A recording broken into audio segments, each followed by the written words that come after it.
Is it still not connected? No, this is connected. So yeah.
I've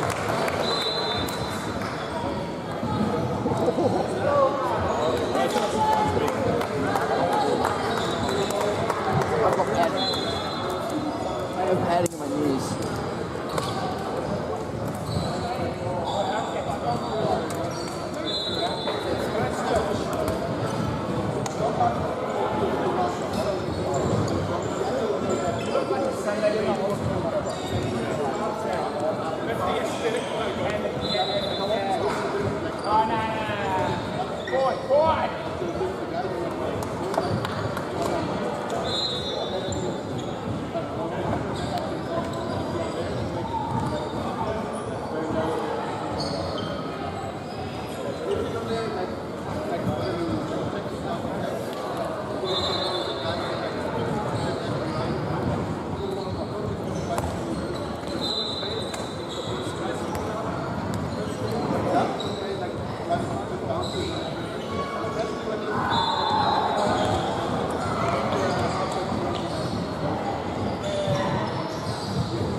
Nah, it's not like a length, but it's just my body. Run it out. Run it out. It's what I've been trying to do. And then like pick up and jump and I was like,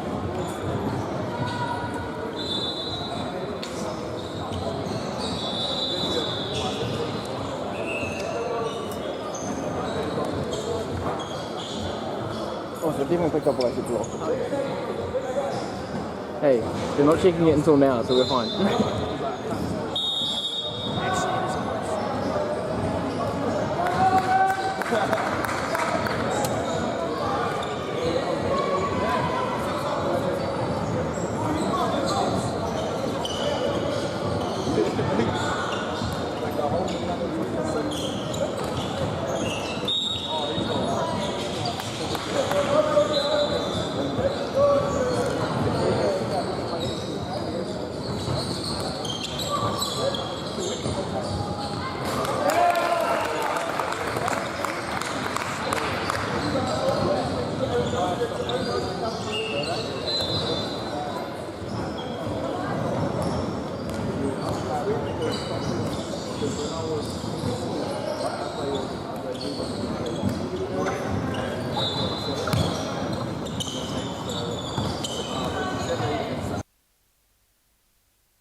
That's working now.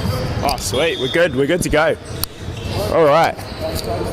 Welcome. We are in for a bit of welcome to the 2021 Junior Cup. We just finished half time in the first game of the day, Auckland versus the Vic Uni Wellington team, and Auckland have got a great start, currently trailing 5 goals to 8. Vic Uni had a pretty solid first half, just getting the ball around, really using their pivot in the middle there, Junior,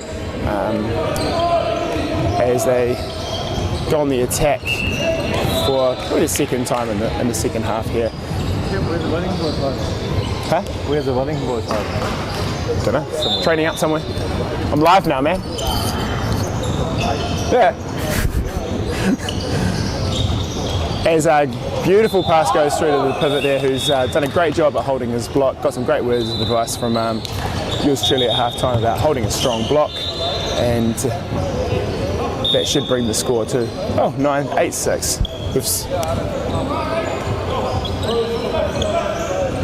Not sure if that's what I had as the score, but it's what we've got. So Auckland look to bring around again. They've really, everything's run through their centre back number 2 there. Had quite a good debut at the Auckland men's tournament last week. Was able to really get some good penetration through the middle. As the Auckland just reset there for the foul and look to move the ball around. As the shot comes 9, and beautiful shot there. Hits the top left-hand corner, and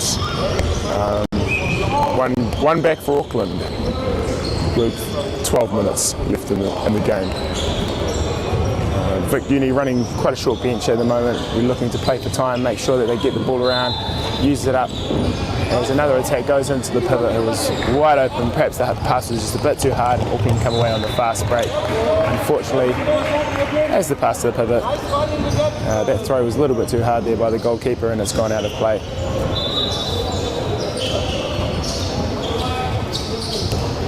So Vic Uni come on the attack again and look for their pivot once again, who's a real force in the middle there. Unfortunately, again, it was not able to get to him this time, and Auckland come away on the fast break. Oh, some messy handball there, ends with a double dribble, and the ball goes back to Vic,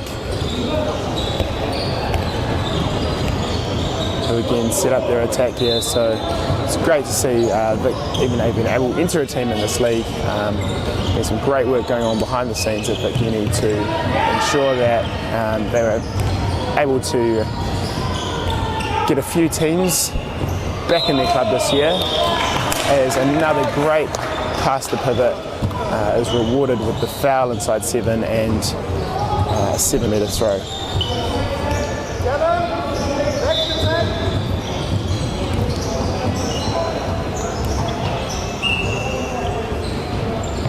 Oh, unfortunately, puts it over the top.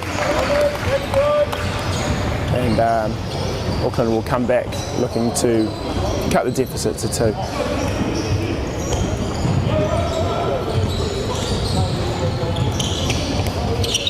As number 2 bursts through and is called back for the foul. And Auckland reset, looking to set some pressure up, find some holes as the pressure comes from the left, and perhaps a forced shot there ends the foul. As President Dave, 10 seconds to go. You gotta love that player, Paul. He just doesn't give up, does he? That's his best thing. And Lucas drives in as they take the foul, and Paul Ireland, you'd think, would step up here and try and shoot over the wall to give Wellington a half-time lead. Always my favourite part of handball. Watch him lean. Oh! He's almost put it through the wall, and unfortunately it's come off the post. You would have put Kenta on a hiding to nothing. I don't know if he would have been able to see over that wall. The ball would have just appeared out of nowhere, and unfortunately 7-all. there's 7-all going into the second half. It's a great game. Very, very good game. This is how you start your first game of the tournament, by probably giving the favourites a bit of a scare early on. Yeah, I think Canterbury team's been pretty clinical when they've got the chance. They've taken it. Wellington has sprayed a few shots. Yeah, I'd probably say that Canterbury probably unlucky not to be leading into half time. There's been a few basic pass drops that have gone out of bounds, or spills that have just stopped the attacks, and they'll be, I'd say, consider themselves unlucky not to be leading into the half-time break there, which, if I'm honest, not many people potentially would have picked. I certainly didn't. So Wellington getting some wise words from Coach Jack Gallagher. Alex Brown in the Canterbury huddle really laying down the law. Probably senses a bit of an opportunity here. And as well as a trophy at the end of the day, I'm sure these boys are playing for the real prize, which will be bragging rights over some fierce rivals.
It's going to be interesting.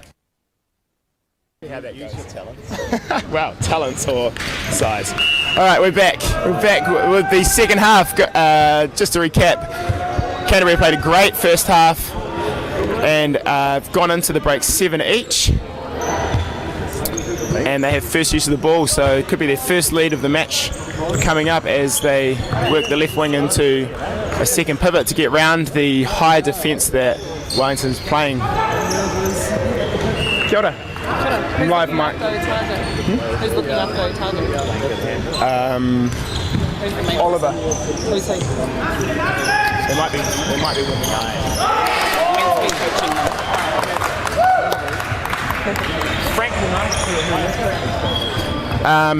So Canterbury have made use of the ball there and scored, taking the score to 8-7, and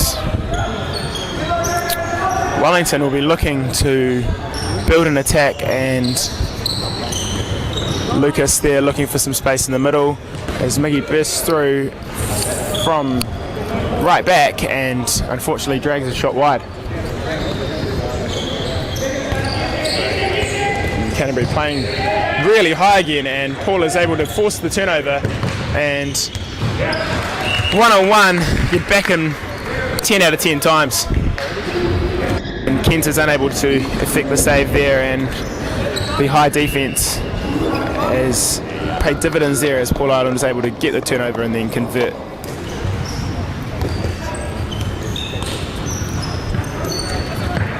And once again, able to steal the ball there. A fast break was on, however, content just to slow the ball down as they play the out of bounds call there from the referee.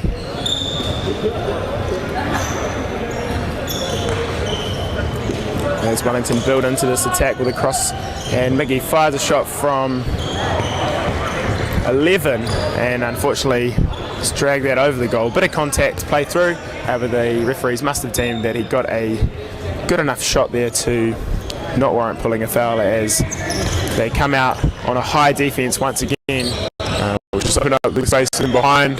Good recovery there from the left of Wellington. And once again, what's really working well for Canterbury is playing their fouls quite quickly, able to get around into the teeth of the Wellington defence and fire away some pretty solid shots, as Paul Ireland looks to assert some dominance on the second half of this game with scoring the first two goals of the half for Wellington, with a great one-on-one there.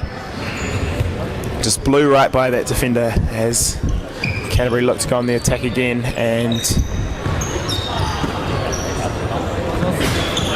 once again are able to exploit the space in behind with just a simple cut run.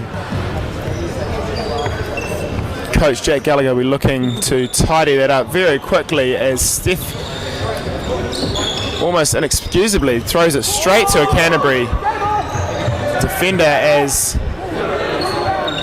the ball somehow finds its way back to Wellington, and just a bit of calmness needs to come over the game as Lucas takes the ball hard into the middle there.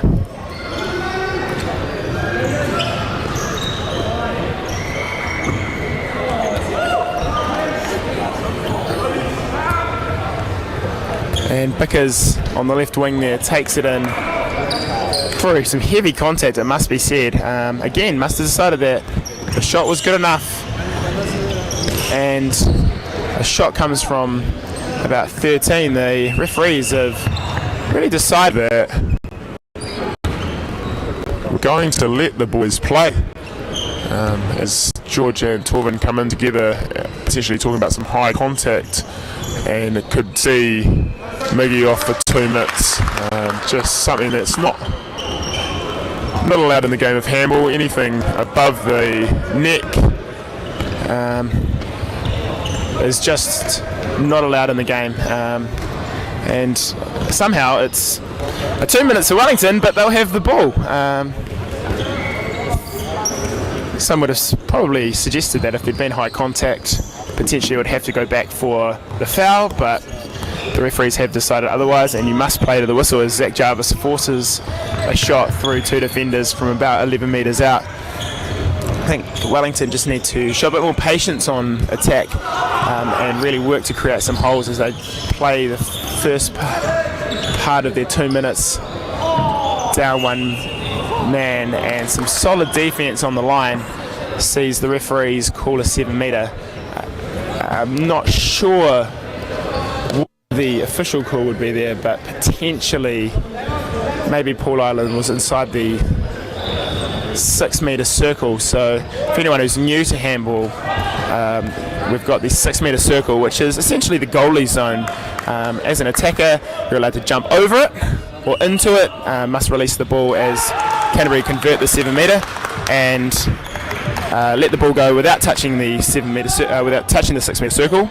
And as a defender, it's kind of your line of where you're allowed to defend. So you want to stop guys from getting into it, and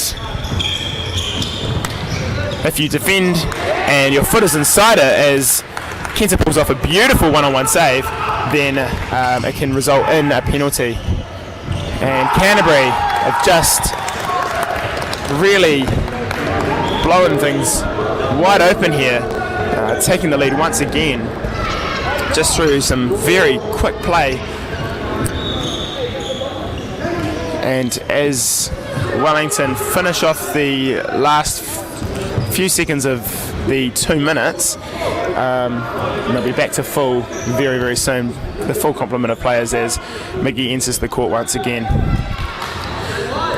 So in terms of punishment in handball, the 2 minutes is, as Miggy makes up for it straight away by putting one in the bottom right corner. The 2 minutes is the kind of most severe punishment as Paul Ireland comes away on the 1-on-1 and makes no mistake. And what will happen is, just like in rugby with the yellow card, the player has to exit the court for 2 minutes, and the the other team gets a advantage for those 2 minutes. And as a player, you can have up to 3 of them before, unfortunately, it will be a red card. And red cards in handball work a little bit differently, where the suspended player will be off for 2 minutes and then is able to be replaced by a different player. As a beautiful fake sees Miggy jump and some tough defence in the middle. Paul Ireland saying there's no way through there. And unfortunately, the Canterbury player has gone down injured, and the coach Brownie will be in there to get the smelling salts out, pat him on the back, tell him, "You're all right, champ. Get back in the game." Sound medical advice there, Cam. Very sound medical advice. That is about the knowledge, the extent of my medical advice. Unless we're adding in some rice. As the shot comes off the crossbar, collected by Wellington, and Will O'Connor comes away on the fast break, is able to control the pass just enough. Fine Bickers on the left wing, who potentially stepped on the line there, but was able to drop it over Kenta for the goal. And you know what they say, it's only a line if the referee calls it. And Canterbury have seen enough of this little comeback by the Wellington team as they go up 11-10 with 7:20 to go. And Brownie has taken a timeout and wants to chat things over, talking about how to perhaps get back into the front and take down this Wellington team. Been a great game of handball to watch so far.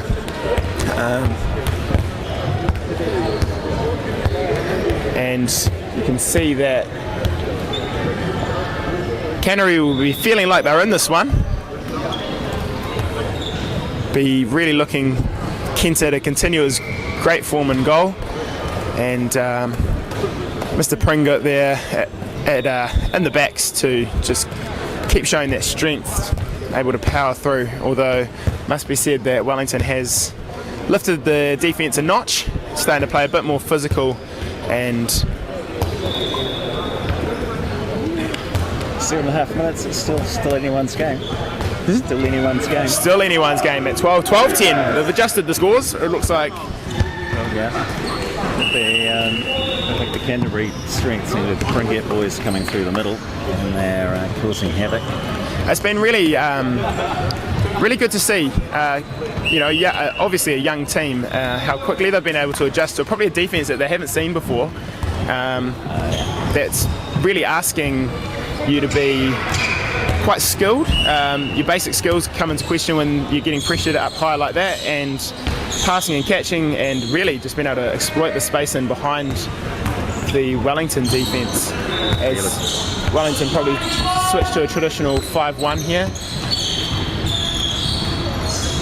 And Canterbury set some pressure right, look for the pivot, and unfortunately the ball is spilled, and Steph is able to come away with that in goal.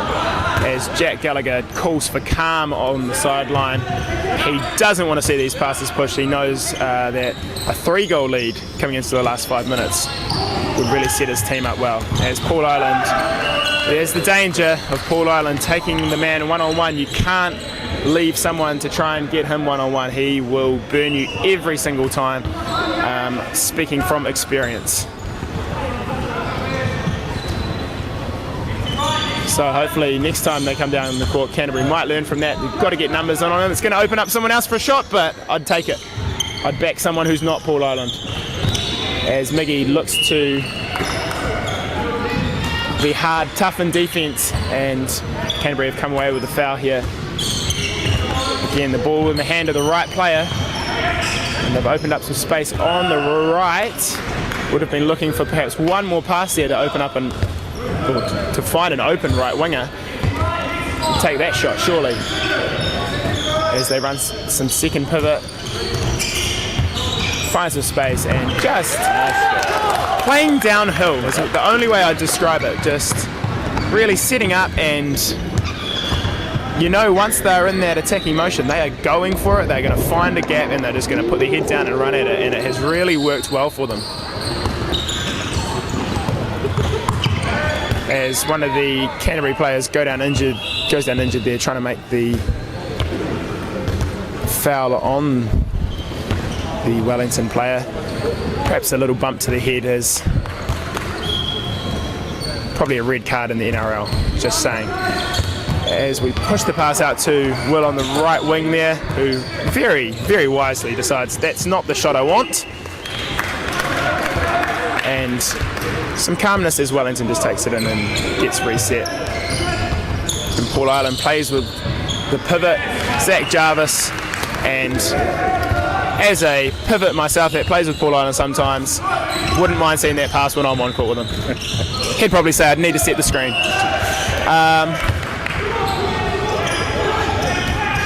As Wellington come away 3 goals up with 4 minutes 40 to go, and there's been a change in at pivot. Jarvis comes off after that goal. So find Will O'Connor on the right wing once again, who shows his calmness. He might want to get into a bit of second pivot here, but Miggy takes the man on one-on-one and shoots through Kent's legs to extend the lead out to 4 goals with 4 minutes remaining. Canterbury will be looking to get a goal on this possession, and then a big stop and things could be interesting, but they've got to score here first.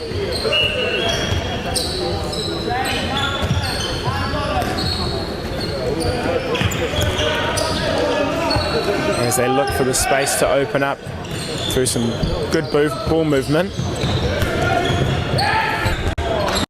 And the scrum on the ground, see Wellington come away with it. A loose part must be.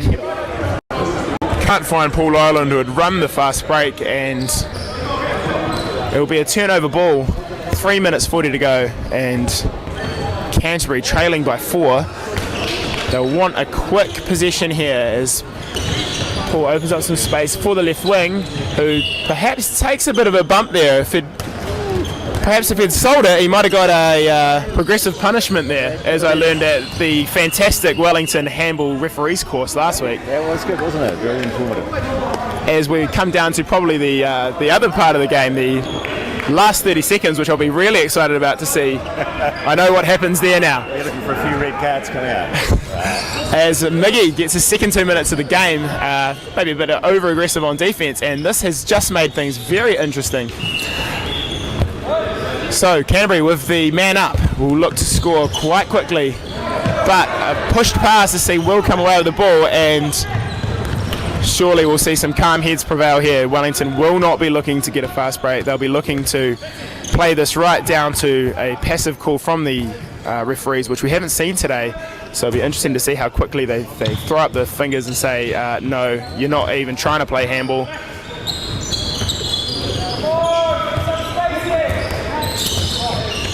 As potentially, yes, some great defence sees a charge call. Definitely what I would have called it. Great defence. He does hit him up. And some messy ball. Sees Canterbury come away with it still and fire a shot into the top right-hand corner. And the lead is cut to 3 with 2 minutes to go, and Wellington's still down a player and will probably be that way for at least another minute. So Canterbury were looking to get a stop here, and Wellington will be looking to cream as much time off the clock as they can, as Canterbury take out Paul Ireland and say, no, we're going to put some pressure on you to get the ball. However, it finds him and finds the winger open. Unfortunately,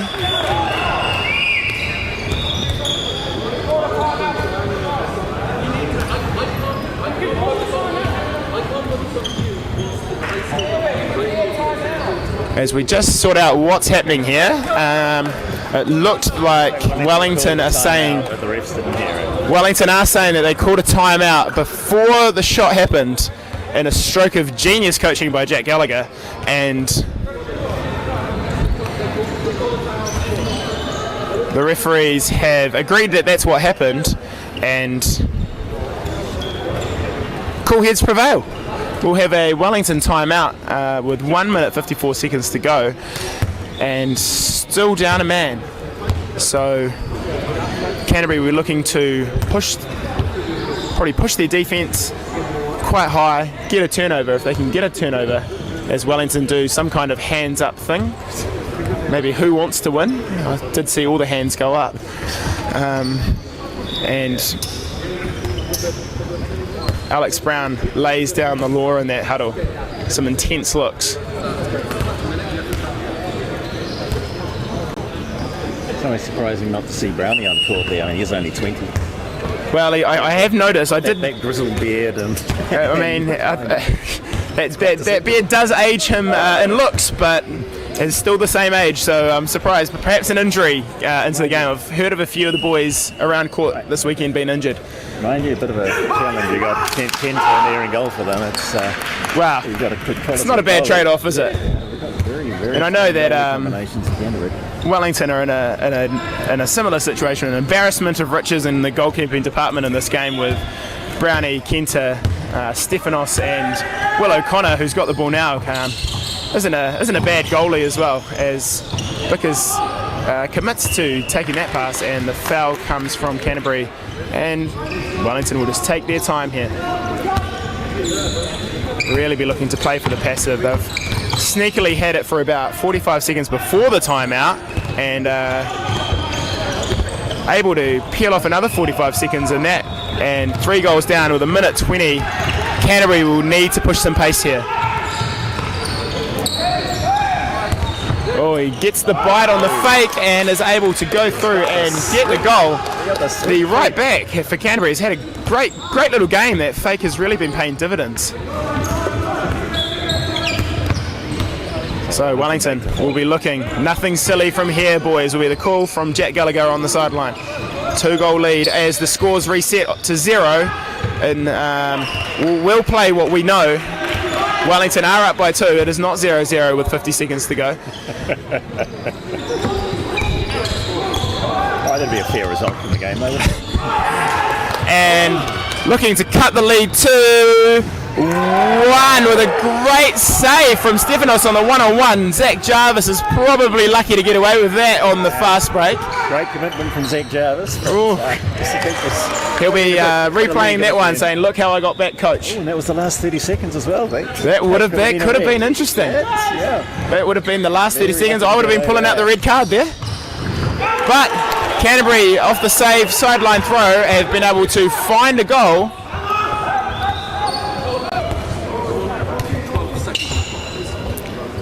And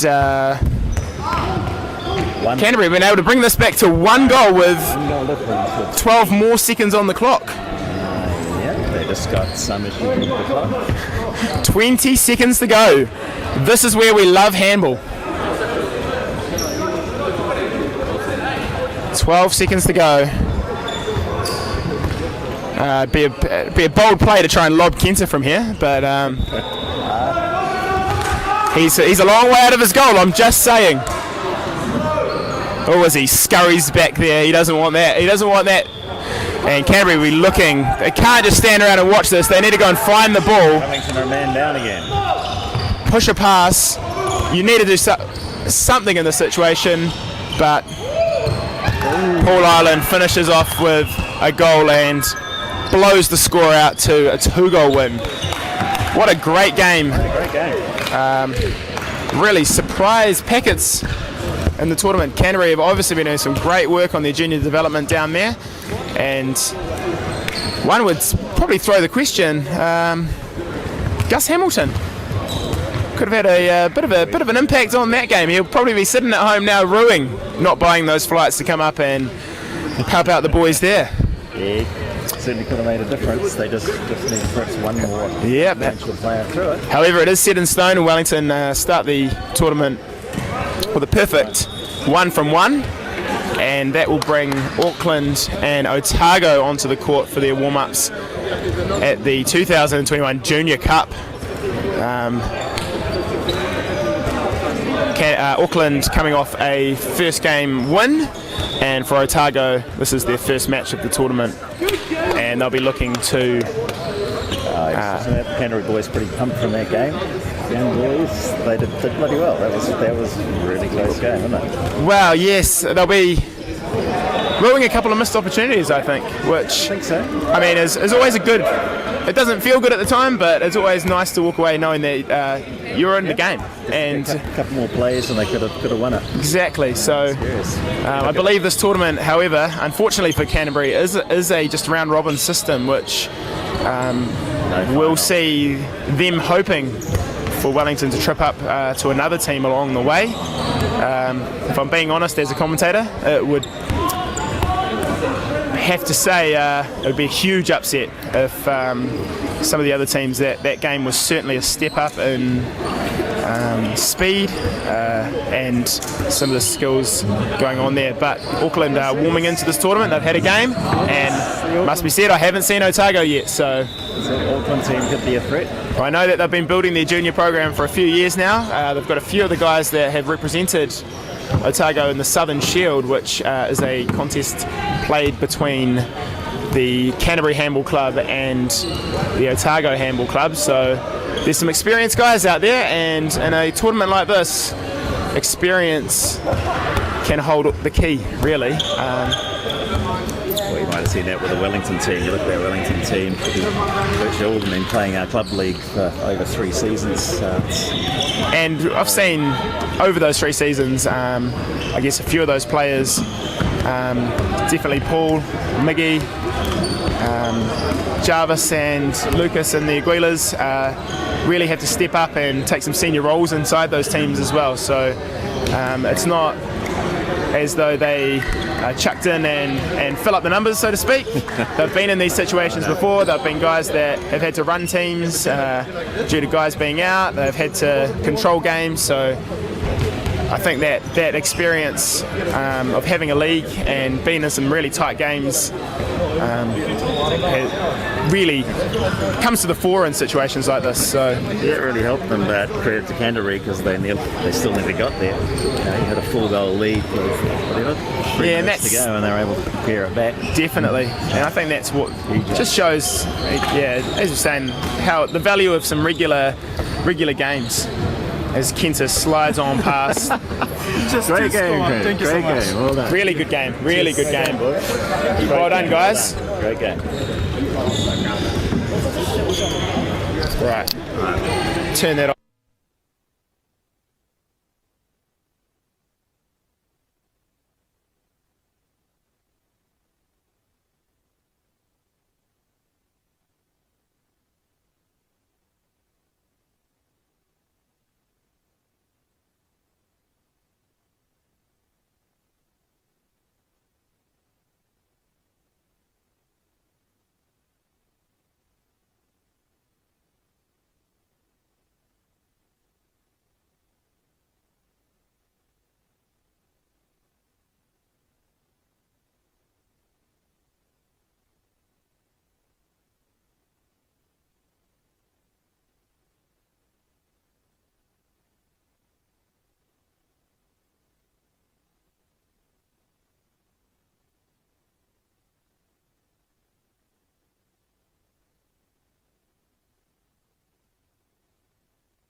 I'm going to go sidle down to the Otago bench here and just watch the handball from down there. Talk to myself. Dave Ireland's gone off to find a coffee, I think. Thank him. You're at the 2021 Junior Cup, and the first game today is or the third game of the day on the schedule is Otago versus Auckland. So the first time that we've seen Otago today, and the second time we've seen Auckland. Auckland bringing, must be said, quite a young team to the tournament. And as the pocket is picked and Otago is able to come away with the first goal of the game, just perhaps even there a little bit of inexperience being shown there. As Paul Ireland says, no, we'll have that again, get onside please. So Otago, bit of an unknown quantity. Auckland will be looking to make some improvements in their perhaps their speed of getting the ball around, finding those gaps. The number 2 when he comes on is a real threat as they work it out to a left wing shot, and a really good pull down there. Forced a really good save from the keeper there. And Otago come away on the fast break. They want to play this quick, they want to get out early and not let Auckland time to get set as they go for their quick pass of their own, and perhaps just a little forced there, unfortunately, from the as normal handball resumes, so to speak, with some pressure down the left, and the left back for Otago finds some space, has a shot, and they've called him back for the foul there, probably rightly so. Definitely impeded as he rose up to take that shot. So just to recap, Auckland in their first game had a solid win over the Vic Uni handball team, who have been able to find a team of under 23 players to participate in this Junior Cup, which is absolutely fantastic. And in the last game, Wellington were able to take a tight one over Canterbury. Out of 2 games so far has been the game of the tournament. And Auckland, fine pivot, who's stepped on the line, and great job by the referee there to see that, and they'll go back for the line.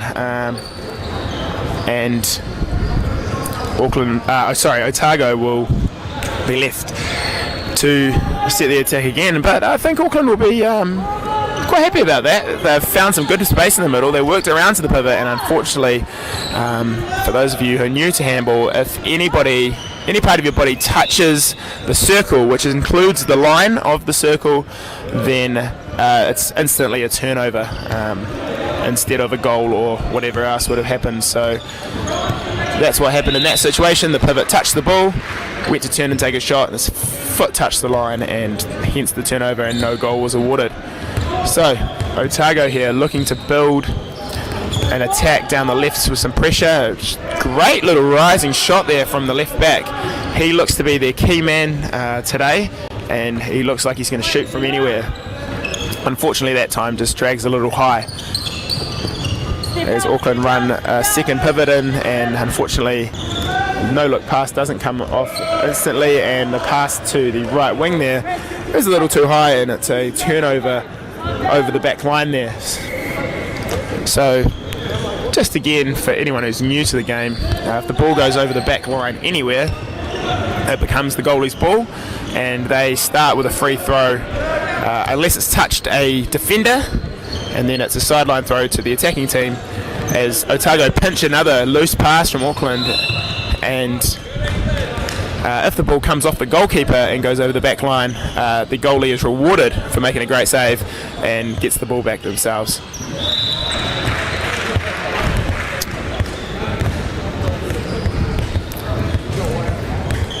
As Otago look to push some pace here and work it through the middle.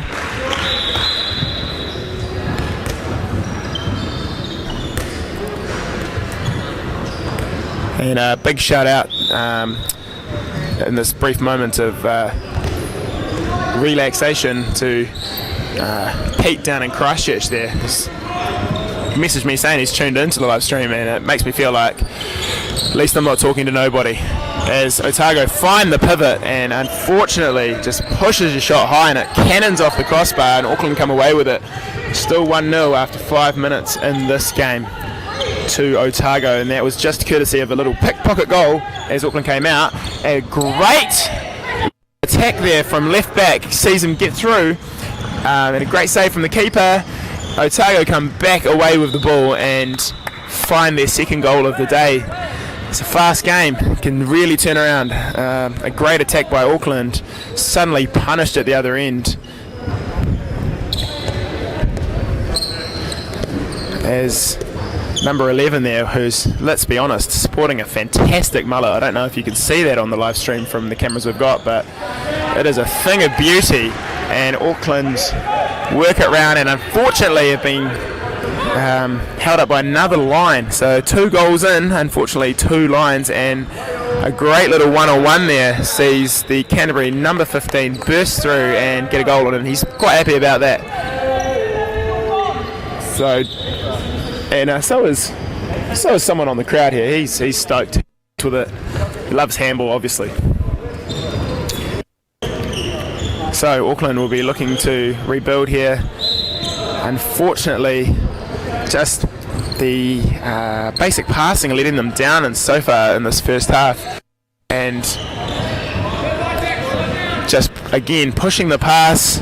And when we start pushing passes, mistakes are creeping in, and it's just stopping some attacks as Auckland find a great pass, it must be said, to Pivot, and unfortunately Pivot wasn't able to handle, and just like that Otago are back on attack through the fast break. And as an attacker, your eyes light up when you only see the goalkeeper between you and your target. And you're definitely throwing that top left just like he did there. I mean, there's no other shot in the game as far as I'm concerned.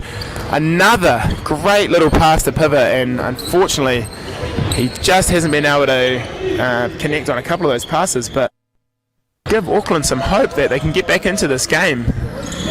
Of those going to hand, a couple of goals, and they'll be right back in this game. I wouldn't say that Otago are definitely 4 goals better, as number 11 takes the one-on-one, finds some space, and the right wing for Otago scores. Mesmerised by that haircut, I'd say, that Auckland defender. He was just mesmerised. And Auckland now, they put in probably one of their key players in number 2 in the centre back area. He's got a good takeoff, and he's got some really good skills as he takes the one-on-one, gets some high contact, and the 7 is blown here, and a yellow card for some high contact. So instant impact from number 2. He is, as I said, one of their key players. He's was a feature of the Auckland second team in the Auckland men's tournament last week, and makes no mistake from 7, and actually stood on my shoes and didn't apologise. So luckily I forgave him. So 5-1 as push has perhaps gotten away with there. Maybe a yellow card could have been called there, as a loose pass once again goes over the sideline, and Auckland will look to come back through the middle through their number 2, who again will be looking to put the wheels on. I'd say they'd work it around and find that one-on-one. Really reminds me of another Auckland player, Kasim, who as they work it out to the wing and get the foul there from referee Paul Ireland. Very similar in build, and probably similar skill set, so not a worse person to learn off in terms of number 2 learning off Kasim there, who's really finds some great space for a wing shot, and unfortunately just gets pulled wide. He's had a couple of attempts today, and that was probably not the greatest of the attempts I've seen. He did a really nice one before where he was able to take the ball high, pull it down, and it took a good save by that one. Didn't trouble the keeper. Find the Pivot, and he throws it through like the net's his enemy. He wanted to break it through, and Otago go into a 6-1 lead, I believe, as the scoreboards go dark again, and Coach La screams some instructions from the sideline. Oh, we're back. 5, and again Number 2 really working hard, and Otago are going to suffer the fate of a 2-minute here. You just can't take the defender from the side. So again, anyone watching at home that is new to the game of handball, all of your defence must be from in front of the player. So as the 7 metre comes off the post, I would have backed him in from there. The defender must, as soon as the attacker gets by the defender to the side, you just got to let him go. And if you don't, then you might find yourself with a little stint on the sideline. So punishments that the referees have available to them as Auckland score, they can have a yellow card, which is a formal warning, and the player, if they get a second yellow card, will be given a 2 minutes. A 2-minute suspension means you're off the court, and the other team play a man up for the duration of that 2 minutes. As a great save by the Auckland keeper happens to keep the score at 6-2.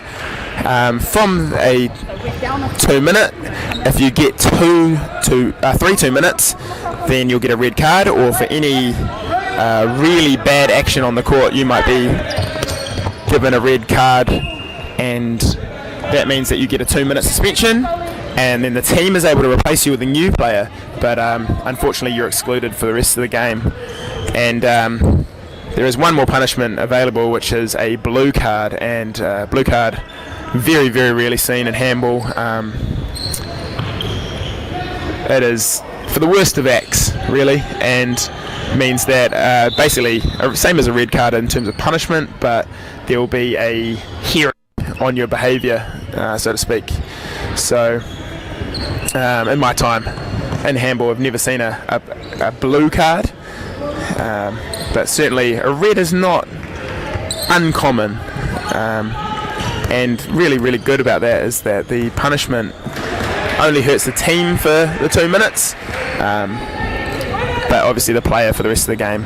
As Auckland come away on the fast break here and does the old 2-post and in. Great pass on the fast break. Again, that Auckland has really changed since the addition of the number 2 into the game, who has really made an impact and has been able to bring the score back to 6-3 to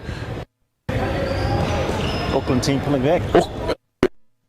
They just saying it's key players in the key positions. My friend number 2 has really made an impact on this game. But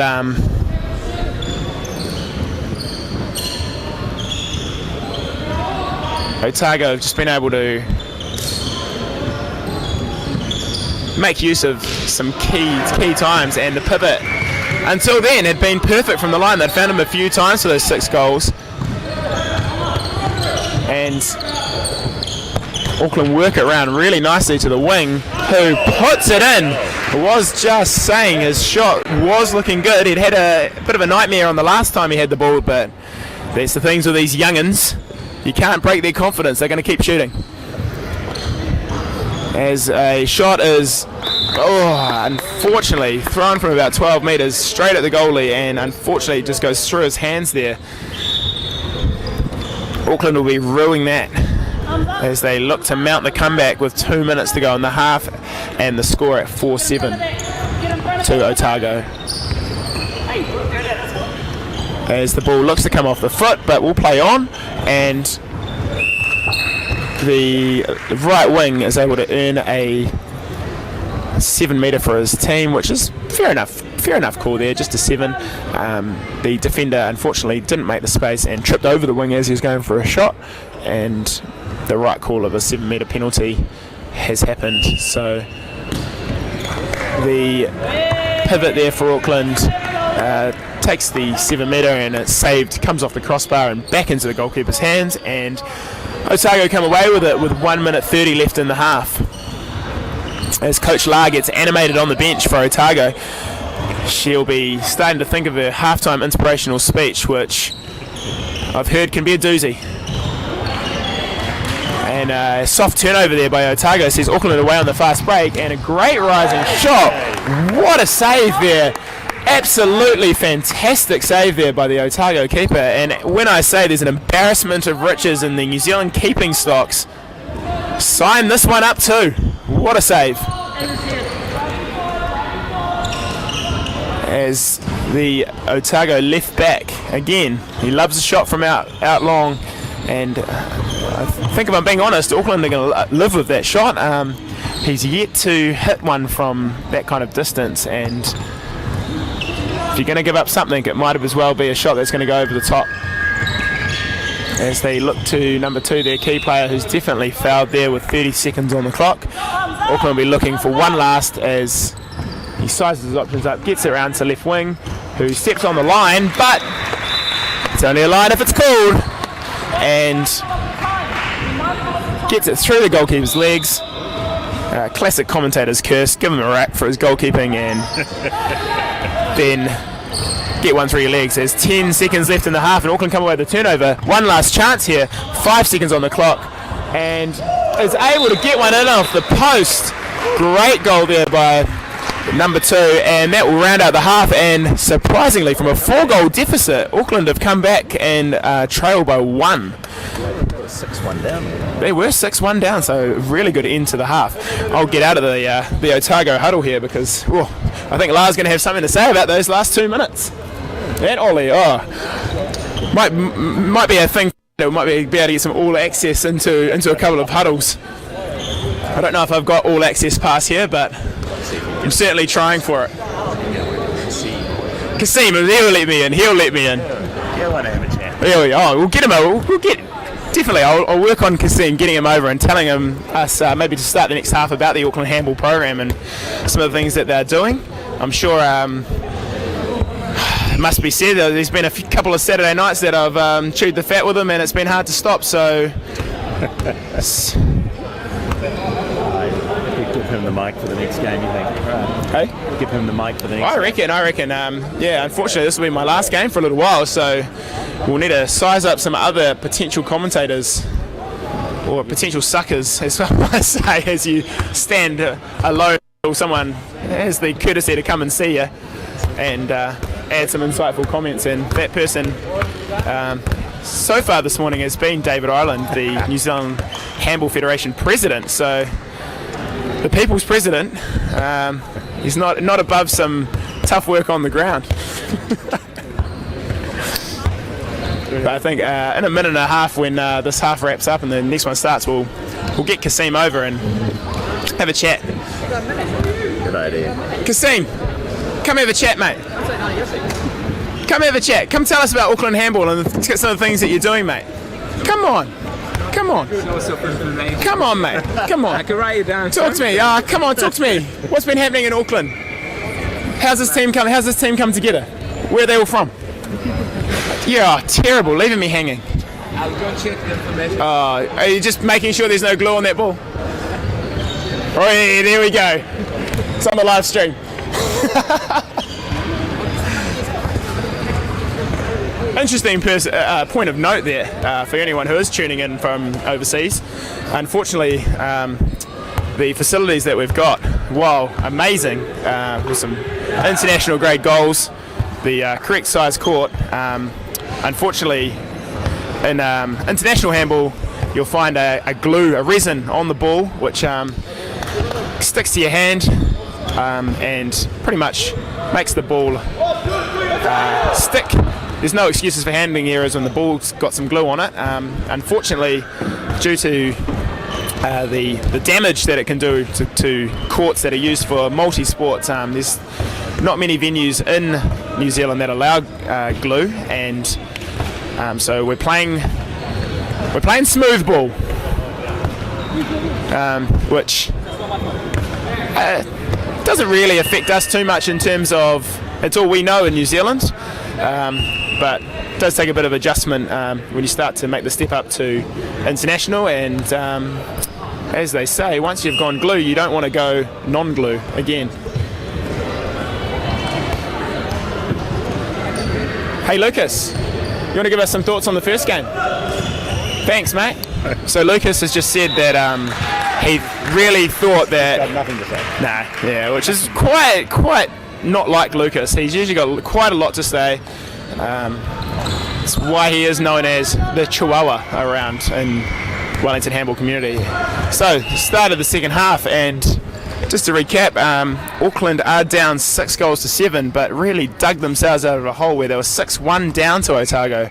So Otago with not the best into the half there, and I wonder whether that big night the boys had last night maybe catching up with them. yeah, wow. The younger leagues, the Auckland teams. Oh, where some physical defence comes in. That's a two. Oh, I do like the physical. I mean, fair enough too, but No, that's what the referees are trying to clamp down on this year, as you recall from the referee trading. I did, and player safety is paramount, so you just can't, one, push a guy to the ground, two, do it after the whistle, and Take him for a dance while you're doing it. exactly. And then if you get caught doing something like that, the default has really got to be, you got to get down to him, check on him, say, are you alright, mate, are you alright, help him up, and try and sell to the referee that it was just an accident, when you know in your heart you're trying to exert some dominance on that team. So Auckland will be playing the second half man down to start off with. Otago converted straight away. They did, so you can't hurt the team like that, so probably a needless foul well away from the goal, and no one was shooting, nothing really happening, has cost Auckland one goal and probably the chance to get a couple more, but as number 2 fires a shot, a wild shot left of the goal there, and Otago will look to not muck around, or perhaps, great save, but perhaps not the right option there from the back, who had a wing standing there with his arms up in what can only be called in New Zealand as the pivot pose, open on the line, waiting for the ball to be passed, and it just doesn't come.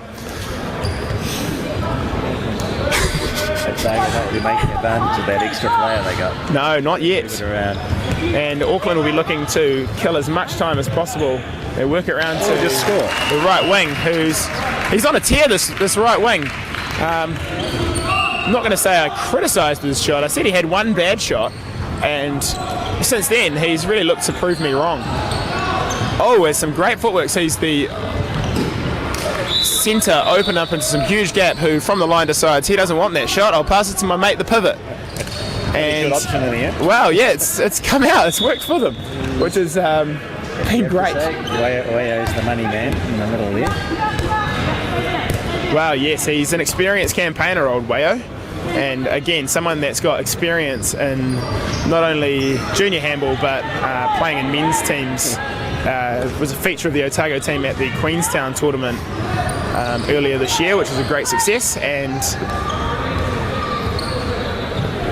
Auckland perhaps with less of that experience. But That's a sweet move. when you've got that, There's the one-on-one shimmy bang it, he's through the gap. it was said that who better to learn that from than Kasim himself, who absolutely did about 38 of those in the final versus Wellington a couple of weeks ago at the Auckland Handball Tournament, and he is part of the coaching staff for the Auckland team. A lot of similarities there, isn't there? Well, I would say plays. the only thing I could potentially say, and my views are not those of NZHF, is that he takes the right number of steps. Sorry, Kasim. No, I'm using my position of power. I'm abusing this now. So, Otago, Auckland are back to the full complement of players, and unfortunately, as Dave alluded to, they didn't really make use of the 2 minutes there, with probably a 1-1 split in the goals, and Otago potentially having to do things the hard way today, as some solid defence comes in the middle there. And a great save there. They've taken a half, but they've warmed up to the mullet, and they're not so mesmerised now. So, focusing on the handball. And Auckland will be looking to tie things up here. They've found the pivot, and unfortunately his hands have let him down, and he's been unable to come away with the ball there. And Otago find some space and are able to get a shot off, however, not necessarily the one they wanted, as they don't score the goal there.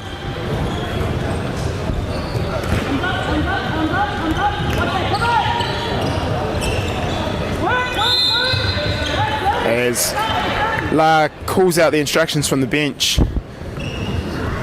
and Oh, that's a great thing. You see that? That's a coach thing. Nice anticipation by number 5 there. That was just Great goal. poaching. And that extends the lead. But as they do say, to throw some more cliches in the mix, sometimes defence is your best form of attack.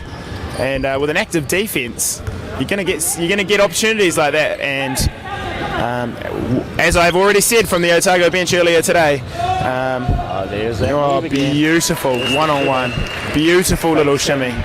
Red Sea parts and he's through. And again, been on the end of that.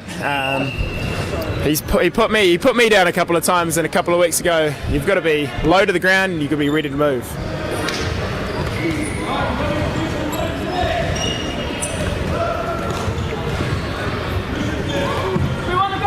And great little second pivot move there by Otago. It's found the left wing, and Auckland perhaps weren't as awake to that as they wanted to be. Got to make it harder for them to get into there. Give them a little bump, within the rules of course.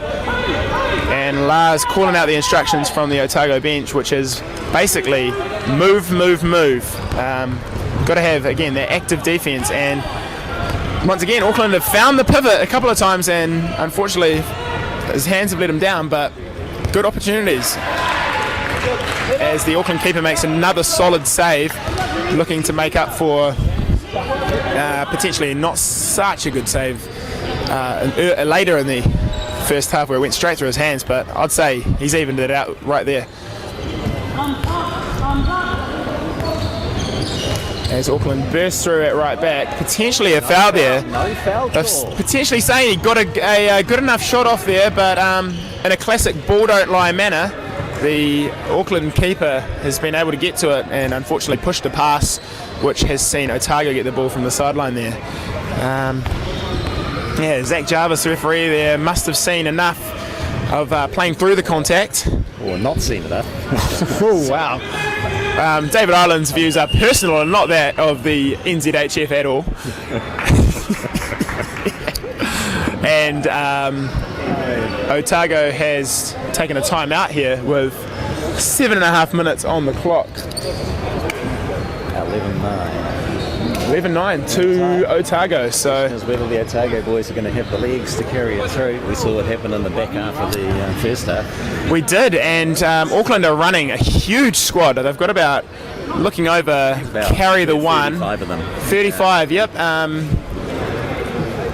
Can see that It's a big population base in Auckland, right? Oh yeah, it is, and it's great. I mean, it's great to see. It's great to see that they've got so many players able to come down. I was talking to Thomas, one of the head of the Auckland delegation before, and he said that they've actually left a few players at home that were unable to get down for this one as well. So junior handball in Auckland, player base wise, looking really strong, and I know that the team of Pepe, Kasim, Thomas and a few others up there working really hard to get their skills up. I know that they're a young team, so we're at an under 23 tournament. There's not many that are pushing that age limit in the Auckland team, so the legs might be the factor here as Otago are running a one-person bench. Look for a tactical 2 minutes from one of the Otago boys as they look to get a rest, and the coach refuses to bring them off. 5 minutes. And play restarts with 7 minutes 25 on the clock, and Otago still clinging to that 2-goal lead. But as Dave just alluded to, the back end of the first half was where Auckland did most of their damage as Otago find the pivot and convert to get it up to 3. But fast finishing Auckland could maybe steal this game here. A lot of it is going to be, if I'm being honest, it's going to have to be through this number 2 in the middle here, who has the footwork to get through one-on-ones and find the shot. And unfortunately, some skills. This pass is spilled and Otago come away with the ball.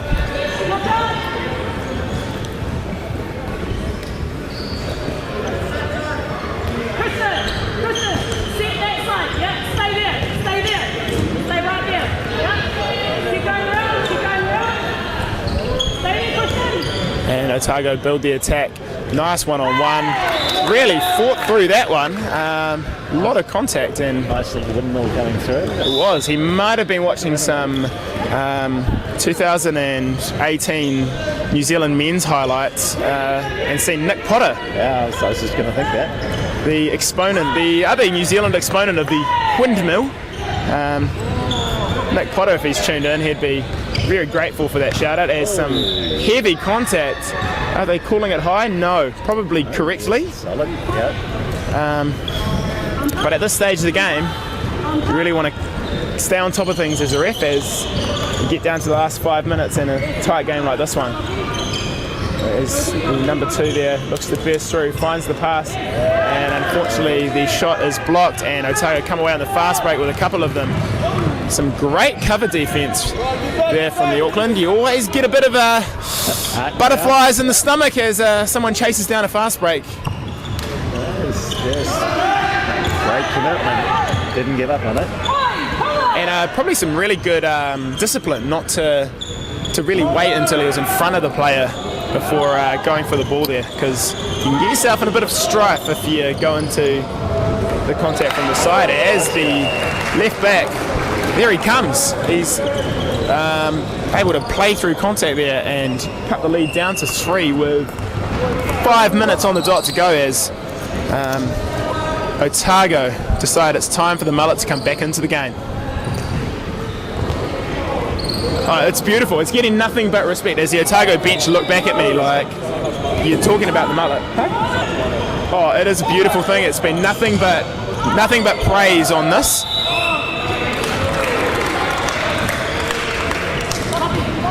I'm quite surprised, if I'm being honest, that Otago, being a student party town, and aren't rocking about 3 more mullets. As the windmill comes out once again, and a great save at top right there for the keeper.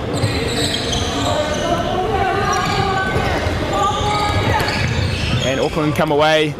Otago doing a great job. They've identified who the key player is there. There's a double dribble, and you're not going to get away with that with Paul Ireland. Oh, maybe a bit of dissent there, and Paul Ireland is not going to put up with that. He is going to say, you can go and have a sit down and think about how to talk nicely to people. As he comes to the bench, still not really agreeing with it, but it really looked like a double dribble from the sideline, and it did happen virtually in front of Paul Ireland there, and I'm not going to question his knowledge on the rules. I think he would have been perhaps hoping that Zach Jarvis was the referee in front of him there, who didn't see something before. Nah, love you, Zach, so love you. So, Otago are down a man now. We're looking to play calmly, slowly, use some time on the clock with 3 minutes to go, down by 3. If Auckland can play fast here and get one. Just need to hang on to the ball about 30 more seconds on that play. Yeah. Because that's what's going to happen. Here's your number 2, man. He's taking advantage of that new miracle, taking advantage of the power play. A bit more space there for him to do his magic. So Otago really need to play this position slowly. We don't want to see a 2 on the clock at the end of this possession if they can help it. Yeah, I haven't seen a passive called yet in this tournament, and I've done the first 3 games, so I don't believe the referees have it in them. That's the exuberance of youth, yeah. It is. But they just want to attack. They want to score, which is good to see. Oh, well, you can't complain with that shot. They worked themselves into a great position to get through, and a great save by the keeper once again, and it's come off the crossbar back to him, and look to number 2 here. As number 7 definitely takes steps, and Number 2. Yep, rebound. That was around the head. It's too high.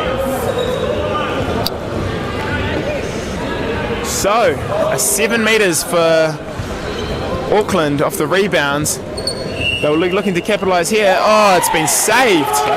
And Great work from that keeper. well, both keepers have made some key saves. There we go.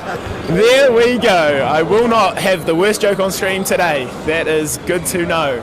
Although I'm quite gutted I haven't used that myself. So, Here's the state of play. Otago were down 2 for about 1 second, and they're back to 5 players, outfield players. They're protesting that there was a foot missed. Just play on, boys. You've still got the ball. And they'll be looking to kill some time on the clock here, as they're still down 1 person, and definitely a foul, however not called. Let the boys play is the call from the sideline. And Auckland, some great hands, great right wing shot, and we are within 1 with 1 minute to go. Here we go. Otago very rightly wandering, absolute wandering. Auckland are going to have to make something happen here. They should get the ball back, so back your defence. However, great little second pivot play. That was a great play. Puts them back to 0-0 on the score sheet. However, we know Otago are up 2. And Auckland force a shot, unfortunately, with 43 seconds left. And I think Otago's up 1. Nah, 2. I'm confident it's going to be 14-12. I thought they were even equal. You're right. That's just some experience. That's true. It's not my first comment. That's have to bow to your. No, it's not really. It's just really watching the clock, as I am 10 minutes late to my own training, and currently worried about the wrath that is going to be incurred by my coach. And so 30 seconds left. Here's a man for the mic. Oh, here we go. James Cochrane, out of nowhere, has probably come to call me for training. Captain of the New Zealand men's team. What you got to say, Jimmy? Yeah, hey, look, I'm pretty impressed actually. Good numbers-wise, awesome, and obviously there's a bit of talent fighting around too, so it's all good stuff. Really impressed. You missed an absolute doozy last game. We're going to go to training. So 6 seconds to go, 1 goal in it, and potentially a blue card coming. Potentially a blue card coming. Last 30 seconds, he's stolen it. Oh, they're just going to give him a warning. They're going to say we weren't there yet. And since that has happened, time has run out, and I think smart heads will prevail. We'll come over. I'll bring him over for the next one. Right, I'm handing over. Signing off. Do you want that? No, you got to finish it off. The president has said I've got to finish it off. I'll be over in 1 second. I'm warm, ready to go. So, I've reset the clock to 2019, 18, 17, 16, 15, 7, 6, 5. 5 seconds on the clock. 1 goal down, Auckland. All, yes, great take a knee. That is passive play at its finest, but yes, that is a great call by referee Paul Ireland there to say you can't just crouch with the ball. You can't do that. Which is going to give Auckland 1 shot for the win. And of course, though, you're definitely going to go to number 2, who potentially doesn't have the height, but hey, you put 1 on goal and you never know. So last shot of the game's tied up, and it's pulled high and wide, unfortunately. Great game. Another close one, and we love handball. So Vic Uni will take the court next against Wellington or Canterbury. One of the two. And unless Dave Ireland or someone else is going to step into commentary, it will be a silent game. Oh, you're going? Dave Ireland's going to take over. I'll go. I'll just see if I can find some right. comments now. Cam Ross signing off.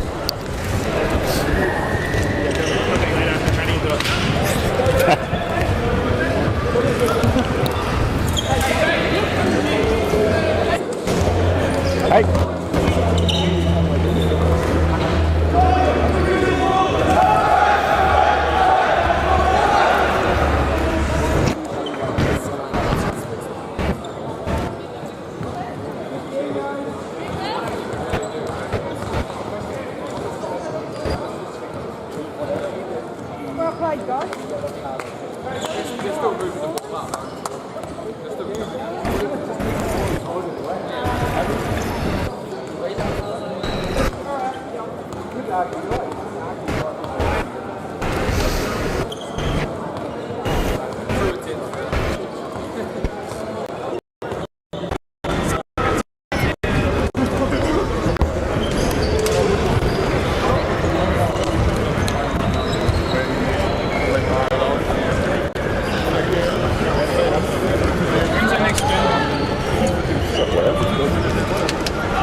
So,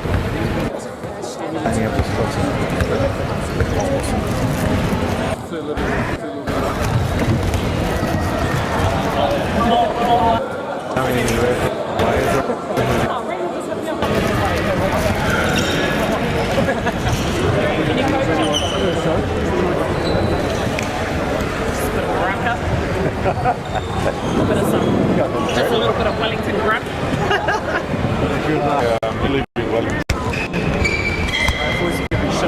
Oh, there's this huge trader. I was like, this was a lovely game.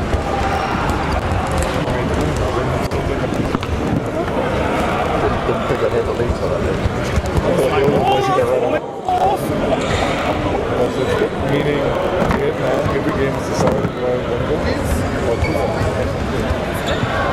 The Auckland team, they played me. Oh, They just physically step behind, but it's fine. very nippy though. And yeah, not a lot of errors from them. So I was quite impressed. As more I see of that, the more I think we should have that at least for around the year. It's very good. Because the girls is a bit unhappy because they have two girls teams running in the Otago. At least go on. I even an honest your feedback, Frank, so I take that back. So what had come through from you was just that. So this was your... Sorry, good comment? No comment. Yeah, so, okay.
Now just take a while for the scoreboard to reset. There we go.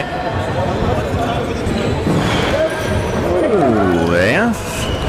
The referee let them get away. But and then Canterbury coughs up, so perhaps this is restored.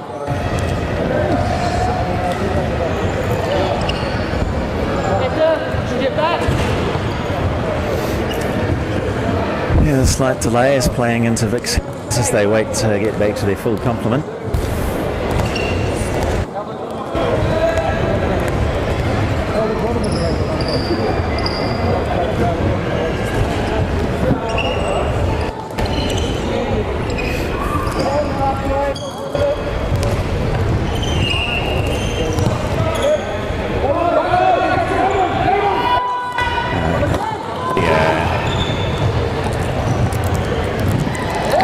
Nice execution. I didn't make any mistakes with that one.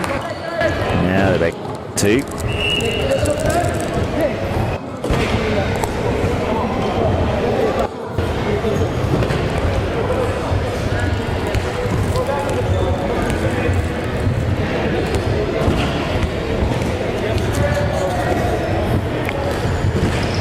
And Vic back up to the full complement as Corpse comes back.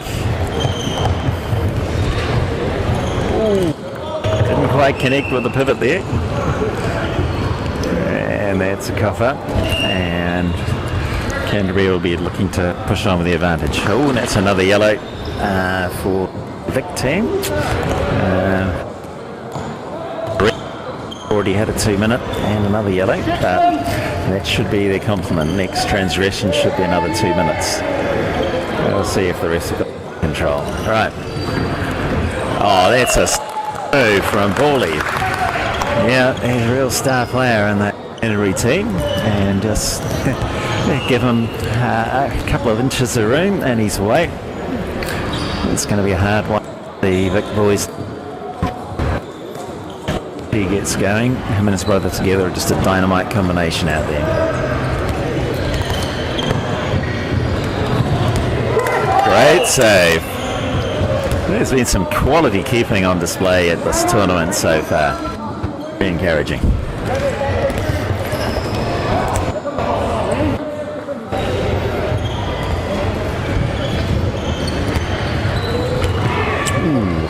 Couldn't quite spin that one around. Good pressure on the Canterbury D's.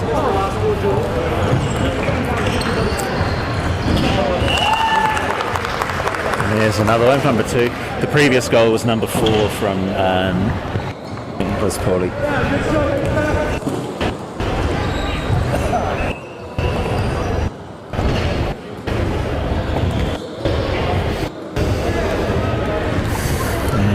The Vic boys just struggling to get some penetration. They get some decent looks at goal. No credit to the Canterbury D's. The Vic boys just finding it a bit hard to break through there. They're pretty well organised, the Canterbury defensive lineup. They've got systems, not panicking.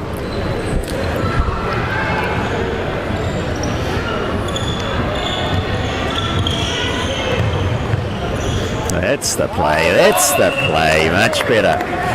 I sort of have to draw in the defence. And then Paulie's straight back to it. It's quite impressive when he gets away on.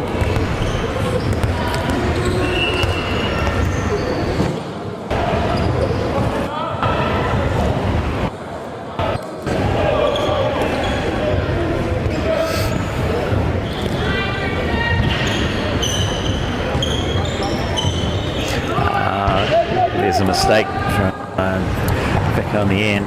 It's really to connect there.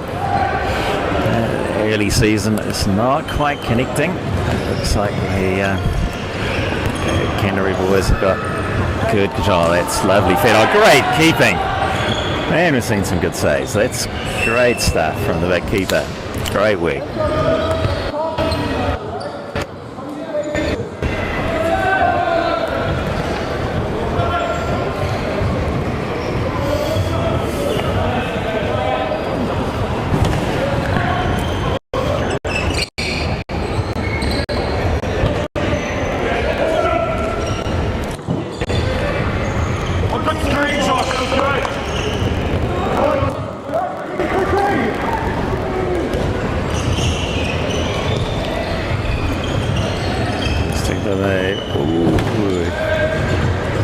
That's good so far from the Vic boys. They're not giving him an opening. Now there's the go. Oh, and he fires wide. Okay, you'd have to say that was good scramble defence from Vic. Just kept the pressure on, didn't get the look, and it paid off for them. And, now Vic have to try and work out how they can conjure up a goal from this. Really, that Canterbury boys just not giving them anything. Another over. Corpse needs to be careful. Oh, great conversion, yeah. That's clinical Canterbury. Draw them, feed into the open player, and yeah, 2 goals there. So very hard the goalie to stop that one.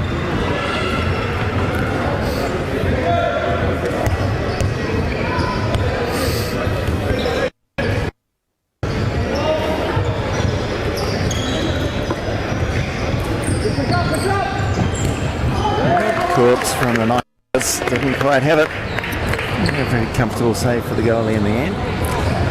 He did what he had to do.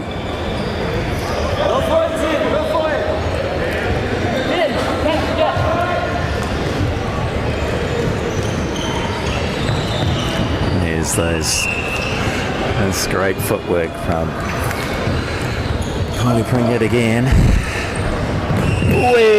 And that should be another 2 because that's a push. You can't give him a yellow wayo. That's a 2 minutes, mate. That's, yeah.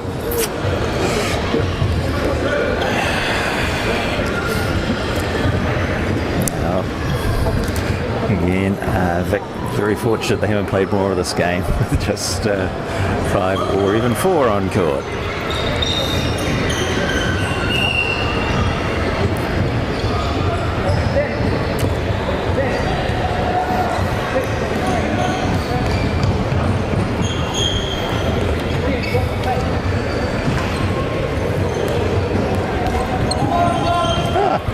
Tournament director, Daniel Trebsch. What do you got to say?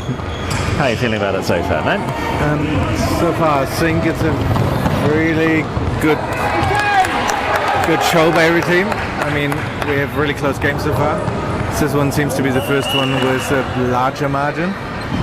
The ideas so far so good, very promising from all teams. Foot over the line. It's about scramble there. Canterbury team's looking pretty strong, aren't they? Good, well-drilled unit, young boys. Yeah, they play a good style, I would say. Really nice, floating the ball around, sharing the ball, finding the free person.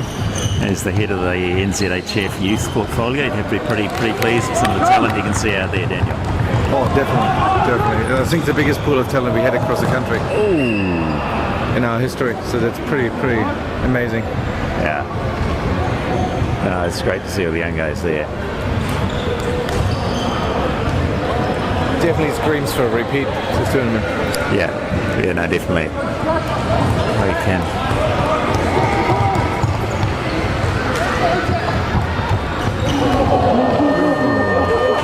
And there we have half time. 8-3 to Canterbury.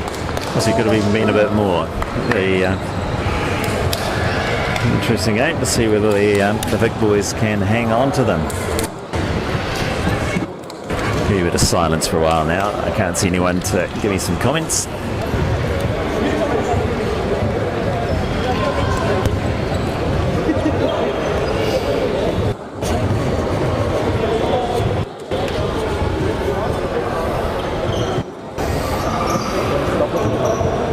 How are you doing? Very good.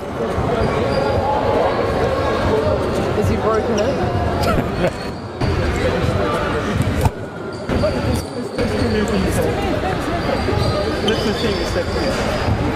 You're going to be under 25 for that? Cannot really be praying to on the time that happens. You need to move forward.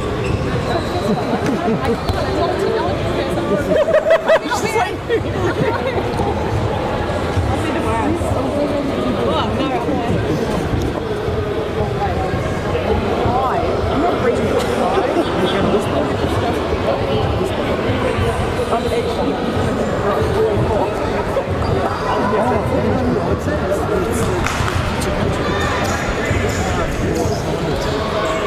it's okay, I'll bring something. It's not going to be a pie. Yeah, bring the man a pie if you ask for it. Nah, man. No way. Not good for you. He's culturally immersed.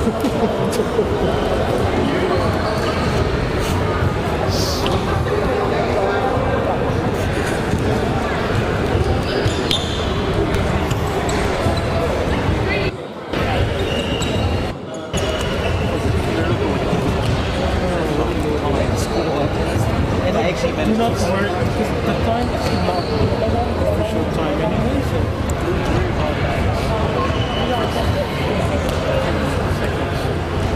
just to give people ideas. Yes, right. 5 years we were close to top 6 after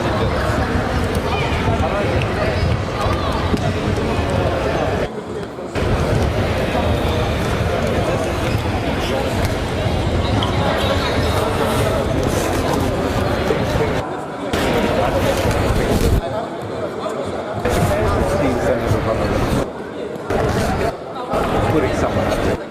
But yeah, still. I feel like but I know some kind of ability to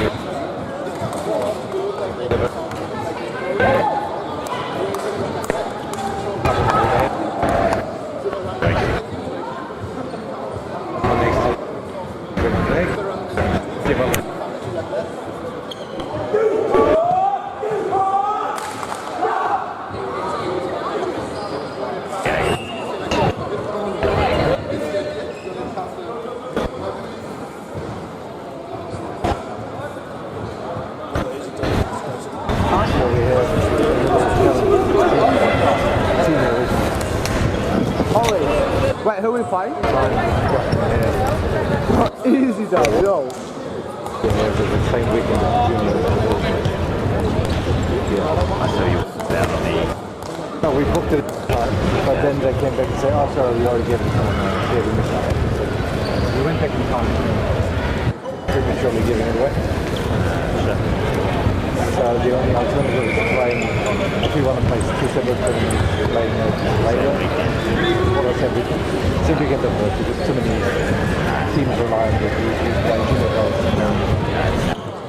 The other alternative. Seniors and just relying on juniors because their team probably more. Right, here we are, start of the second half. Canterbury up 8-3 with the first chance to grow that lead.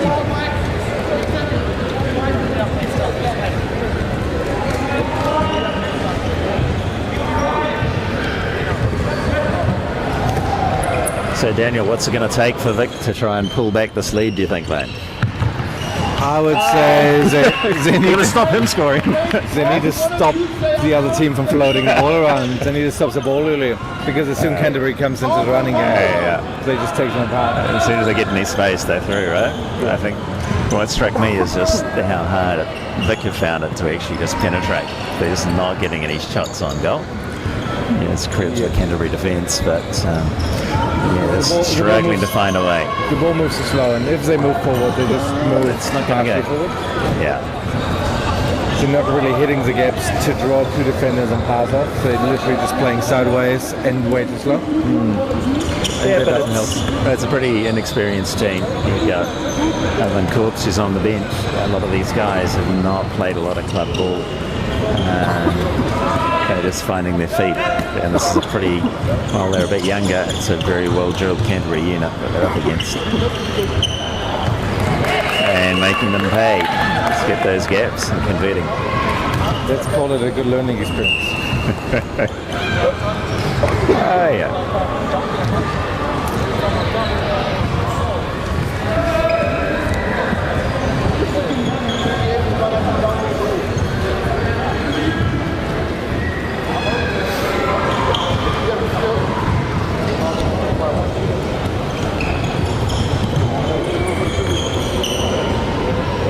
That's better.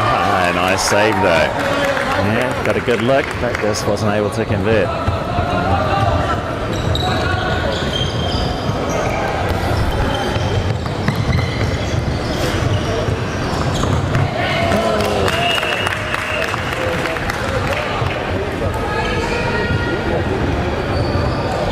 Oop, that might be George done for the day. Yeah, he's got. Yeah. Oh, a little cameo from George.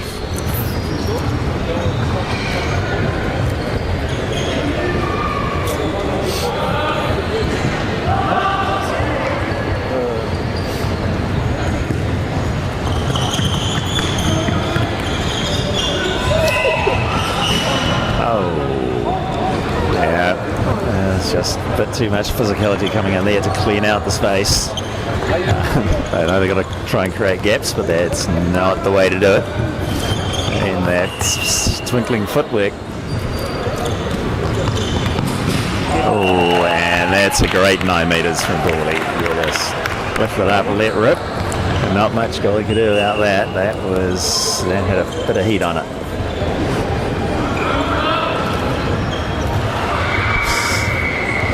Interesting. So Canterbury, they're just playing a 6-0 defence. No one out, where they're just keeping their line and just backing themselves. That was good feed. Ooh.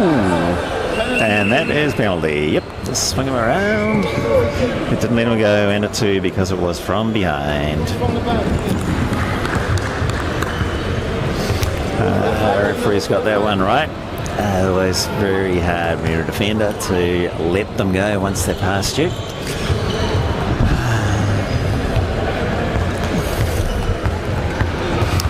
Really important for Vic to convert this one. And hasn't. That's good keeping. Good keeping.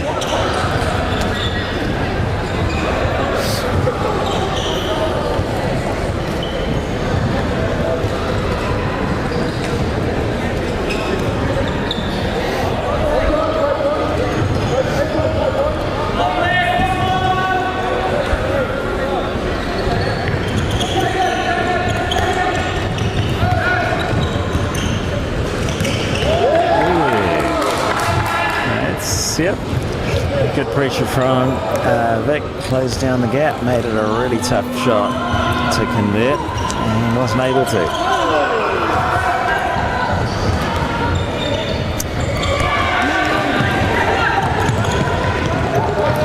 And Canterbury come away again.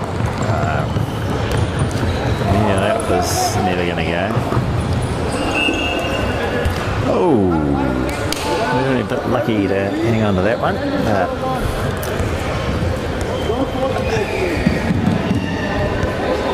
Pepe, how are we doing? Right, you're on the live stream here, Pepe. Good to see you, man. Hello. Great to see such a good turnout from the Auckland troops down here. Yeah, nice. Always enjoying it. Thank you for organizing. We are building a team, so we are very happy with the experience. We started with this team 2 months ago, so Just 2 months. yes, so we Wow. are quite happy. We have the support of some parents as well. Yes. So yeah, more for the experience than for the tournament, for winning the tournament, but there are a lot of improvement still. Yeah. Yeah, you got some great talent coming through that yourself, Thomas, Kasim, Katharina have actually pulled together. It's great to see. Yes, Kasim and Thomas are doing something amazing in general in Auckland. Thomas with all the social media stuff, and Kasim getting some sponsor and money at the end. So yeah, it's a good team. It's a good combination you got going there. Yeah. Well, good. So what else do you think we need to do to grow the youth handball in New Zealand? For me, it's very important to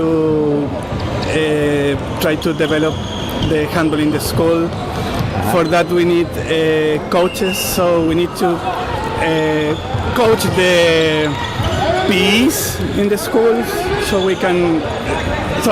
I'm from Chile, and in Chile, the handball start to grow when the handball start to develop in the schools.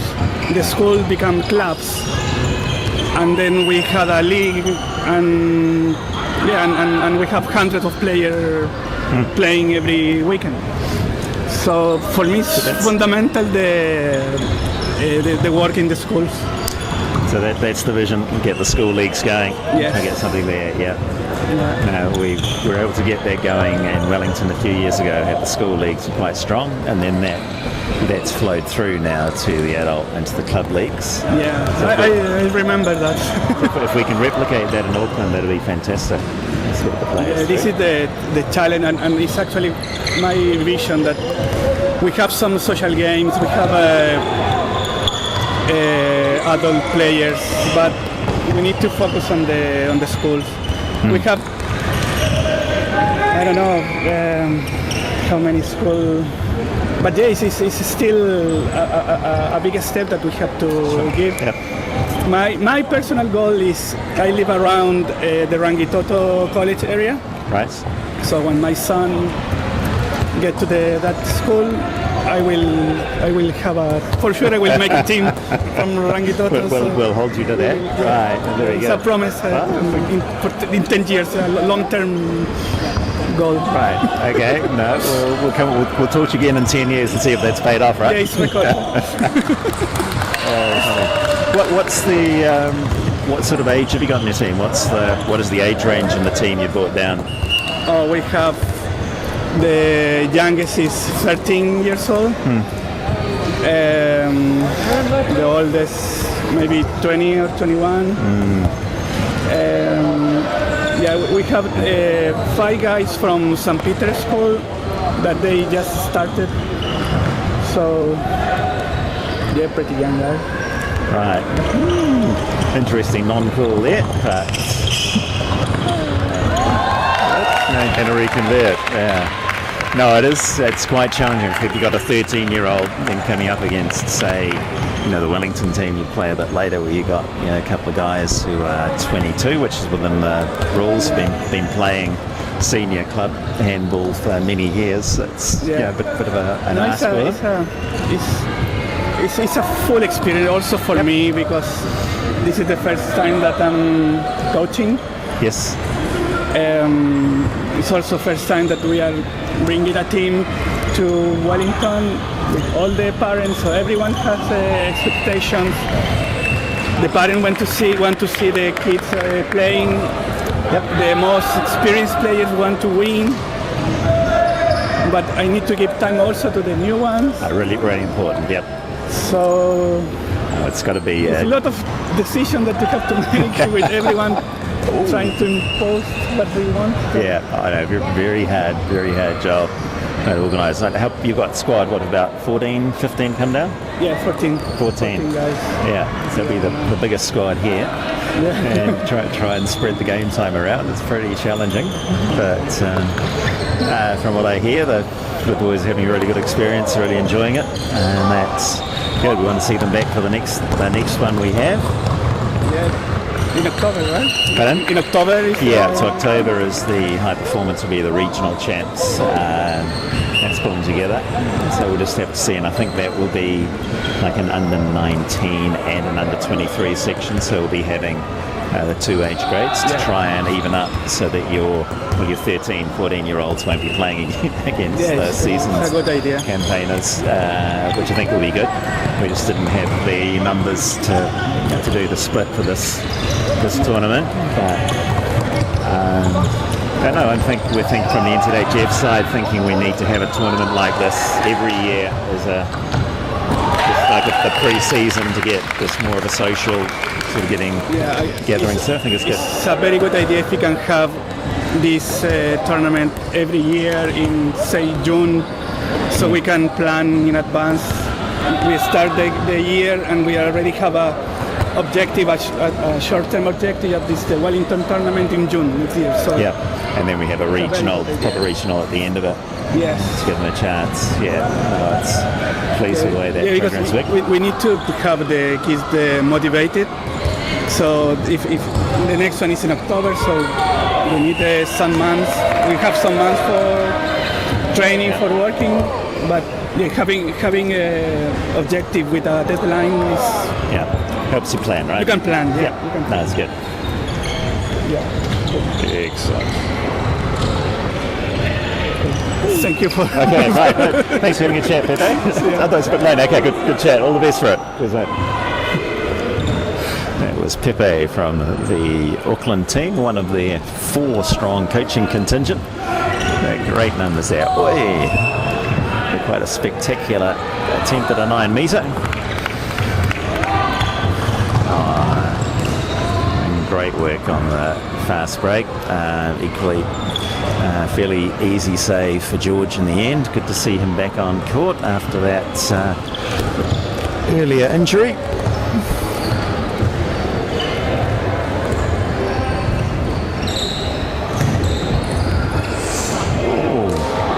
Again, a interesting non-call from the obstruction. Oh, Brownie getting a rare run out on court. It was Brownie, the New Zealand under-18, one of the New Zealand under-18 goalkeepers. A lot of international experience, but none of it outside of the goal circle. Great to see him on court and actually getting a run and scoring.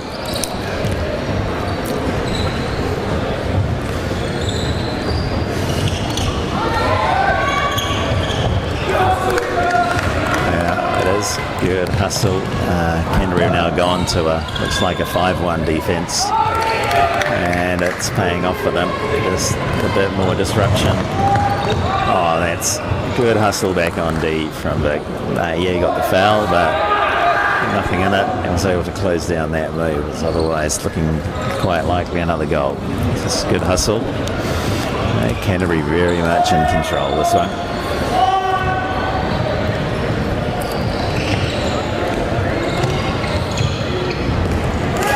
Brownie again. Whether he'll want to go back in goal to know. That's like a 2-from-2 conversion from Brownie. He's loving it out there.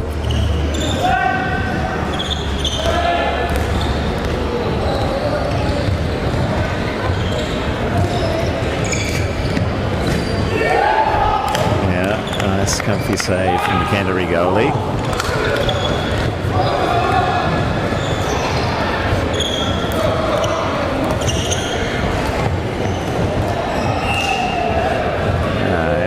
Nice save from George, but Canterbury will get the ball back. The block on that attack. Not long to go now. Nice save, George. Good work. Let's see whether Vic can actually make something of this one. They got George's up there. They're going for the big power play, and now George has got to go back.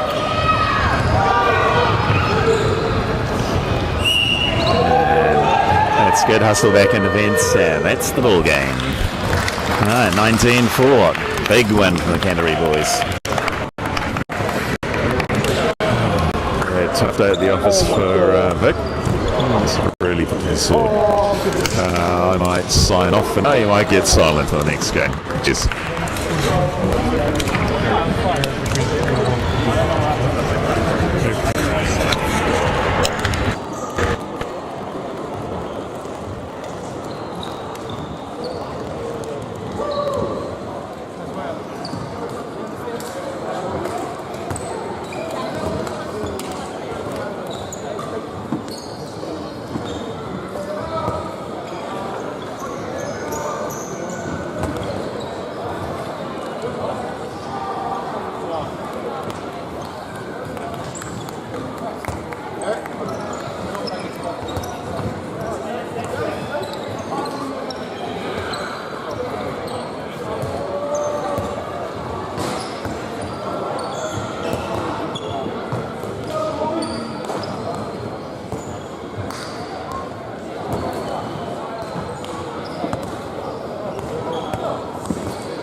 might find you calling.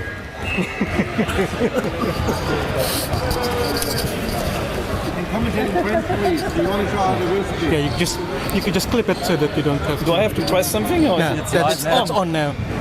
the people can hear my bullshit now. Yeah.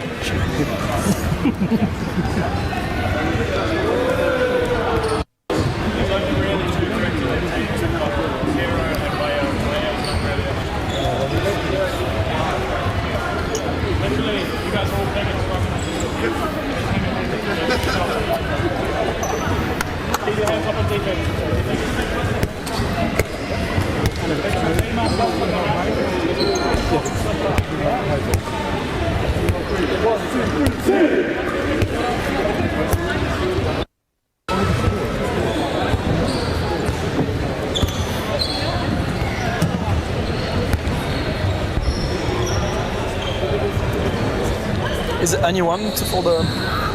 Do you need someone? Yes, indeed.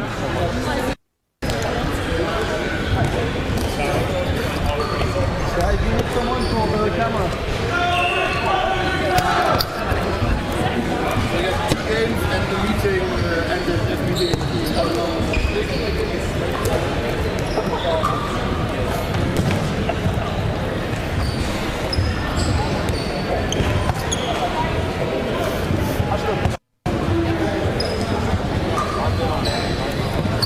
About to start Wellington versus Otago. Both teams won their first game, so it's going to be probably a very interesting game to watch.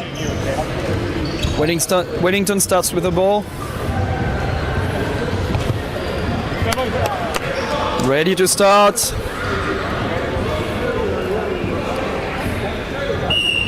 And go.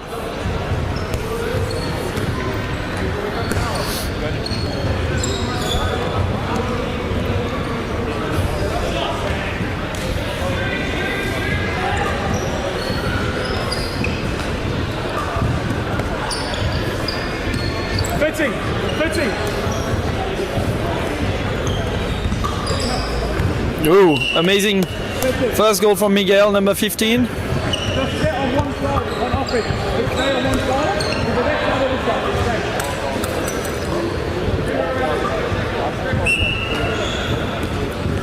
Man on man. High defense from Wellington. We've been playing 3 against 3 for a while now. Will that work well against them?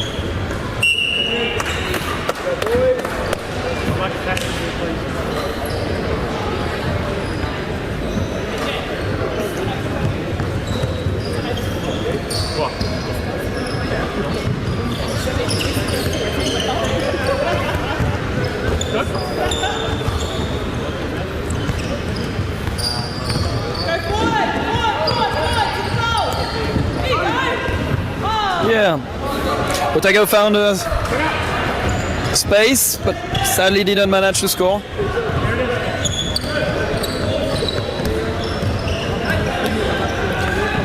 Long play for Wellington. Oh, and the ball is stolen. Great job, guys. Wow. Yeah, easy goal for number 8, Paul Ireland.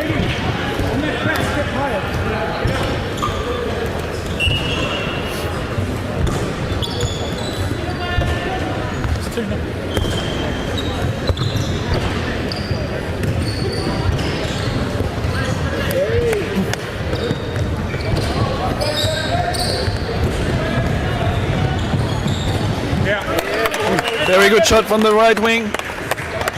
Number 36. And Otago is back in the game. Oh.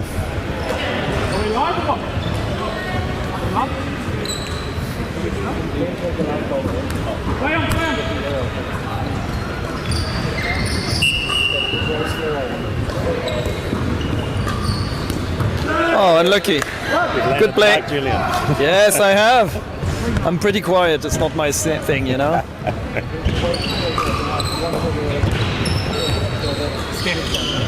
Ooh. Yeah, unlucky. Very good pass to the line. And great shot again from Paul. Number 8. Great release from the goalie, wasn't it? Just looking for the fast break and just fired it out. Very good. High risk pass, but worth it. Oh.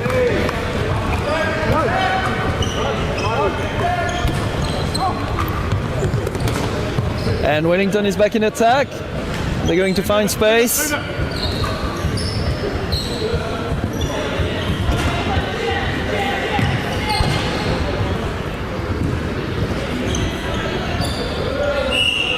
Good defense from Otago.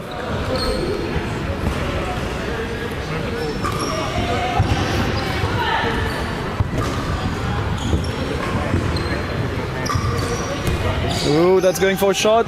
Oh, good save from the goalkeeper. Unlucky. Bouncing back to a good right wing. Slow it down in the next attack.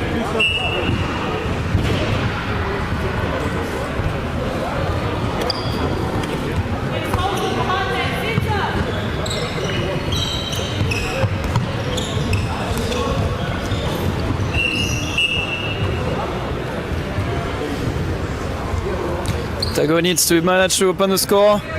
Will it? Yes, very good. Very good goal from Otago. Tall player, uses his height, got over the top of them. Good to see. Yeah.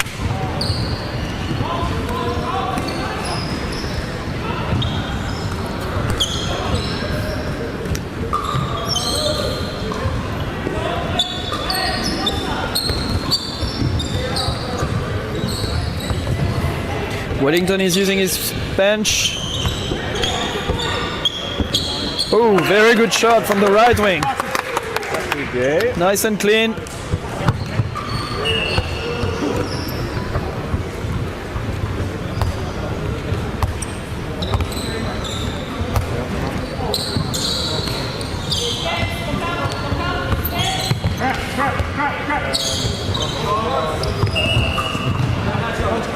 What?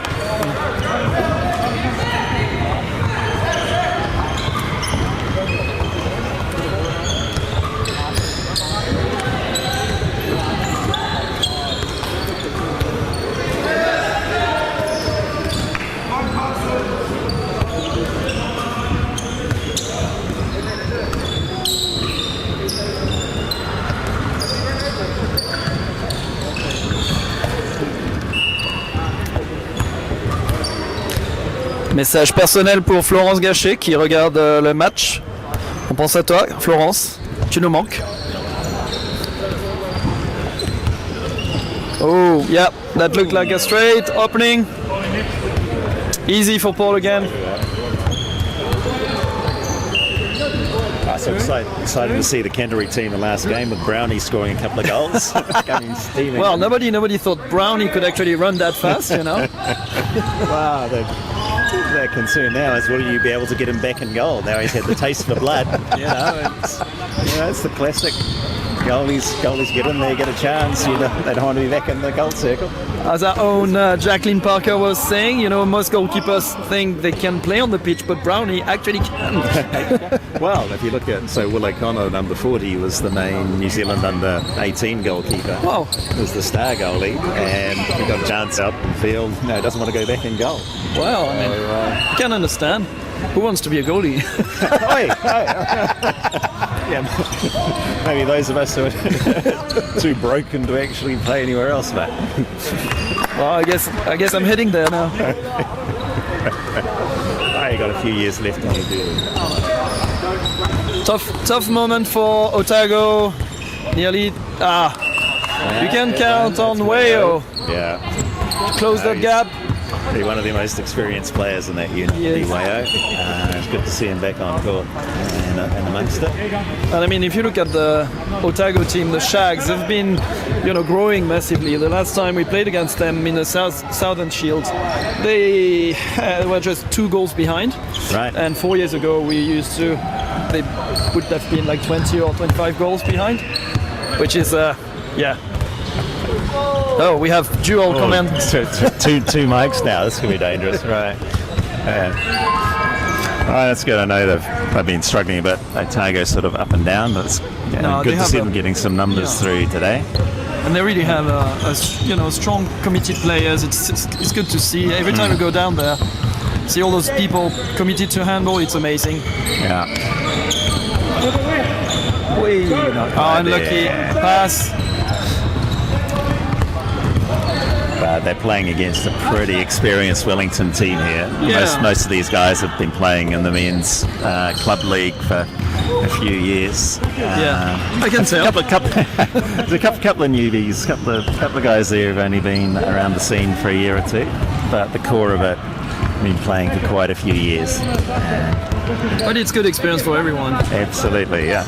Yeah, no, it's good. Oh, that was nice. Yeah, it was a good thing. Sadly didn't go in. Yeah. No, when he gets it right, that number 0, he's pretty impressive, and he's soaring up high above them. Just didn't quite get the angle right that time.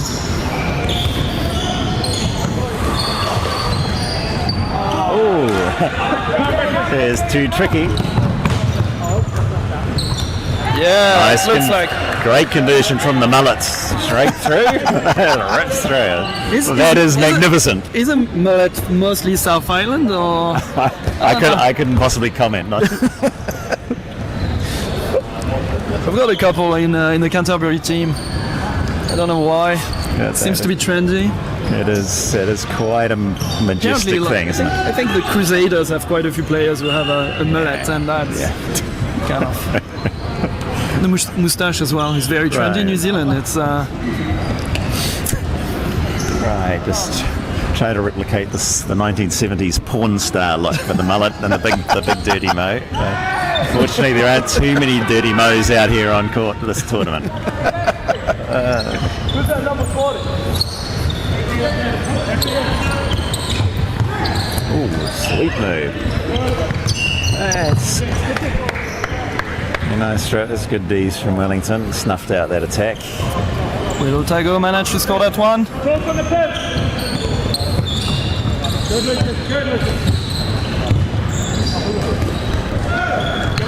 Very good from Steve. Again, he's just always looking for that early release. Yeah. Oh, a bit messy. Otago is fighting, but Wellington is pushing them hard. And converts. Goal!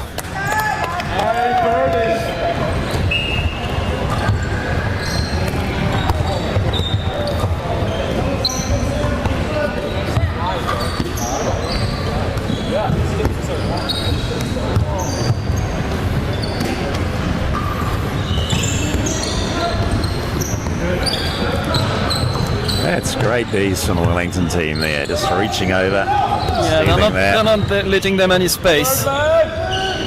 Oh, fires it wide that time. It's a bit too rushed.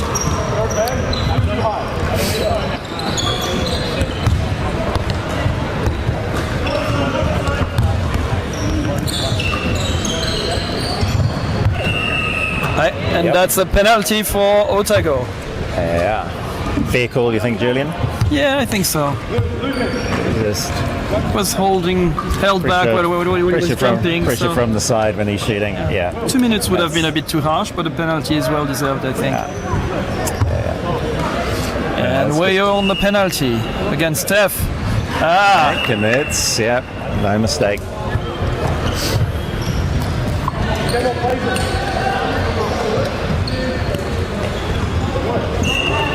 And 4-13, or 13-4, I should say, for Wellington.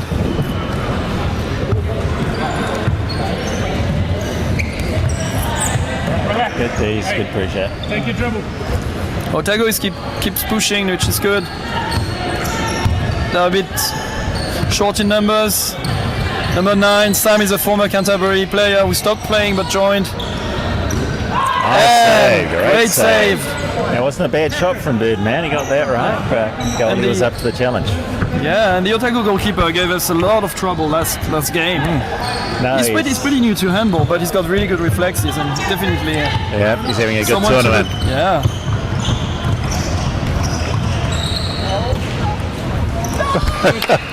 Pretty scrambly, but Yeah. pretty ugly, but the ball's in the back of the net. That's all that cares about. Yeah.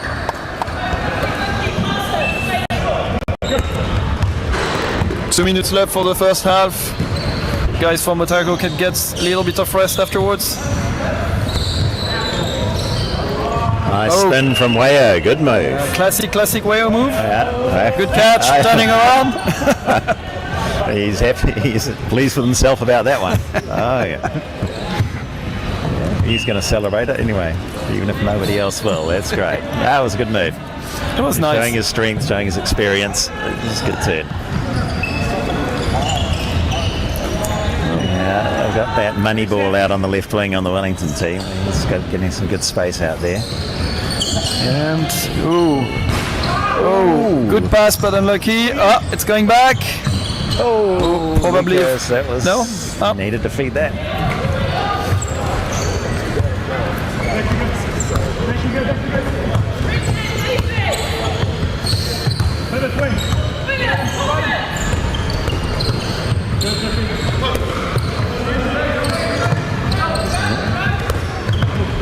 That's a great strip from Lucas. He's a busy player, Lucas. Releases that there. Easy goal. And it all comes down to the hustle on the D. 5:14, 50 seconds left. I'm sure Otago can come back, maybe.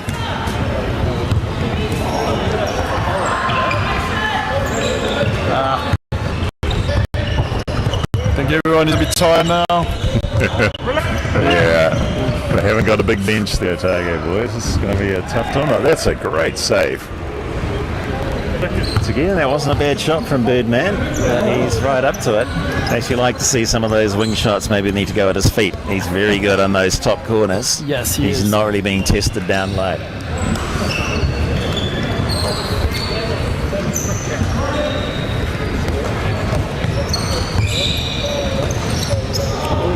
Nice recovery. Good goal from Otago. And the mullet steams through again. Yeah, just burst through his And hands. 1 second left, and that will be it for That won't be enough. first half. And that is half time. And we will be back in 5 minutes, or 3 minutes maybe. Yeah. So Julian must be proud to see have your two boys on court playing well for the Canterbury team. Yeah, I mean, I've been pushing them hard for the past 2 or 3 years, but I must say they've gained a lot of confidence now, and it's a pleasure to see them, being there and also playing collectively, Yeah. And they're all mates, they're all in the same high school, and you can tell they're having fun together. That's it. It's good unity, Matt, in the team. And they have some more junior guys in year 10. We're training with them, but obviously are not experienced enough to join just yet. But hopefully maybe next year we can grab a few. Hopefully for the future. Yeah, I'm probably the idea would be for the next tournament next year to try and get split age grades, so you have an under 18, under 23 type thing. That would be great, but yeah, I think most of our players are under 18. Next year might be a couple of them will be 18, so it might be hard for us to get the numbers, to get some under 18 and under 21. Which was the challenge for this tournament, right? Of course, yes. Getting enough numbers, right? Okay, so come and introduce yourself, mate. Yeah. How have you found the refereeing out there? Oh, it's pretty good, eh? Pretty good. We have witnessed. Introduce yourself. You're on the live. My name is Omar. I'm 14, eh? And you're down from Auckland, yeah? Yeah. How old are you? 14. 14. That's 14. So playing against some fairly experienced boys out there. How have you found the tournament so far, Evan? No, it's pretty decent, eh? There's a lot of matching efforts from both teams so far. Cool. Yeah. And the boys enjoying it coming down here? Good trip? Yeah. Good trip? Yeah, it was a very wonderful trip, eh? Excellent. No, good. No, Are you more like of a long curly hair like my son, or do you like mullet as well? Yeah, I'm thinking of growing a mullet. Ooh. Yeah. By Christmas. Yeah, whenever. I mean, you can come to the Canterbury Quakes or the Otago Shags. They have plenty of mullets here. You'll blend in perfectly. Back to another chicken half, eh? Yeah. Okay, enjoy. Going well, man. Cheers. That was Eman, our referee from Auckland. Wanting to have a chat. 14-year-old. I mean, we have quite a few good young players like him. Mm-hmm. It's nice to see because it's very promising. Like, Ollie, come and have a word. Yeah. You're on the live stream, Ollie. Disappointed not to see you out there today, mate. Bit injured. I banged my knee up at South Island Shield the other week, so still waiting on a confirmed diagnosis. But yeah, hopefully not too bad. It was Hopefully a back month soon. ago. Yeah, I know. Anytime, go see the doctor, mate. Yeah, I went to see the physio, but he's going to be fine in 2 weeks, but apparently not. So It's good at get it checked. Yeah. Still great to see you up here supporting the boys. Yeah, it's good. Tournament. Yeah. No, we're doing really well. I'm proud. So the scoreboard's not great at the moment, but yes. No, gone though. No, Christian's gone. Okay. I don't know. 1, 2, 3, right. Yeah. You're now back to the full complement. You might need to get your kit on, mate. And just I want to, but really warm. Right.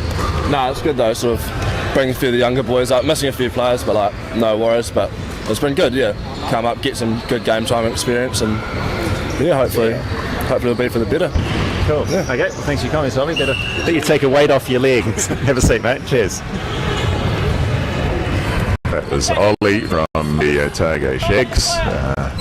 One of their key players. Unfortunately, just got a bit of an injury at the Southern Shield.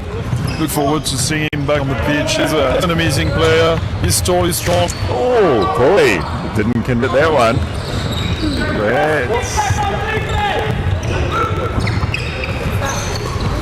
We're commenting. Wellington misfiring in this first half. A couple of good open looks and hitting the crossbar. Oh! Goal! Showtime! Hey! Paul!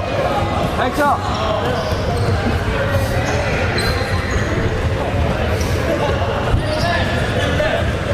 So we let you down. Nobody's looking after the camera. Was once again Canterbury duty. Might be relying on the camera at the far end. All right. I don't think the Wellington team will be too upset about the camera not being on those shots. Ooh, great save from the Otago goalkeeper again. Well, that's 3 good looks the Wellington team have had this half and haven't committed any of them. I remember the last game against that goalkeeper. I think we missed 7 penalties against him. Wow. And all our players gave it a shot. Yeah, he's got the good reactions, good flexibility. It's just, Yes.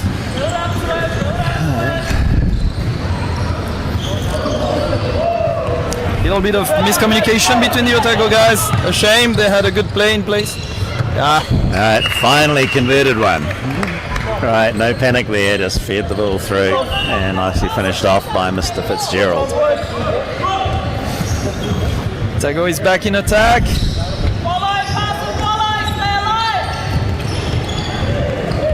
Oh, no call there. Steal, good run. And Lucas converts. Yeah, got to take better care of the ball. Otago boys. Just a little bit loose on that carry and paid the price.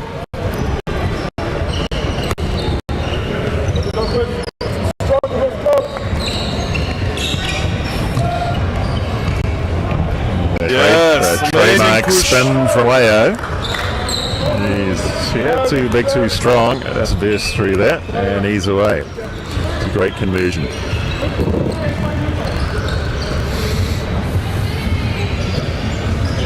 Having a player with the defense that Wellington is playing 3-3-3. Yeah, a guy like Oli would definitely help in the Otago team. Yeah, just a bit of presence. Yes.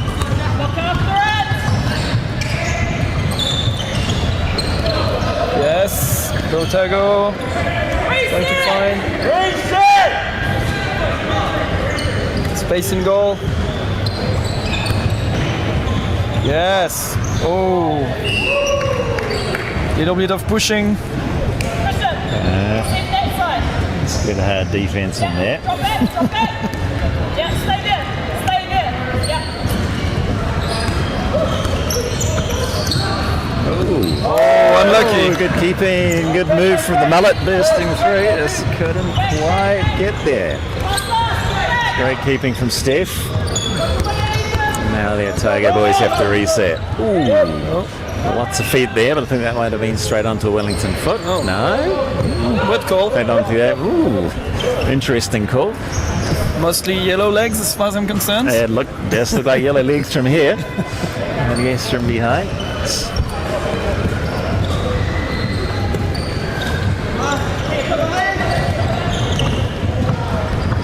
Oh, another amazing save from the goalkeeper. Saving. Yes. The defender just wasn't able to gather in, unfortunately. But no, he's done well. Oh, watch out for Paul. Yep. Oh. Another great save. Again, see, they're all going high, right? These Yes. are very good high. I'd like to see them try them a bit low and just see if he's as good down low as he is up high. You'd be surprised. It's quite good as well. Yeah, I'm sure he is, Victor. He's just not working up high. he's got that well covered. A bit of an easy shot, easy save for Steph. Yeah. Straight to the chest.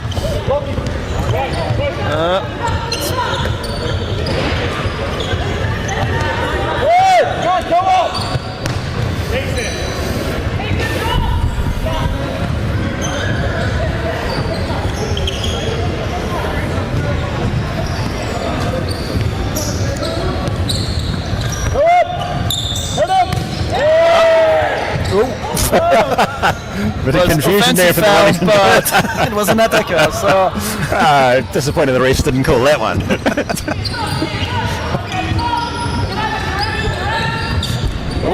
Fires wide.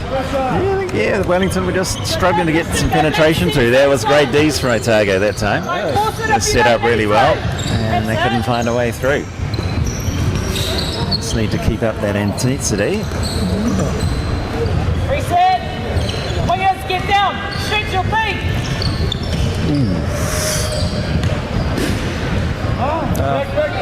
Bit of a closed angle, but the Otago guys keep pushing. There's that release. Amazing pass. That's great.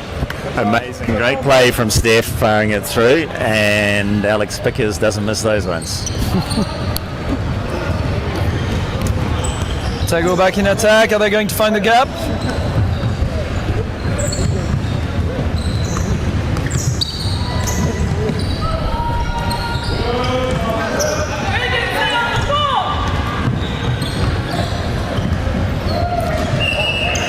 Oh. Nice. Again, there's that release. He's just dynamite on those long passes from Steph. He's really been working on that. And Alex Pickers is always up there looking for that. Yeah, it's a shame the Otago boys working so hard on D's and then have those little gaps. It's just that easy goals through. Hopefully they will keep their momentum. They are still pushing.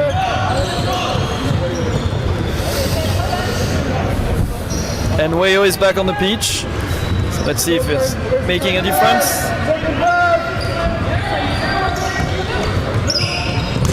Oh. Easy shooting, easy save. And Otago is back in attack.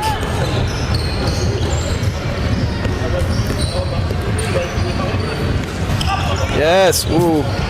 Good grabbing, good defense. Good solid D's. There definitely was a gap, but it was closed. Yeah, they just kept shadowing him, didn't let him go. That's all. Ooh, amazing shot from Wayo. That's a great release from Wayo. Yeah. He really is working hard in there. Currently 19-8, 19-9 for Wellington.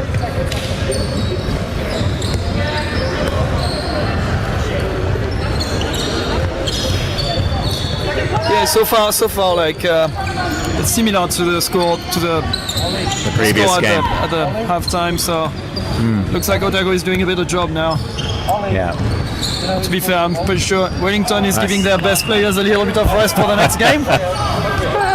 Potentially. They have a full bench, to be fair. They do have a full bench and they're using them, so rotating them Privilege around. of playing in Wellington. Yeah, correct. Yeah. All right, we've got the numbers here and using that.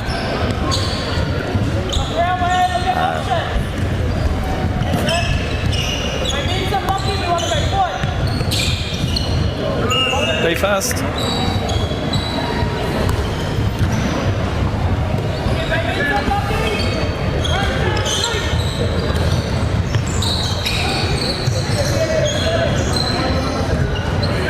That's a tough shot. There goes the Long long pass. pass again. And Oh, and great save. Great save. Birdman not able to convert.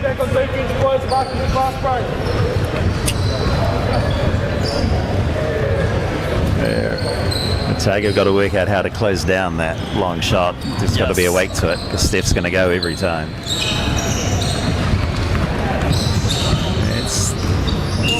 It's good days. Didn't give up on him.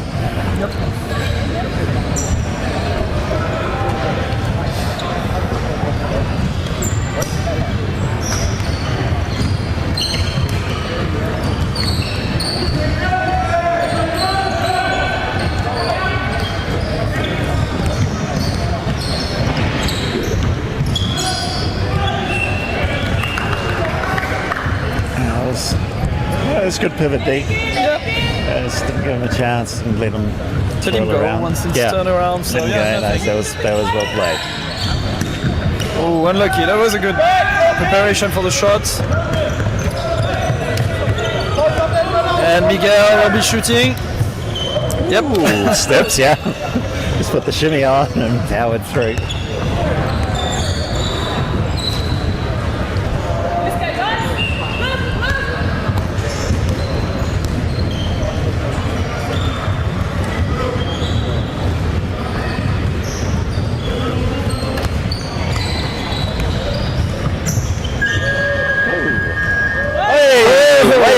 Showtime!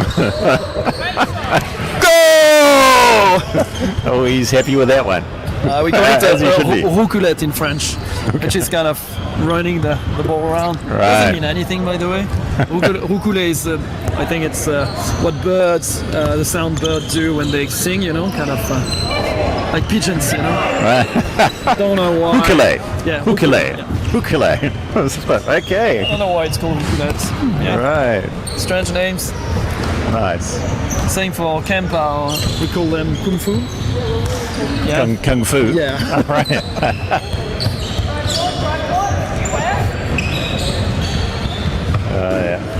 Wayo's got the confidence on now. He's just going to keep fire he's it going to down. keep It's a good option for them, I think.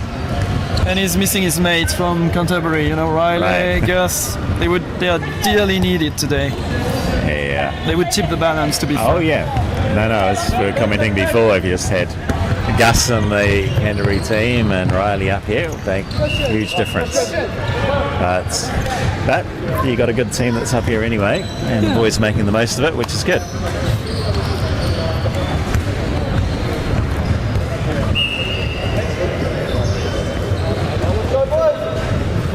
And there's that new Queenstown club, so you know the Southern Shield might turn into a tournament soon.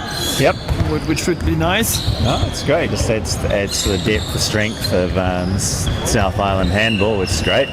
There's going to be there's a tournament coming at end of September in Ashburton. So there's going to be there'll be a one-off games, the New Zealand team against an invitation team, just as an exhibition as part of the Ashburton Festival. So that's the last weekend in September. So mark that in your calendar. Yeah, of course. Make sure your boys are all primed for that, Julian, and Always yourself, of course. Always looking forward to a trip to Ashburton. And who isn't? Let's face it. You know the reputation of Ashburton in the South Island? It's a no, good... do share.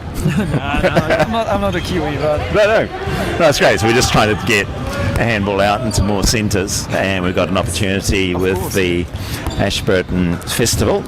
Got a good fantastic support from the Ashburton Council, and so we're going to have a training camp for the men's squad for the national team and have a Saturday night exhibition game with the New Zealand squad against the best that Canterbury and Otago have to offer, or the best combination we can get up against them. So that would be nice. Be looking to see your guys involved in that. Yeah, of course. And it should be a good event. I'll gladly be commenting on that one again. I might be on the bench for the New Zealand team, doing my manager duties for the New Zealand team, mate. Sorry. Oh, butchered. I'm sure we'll get a few guys lined up, and some of our guys are still students, so they are struggling financially to be travelling. Yeah. But hence with Ashburton, end of September. Exactly. So these are opportunities to get them to play. That's the ride down the road. Yep. Because it's always a bit disappointing to us, because we have a handful of players that are not coming to all the tournaments because they can't, but that would give us a massive advantage. Yeah. More bench and obviously more experience on the pitch. Absolutely. Ooh, very nice play from 30. Yes, nice fake. Yeah, that's Zach Jarvis, another member of the New Zealand under-18 team that went to Kosovo. There's quite a lot of them in this Wellington team.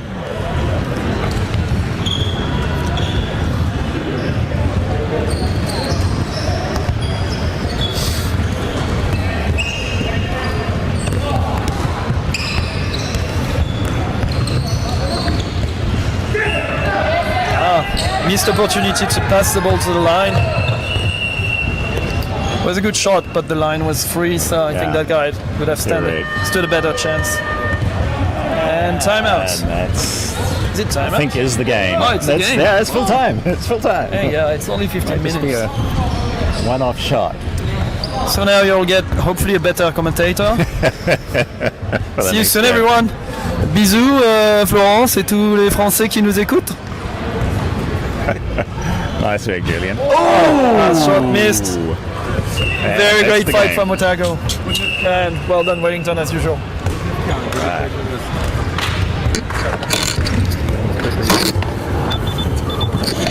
Watch what you say, Frank.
I'll grab Jimmy as well. Alright, we're back online. Watch out, team. You commentators. I've been commentating all day. Oh God. I said, that wing bikers. No one else on the stand can.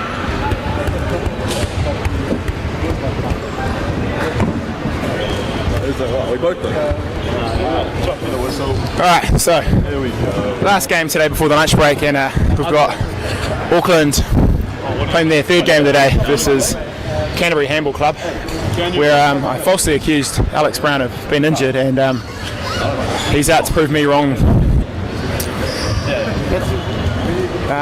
We look to try and get a couple of expert opinions on the Commentary for this look around, I can see James Cochrane, captain of the New Zealand team. Well, he's always good for a chat. Been working on Kasim all day, the manager of the Auckland handball team, but he's a bit audio shy, and a few other players that are in the current New Zealand setup floating around. So we'll try and get them in. Tim Banks, I can see. Guias must be having some kind of training camp. Jack Gallagher's floating around as the coach of the Wellington team, and we'll look to get his thoughts on how the day's going. When he comes back around over here. So, last game of the day before the lunch break to Someone to do it. refuel, have a bit of a vote on some current New Zealand handball matters. Controlling this. So we'll look to, Canterbury were looking to avenge that loss versus Wellington earlier in the day, and really put some pressure on the Wellington boys to win the remaining games. For those who don't know, it is a round robin format, so there won't be any kind of final. So Wellington are in the driver's seat at the moment, and it will be hard to usurp them, one would think, with the games that are remaining in the schedule. So Change it. But yeah, let's not do the replay. action's ready. We've got Lucas and Miggy reffing from the Wellington team, and Auckland have start things off with the ball, and we'll look to obligatory handshakes, weirdest thing about this sport, and I think we're into it now. So Canterbury were looking really strong through both of their backs in the last game, as Auckland work around to a nice right wing shot, and unfortunately it comes off the post, and we'll play back for the line that was called. And so here come Canterbury. As I said, their threats are mainly the centre back here and Paul on the right back side. They played really well against Wellington. Hopefully they'll look to keep that form going and not hopefully they didn't expend too much energy as they go for an elaborate cut move that's unfortunately been spilled and come off the legs there, and that will be a turnover. And Auckland, a few key players for them. They've been trying to feed the pivot, who's been able to find space all day, but their centre back, who's currently bench riding at the moment, will be looking to get back into the game and maybe apologise for stepping on my shoes a couple of weeks ago by scoring me a goal. Had to change shoes because you.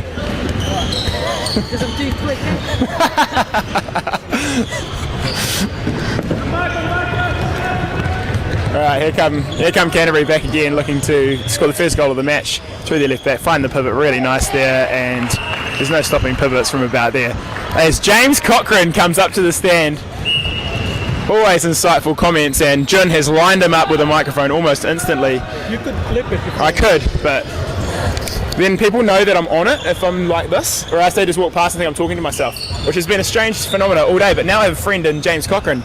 Jimmy, how's it going? Good, mate. Good to be here. Good to see a bit of youth handball, or not necessarily youth, but the younger age groups coming through in the under-23s, building a bit of depth in New Zealand handball. Looks like there's a few more teams here than I've probably ever seen before, which is good. Yeah, I've been talking earlier on stream about a huge squad that Auckland's brought down. They're sitting with Dave Ireland. I counted about 38 people on their bench last time, and Kasim told me before that there's actually a few at home who couldn't make it. So their program's looking really promising. Yeah, it's amazing. I had a chat with Kasim all of 3 minutes ago, actually, myself, and he was saying not only is there a lot of players that are keen to play, there's a lot of help going on around the community, a lot of parents that have turned up for the tournament, made the trip down, which is good. The most exciting thing for me about Auckland handball at the moment is I think every one of these guys is potentially still in secondary school. So Yeah. the under-23 tournament, the future looks very bright for Auckland handball. And I've been following their progress throughout the day, and they've had a win against Vic Uni, so I mean that's really punching above their weight in terms of age, and ran Otago very close, and if it wasn't for a couple of key mistakes at the end, they could have pinched that game. So and that's the beauty about handball, I guess. You're always in the fight, and you're hanging there, and in the last couple of minutes, you know, maybe with a bit more experience, that scoreline could change in a year or so's time. But I imagine for a few of these boys, it's probably their first tournament, particularly at this level, and that's what you're going to get out of it. It's just that experience for those moments that become pretty critical, and for those who are here to get the win, give it time, and these boys will be a real threat. I think that's exactly right, and I think Canterbury's handball program is, a real testament to that. A few years ago,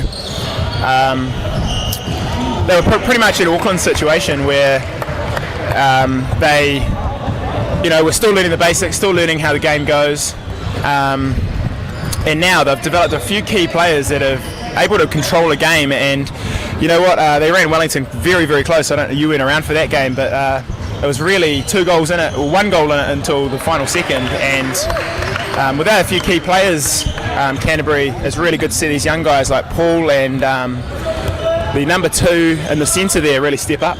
Yeah, mate, and like you're saying, what's happening with Auckland now probably was Canterbury a few years ago. I know there's a lot of work done with Cashmere High School, I believe, and also just Canterbury handball in general, really trying to attack their youth. Players like Willie Silcock really trying to get out there and get a lot more people involved.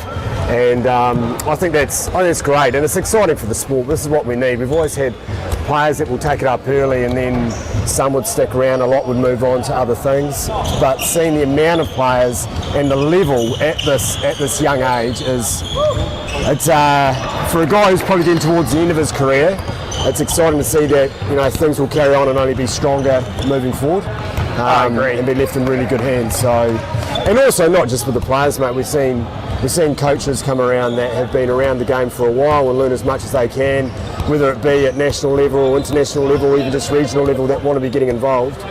And everyone seems to be benefiting from it. I agree. So Canterbury looking slick on these movements, and big crash to the floor there.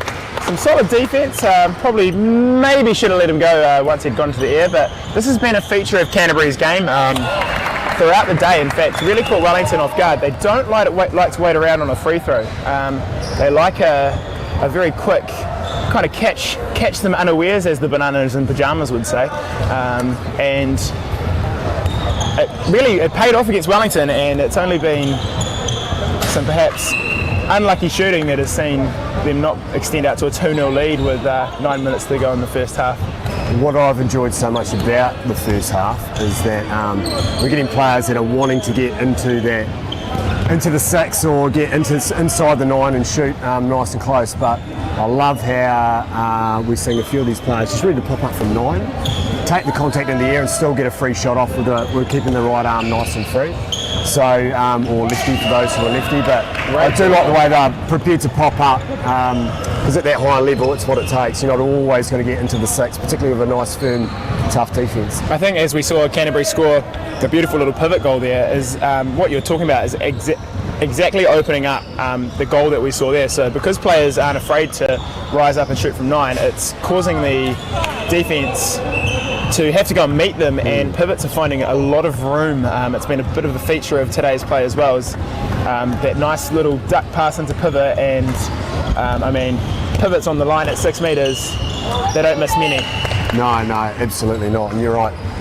Creating space, shooting, jumping up and shooting from 9 isn't just about the first goal, it's about creating the intent moving forward. The defender then knows they can't just sit on their laurels and sit back, and then all of a sudden those pivots come to play a lot more, and you being a pivot yourself will be well aware of that situation and how much more enjoyable and fun it can be. Oh, for sure. Playing on the line there. You're always there to see your team get through, but a nice little dish shot from 6, it just makes a pivot stay.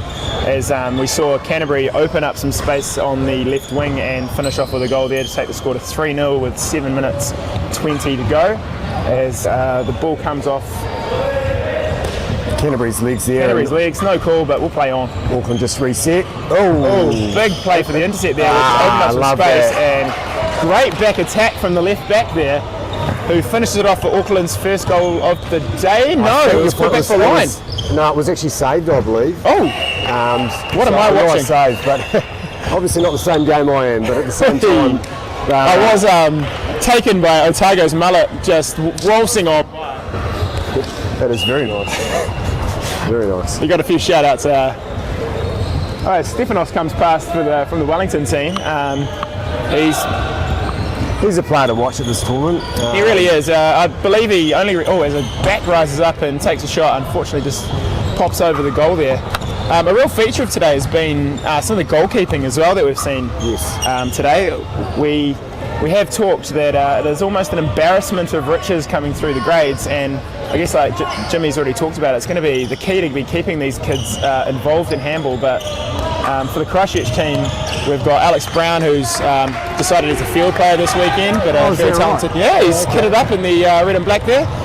We've got Kenta, who's probably established himself as quite a handy beach goalie and is moving quite quickly into the indoor game.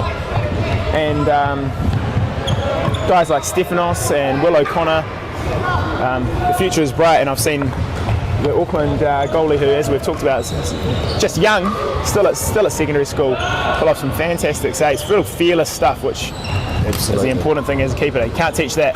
No, you can't. It's an instinct thing. I don't know where these boys have. Oh, great shot. They're on the board, 4-1. 5 minutes to go, or 5 minutes to go in the first half.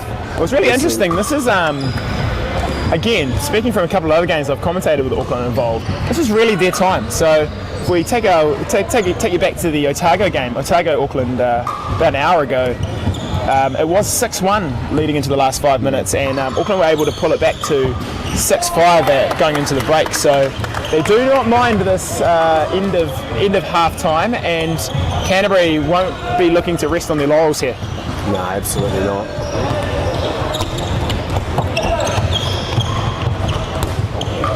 As Canterbury unfortunately spills the ball there, which means a reset attack. Oh, and a great little cut there. Great shot from Paul. He really seems to be a bit of a linchpin to this team here today. A lot of the play seems to be revolving around him, and maybe it's an experience thing, and his height and athleticism certainly is very helpful in that instance. But he's also a player for the future. That's number 4 for Canterbury, Paulie. Definitely. He really put the team on his back. As a great little quick shot comes in from the right back for Auckland there, and has forced Canterbury into a timeout to talk about things. And yeah, they just confirmed that's a timeout. So I think that's right. You know, Auckland seems to be getting their radar back online now, and there's been a couple of really nice goals. One from the right winger, and one coming from centre on a nicely stem shot, just catching the defence off guard. And two well worked goals. And these guys are definitely in it. I think so far the difference has probably just been the accuracy of shooting. That's probably where they're getting as many opportunities as what I'm saying is what Canterbury are. They're prepared to jump from 9, but obviously we're getting a few more saves, or maybe just not being on target as much when it's coming from the Auckland end. And I think one of the keys is that Canterbury have really had all their guns on early in Paul and the number 2 in the centre, playing the centre back there. I'm unsure of his name, but Auckland actually have one of their key players still sitting on the bench. Number 2 from Auckland, their centre back, has really been a key player throughout this tournament, and as I've said earlier on stream, was a feature of the second Auckland men's team at the Auckland tournament last week. So he's proven he can foot it with the adults, and look for him to make a big impact when he comes on, hopefully quite soon. I'm looking forward to seeing that happen. I've described him as Kasim 2.0. Oh yeah, very quick, I can imagine, agile if that's the case. But takes the right number of steps. Just a little dig, as Kasim is an earshot. Yeah, right. And he put me on skates a couple of times over the last tournament. All good fun though. I can assure you you're not the first person that's happened to Cam Ross, and quite likely won't be the last. So that's handball. We see Miguel and Lucas refereeing this game from Wellington. They seem to have everything under control. and have riffed it quite nicely too. It's a bit of an observation. Yeah, I think there as well. Players know where they sit. The consistency's there. So, and one of the key things is that they're letting it happen. So the contact is happening for sure. They're kind of seeing what the outcome is before they're blowing the foul and deciding actually have they had a good enough look that I don't need to blow the foul here. As Canterbury mount their first attack after the timeout.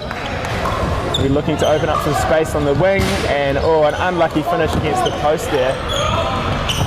And Auckland will look to come away with this with 3 minutes 50 left in the first half, and the score at 5-2 to Canterbury. Yeah, I mean, what I'd like to see from Auckland there is there's a really good opportunity there for maybe a bit of a fast break. These boys all look very fit, and those sort of quick turnovers that can happen like that provide opportunity for you to get a couple of easy goals. So I think that'll be something that they'll work on moving forward, where the ball goes turned over, or it's, the goalie makes a good save, they get quick ball back and the wingers can just fly down the court and give themselves an opportunity. If it's not on, they pull back and they reset to where they'd already be anyway. So I guess that's again just going to come with a bit more experience, but we see the left wing run into second pivot there, provide a bit of space for the right wing, but unfortunately the ball goes a bit loose. And here goes Canterbury trying one of those fast breaks that you did talk about. For anyone who's new to the game, fast breaks are a real key skill in handball. A team that can pull them off kind of without thinking about them really do have an upper hand, just because often the team is gone and the ball's over top of you before you've had time to get back, and it's just without shooting in front of defence just makes the game so much easier. And I think if you're watching the court there, you can already see that the Canterbury wingers were getting back. It was really good fullback from Auckland too, though, you know, so that's probably why it slowed down. But we see Paulie again just breaking through, shooting top left around the goalie, and that's a very clinical handball movement. They just really need to identify him as that target. He's things are happening around him. Maybe either look to take him out of the game, or maybe get up on him early, send out your best defender and shut him down. You see Auckland just moving ball around, and it's after this game, yeah? Good defence, good solid defence. Ball comes a bit loose, and unfortunately Canterbury have come away with the ball. So unfortunate for Auckland, but great play from Canterbury, always staying in the fight. So 1 minute 54 left in the first half here, and once again Canterbury burst through. Being critical, you'd say that Auckland has kind of turned off in their defence over the last couple of plays. Maybe a word from Alex Brown in the timeout really said, hey, let's just straighten up our attack, burst into these holes and make these boys work on defence a bit more, and it's paid off, jumping up to a 7-2 lead. They certainly seem to have tidied things up a little bit. Oh, beautiful shot from the right winger. Lovely to see a good, strong left-hander playing in New Zealand handball on that wing. We do love left-handers in handball. If you're new to the game, being left-handed automatically makes you better than most of the population, because you can get round on the right side of the court and take a shot that is much, much easier than a right-handed being in the same position. So certainly just opens up your angles a bit more. It's easy to shoot running in that same direction and just provide some really nice opportunities. So as you see, Canterbury here playing again with less than a minute left on the clock, and their left winger now gets a nice shot off and the score goes to 8-3, 45 seconds to go in the half. Auckland may try and play this a little bit slow, get themselves the last shot of the half, not give Canterbury another opportunity to score, and hopefully just get one more goal closer and stay within touch for the second half. No, they've gone up quick, gone up early. Unfortunately, shoot over the top. And that leaves Canterbury with 30 seconds left to maybe mount a last goal of their own and take a 6-goal lead into the half, as they play into the pivot, and some real strength by the pivot sees them be able to get a clear shot past the keeper. 15 seconds left in the half. Auckland will be looking for one more chance. Don't want to waste time here. Yeah, 9-3 up. We still don't want to give Canterbury an opportunity if you're Auckland here. Canterbury will be looking to get a really big, nice stop, keep that strong D up as they've had all game. There's a right winger again, left hand. Oh, and he's just pulled it wide. Nice save by the goalie coming off the shoulder.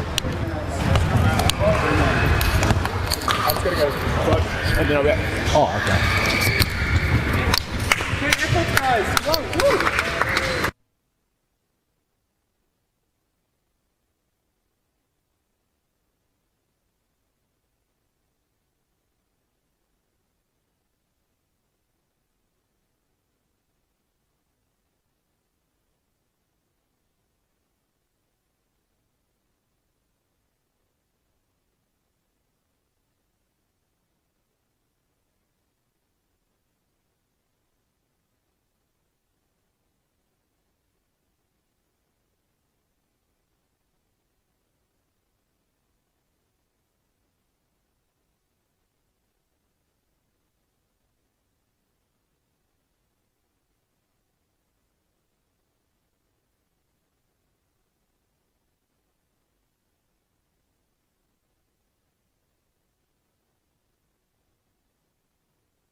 Welcome back. 9-3 half time. 15 minutes left in the game, and Canterbury, we wanted to put this one to bed and move on, and I'm sure Auckland will be wanting to create a bit of an upset and change of momentum and score a quick few goals and make a real game of this. So been really nice handball played between both teams for those who are just joining us. But Canterbury certainly just exerting their dominance maybe in the last few minutes there. Nice pivot play there by Paulie, the left back, and the pivot moved into space nice. He got the ball. Defensive foul. Right wing coming round, and a beautiful shot. Great shot from the right winger. And Canterbury go up 10-3. They'll be liking the start that they've got in this half.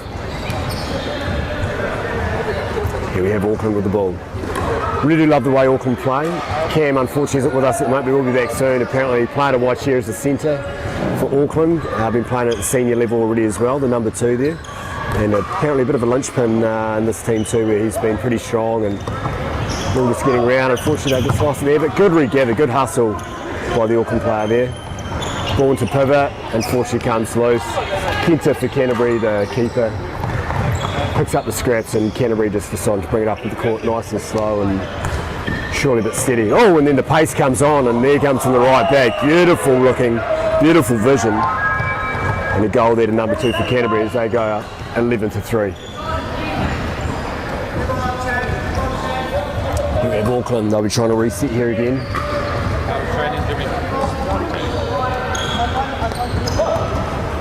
Ball comes to the right back to the centre. Unfortunately, ball gets loose again. Good defence by Canterbury. As Canterbury bring it forward, Paulie gets the option, the number 2 here again. Goes for the trick shot of the lob, but unfortunately, goalie has that one covered and the lob just a little bit too big. Good spacing by the goalie, and Auckland will now want to bring it forward and get a goal of their own again. Down by 8, certainly not out of the realms of possibility to come back into the game here. Just a couple of unforced errors creeping in, which won't help. But again, that's experience. These Auckland boys will be loving playing this, as will Canterbury obviously, but just getting a bit more handball under the belt at this level and learning a bit more about the game.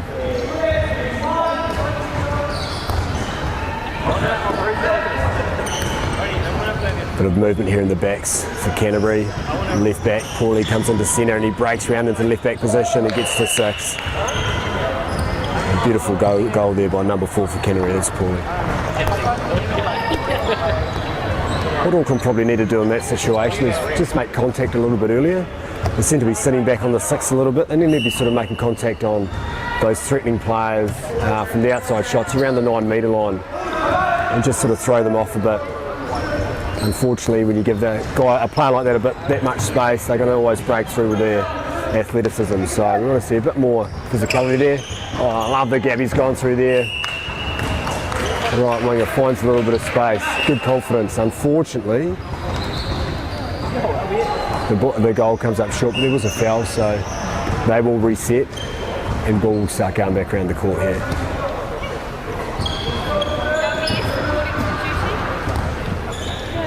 See the ball flow coming around. Centre gives it in. Oh, winger was open. That's all right. He decides to reset. Not necessarily a bad decision there. Shot by the left wing. Unfortunately for them, the goalie saves it. Beautiful save by Kenta as Canterbury come through on the second wave. Ooh, and we see a stop here by Auckland. Unfortunately, they've used their feet. That traditionally should be a straight 2 minutes. Refs are going to talk about that. If it's an incidental, yeah, unfortunately that's probably the right call to make. It's often an instinct thing, but you can't intentionally use your feet in handball. And that's what's happened there. The ball can touch your feet, but you can't move your feet to touch the ball, if that makes sense. So he will just have to let that one slide and have 2 minutes off. Auckland going to be a man down here for about, it makes things very tough. Canterbury player breaks through, unfortunately off balance as he shoots. Gets saved, but the contact was already there. So this defensive line, a downer player for Auckland. They have to work really hard, this 5-man, and that's where you get holes like that opening up. And Paul uses his height, jumps nice and high, and gets a really beautiful shot off. So being down a player for Auckland, it's probably a good idea just to take their time a little bit here. Again, they are a man down, so defence will be not having to work quite as hard as normal in terms of covering the space. So Auckland here moving the ball around, even not a bad idea, just to take a foul. Great save there by Kent as the shot goes off. And Canterbury have hit that fast break, but good defence by Auckland there. They've seemed to hustle back quick enough. Again, I'd just be holding this up. Oh, fast break opportunity though. Kent again makes a good save. Good fullback by Canterbury. I'm liking what I'm seeing from both teams here. Probably in this situation, Auckland would like to slow it down a little bit, and here's Paul again coming through. Nice shot to get off, but great D also by Auckland, getting their body in the way. Canterbury will just reset here. There'll be another minute or so for the player who's been suspended for 2 minutes. So Auckland's just going to have to hang in here, work nice and hard. Good defence, meeting at the 9 like I mentioned before. Good save there by the keeper. Unfortunately goes out for them on the sideline, so Canterbury will be getting the ball back, and I see the Auckland player getting ready to come back on. He must be coming close to his 2-minute suspension now.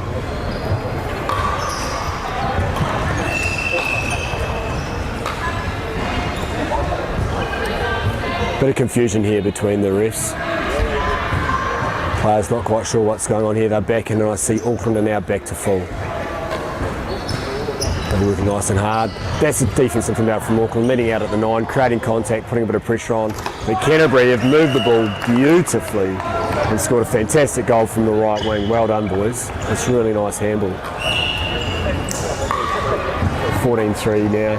8 minutes 30 left to go. Auckland going to need to come up with something special from here. Another good look, and a good look by the pivot, and there's one clawed back. Well done, boys. 14-4.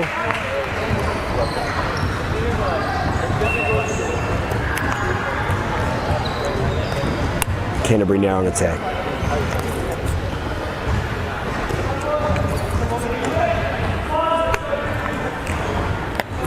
Well, the pivot set up pretty central here. Pivot being the line player.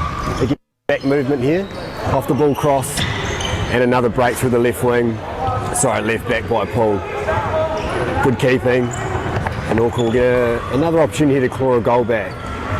Could be a good wee momentum shift if they can do this, and just put a little bit of pressure on Canterbury. The game's by no means over. Certainly advantage Canterbury at this point. But another really good opportunity from left wing. Unfortunately, coming off the post there, and Canterbury get to bring the ball back up. But I love the look. I love what Auckland's creating. It's just some of that finishing and some fantastic goalkeeping, which helps as well. And another great shot from the right back. It's 15-4, I believe.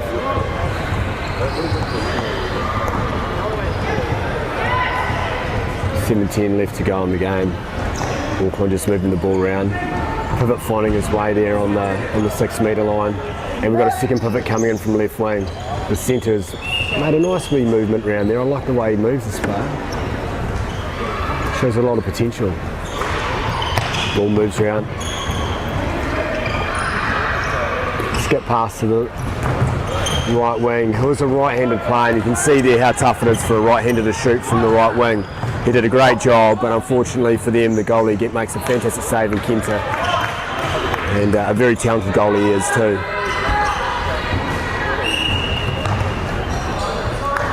Players coming back here due to contact. Canterbury will reset.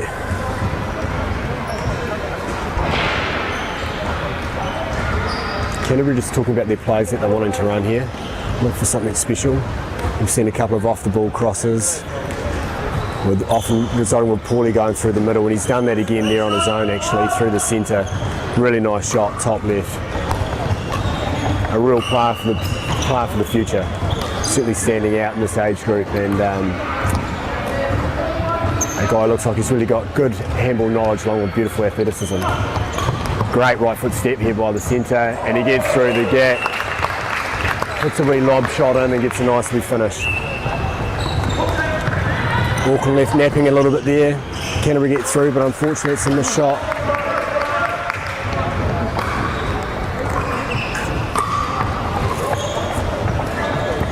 Auckland, we're going to claw another one back here. 16-5, down by 11, 5 minutes 25 to go. Things starting to look a little bit tough now for these boys. But again, they're still getting really nice looks, so they shouldn't be disheartened by what's happening here in the scoreline. I don't think it reflects. Again, right wing gets to take another shot, but it's the tough place to shoot from. As Canterbury bring the ball up the court. Again, they're talking about the movement that they want to run here by the looks of it. Centre taking control, ball moving around down to the right wing. He's going to bring it back around the other side of the court. Left wing sitting nice and deep. Pivot set up very central.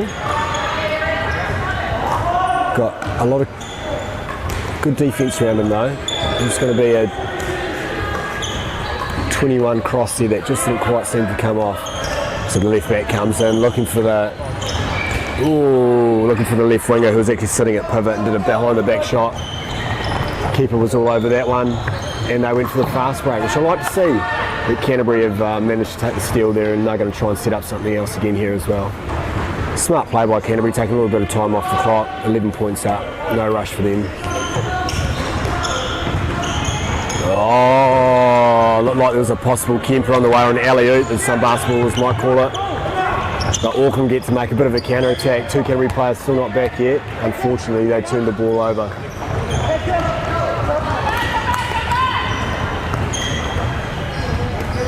And Canterbury making a substitution now with 3 minutes 50 to go. Again, just slowing the game up a little bit. Playing smart handball.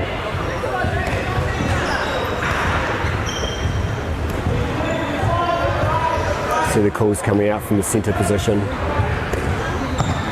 Looks like they've done a cross and then an off the ball cross. Right back, running in.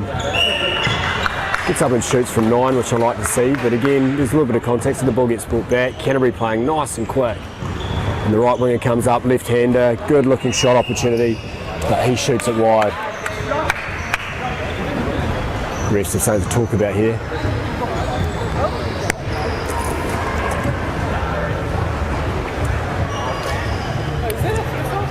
And it looks like we have a 7 metre shot going on, obviously a bit of contact on the shot there, and taking away the space.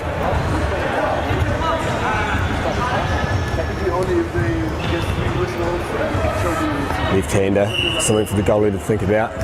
Great save, nice and clean in the hand. Gives them the opportunity to try and play it quick, as they probably need to with only 3 minutes left. And it comes again to the right wing. And he gets a beautiful shot off. Kenta drops low and he sort of read it, but the goalie, the shooter was quick enough to make the right adjustment and shoots above his left knee. 16-6. Canterbury setting up. So Brownie on here at pivot now, the number 9 for Canterbury's. Traditionally a goalkeeper, has played representative keeper for the New Zealand team at age group level and for the men's level at Beach actually. He made his debut just prior to COVID in February of last year. And Auckland now the fast break. This is beautiful play, what I like to see. Canterbury have fallen back nicely though. Good hustle. Auckland now have learnt to just reset. That's fantastic handball from both teams actually. How the game should be played. And Auckland now move it around. Good defence. Canterbury have been accused of just getting a little bit high around the head. So 2 minutes given for Canterbury. They'll be down a player for the rest of the game now. Number 7 not happy about it. But that's handball, they're the rules. Auckland now get given a bit of an opportunity to be a man up. Numerical superiority as we like to call it. And the ball starts moving around. They want to spread these players as much as they can to provide a bit of opportunity. But that's really good defence there by Canterbury just to slow it down. Auckland playing quick again. And I'm just going to welcome back to the side, or back to the com box, Cam Ross. Cam Ross, it's been a pretty dominant half here by Canterbury, now been up 16-6. They're down a man. Just got a 2 minutes very recently for the rest of the game. But the score's not really reflecting the game. Auckland had some really good opportunities, just a little bit of finishing, some fantastic saving from the keeper. Is that Kenta? That's Kenta. Both keepers have been going well. You notice Brownie is now on at pivot. He's just come on as well. Oh, look at him go. Canterbury trying to play this quick. And Auckland now switching back here on the counter. Well, I do apologise for my absence, but good news to impart is that the vote was yes, and New Zealand's handball's new constitution has been officially adopted as of today. So, oh, that's fantastic. Some great work been going on behind the scenes there with Dave Ireland and his legal firm. Doing a bit of pro bono work for us, and hopefully that sets us in some good stead for the rest of the moving forward, so that guys like this, the youth, have a really well governed federation to really make the best of this talent. It's a great little. Yeah, I've been really impressed with the right winger. He's obviously playing as a right-hander on the right wing, which is never easy, but he's given himself a few good opportunities. He's got one of them off, but that's the game plan. It's 17-6 to Canterbury, a well-fought battle between both teams, and Auckland take a lot of heart out of that, and means Canterbury can be proud of their performance too. Some really top-quality handball around. Nice, John. Well, thanks for filling in the gap there, Jimmy. I believe it's lunchtime as Zach Jarvis brandishes some sandwiches at us, and we'll be back, I believe, for the first game. Well, I will be back for the first game after the lunch resumption, and then you'll have to finish it off yourself there. Anything to say there, Jarvis? Nah. Man, a few words as he... That's probably the most inspiration he's ever given me, though. So, we'll see you in just a few moments.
Back for the next game as I sidle up closely to Kenta, the goalkeeper for the... so you're a commentator? Oh, yes, I'm commentating right now. You are on the Facebook. Yeah. Do you want to say hello to anybody? Hello there. Take off your Australian Stop wearing your Australian Tim Banks shirt. comes in and makes some false accusations. Jordan, put the camera on cam. You're going to show us Australian shirt. Don't wait, this is harassment on camera. Complaints officer Gaston will be all over this. Should have got a tongue in one. Should have, but was not gifted to me by my good friends. Yeah, you can. So, right, we're off. So, next game of the day is Otago versus Vic B as I take my space on Otago's bench because they're playing with just the complement of players here. And Tim Banks is going to sidle up looking for some game time. He looks ready. Tande is going to join me. She looks ready to jump on court with her hot chips.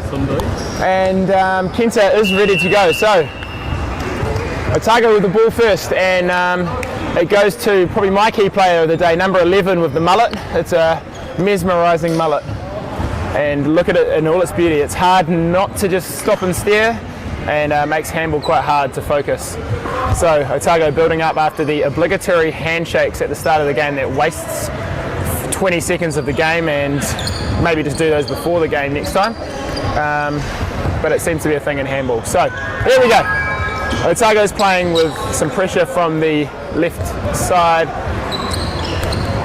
and looking for the pivot, who manages to get it but is very quickly eaten up by Junior there. He's come a long way as a pivot in the short time that he's been playing, and look for him to be setting some really good screens there. And yeah, he's a bit of a brick wall in the middle there. You're not going to get through him. Otago might have to try something different here as the first minute goes by and Otago still have the ball.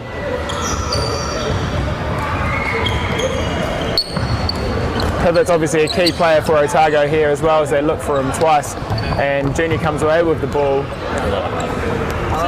And Vic, you look to mount their first attack of the day with Aaron on the right back side, and look for him to get involved. He loves a good attack. TK in the middle there, he loves to jump in there. As he takes them on, as expected, rises up for a shot and just pulls it a little bit high over top of the left-hand corner, but similar to yourself. Love a bit of top left. As we are joined on commentary by Tim Banks on the Otago bench, who just loves to crack a bit of a funny at me at every expense. Yes, as if for anyone watching NBA at the moment, the Wizards are currently down to the 76ers, but some great pivot play by Otago, and puts one past George's right here, and that'll be the first goal of the day. As Torvin shouts some instructions from the bench as the Vic Uni coach. His shoes looking good there.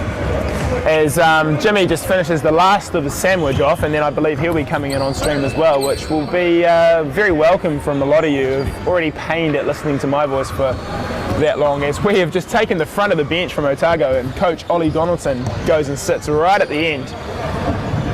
Can I play? I'm 23. So Vic Uni here mounting their first attack, not their first attack, but another attack of the game, and TK gets a bit shot off there, looks to rise from left back there and is really well blocked, couldn't control the rebound there, and Otago looked to come away with it quickly. A great diffuse there from T at centre back there, and Otago looked to come away with some nice ball. So building up the pressure, looking to go through. They've obviously decided that that's the side they want to attack today. It's where they scored their goal. Pivot setting up there. They'll need to, Vic Uni will look to be strong and rise up. And unfortunately, a great save by George. The rebound just comes away, and it's one of the things about handball. The ball stays live, and an Otago player is on the hunt there to finish it off and put the score at 2-0 with 11 minutes, 20 seconds remaining.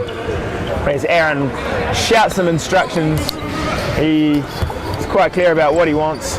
Look for him to rise up for a shot here. Check 1 2 check nice. check. Very Try to get a check. nice, Check 1 2. Unfortunately, the finish Check was not there. check. Yep. Can you hear me? Yeah, I think I'm here, Jimmy boys. comes I'm on. awkwardly into the commentary. Hi, you Cam. Talk me through what did I miss in the first 4 minutes 10. Well, you've missed a really lucky goal by Otago. It came off a rebound from George, a great save by George, and Otago really looked to get their ball to the pivot. They've looked for the pivot a few times here. I know he's an experienced handball player. He's played in a couple of men's tournaments, and Vic Uni have been really, their defence has been right round Big Junior in the middle, who's been a rock, and really spoiling that ball. So here come Vic Uni on the fast break. They're just struggling a little bit on attack, just to create the opportunity. Like, this is not funny. And they found Junior in the middle, and a great shot, and saved off the post and back to Otago's ball. That's what you missed. You missed Tim Banks. Well, look, that was a really good summary. That's probably longer than the actual game that I missed itself, but I did enjoy what you gave me. And the 2-0, you mentioned a bit of luck there. Sometimes I like to think you create your own luck when it comes to handball. You got to give yourself the opportunity. It was a beautiful finish by the left-hander. Unfortunately, it was a line from him. I think you would say that though, wouldn't you, Jimmy? You would. What I will say is that number 11 has the flashiest haircut on the court, but also possibly the flashiest pair of shoes. Oh. So I'm going to see what he can sort of produce. I see a bit of off-the-ball movement there from in the backs, and left back comes across, shoots, George stops it, and Vic before. They find Junior in pivot, and he's pulled it wide, but he's finding some good space. He's really warming into this game. Is the pivot from Vic Uni's had a couple of really cracking looks, and unfortunately has been unable to put them away. Wayo being a bit sneaky there with the old. Oh yeah, well, some insight from Tim Banks says that he got away with one there as Kenta was perhaps looking at other things. Well, I tell you what he was doing, the bench, and you might have noticed this at home on the scoreboard, had actually given that goal before to Vic Uni, but unfortunately it was a line. Oh. So there's a bit of, we did call that in commentary, I believe. There's a bit of confusion between the players, but you want an interview? Yeah, he wants to try. Jump on. Yeah. I'm just going to jump off here for a bit. We've got a new commentator coming in from Auckland. His name is... Sorry? Omar was that we talked about in the last game, number 2 for Auckland. Great save by George. Sorry a lot to of interrupt talent. you He's there. done a bit of represented stuff for the Auckland team as well. I'm going to chuck him on the mic. He's going to give you a bit of intel from an Auckland perspective. I'll pass him on. You just hold it if you want, bro.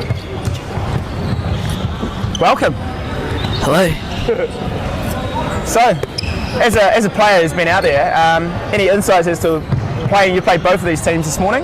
Yeah. Anything that you'd be kind of looking to impart if you were the coach of, say, Vic Uni here, to get round Otago and get the win here? I've been watching out for that number 18. He's pretty quick, pretty strong. Got that balance in him. It seems to be a pretty even matchup.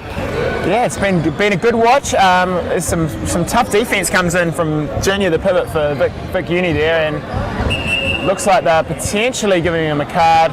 Potentially, oh no, has he been given a 2 minutes? 2 minutes.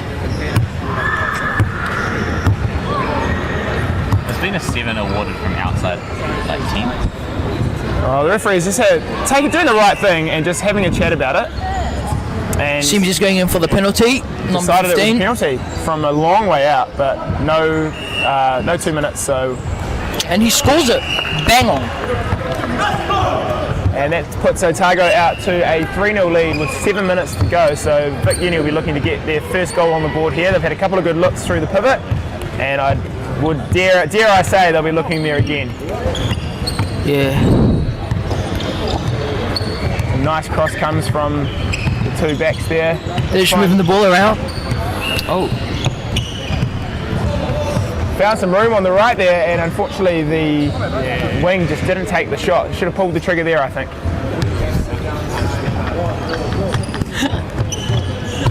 Oh, number space, great 69 for the right wing now. He doesn't take the shot. Misses a wonderful opportunity there. Like, oh, the pivot, and he scores it. Wonderful teamwork. I've watched this kid's development from a few weeks ago where he started the Hello Handball tournament, which was a tournament run in Wellington for brand new players, and he's really a bit of a more taken to the game of player handball. He's learned, as a pivot, you just need to be big, hold your space, and the ball will find you. I think you'd be better. And score. And score, yes. Okay. Thanks to Max. As it looks the like a fast break. foot, but we'll play on. We won't play that rule today.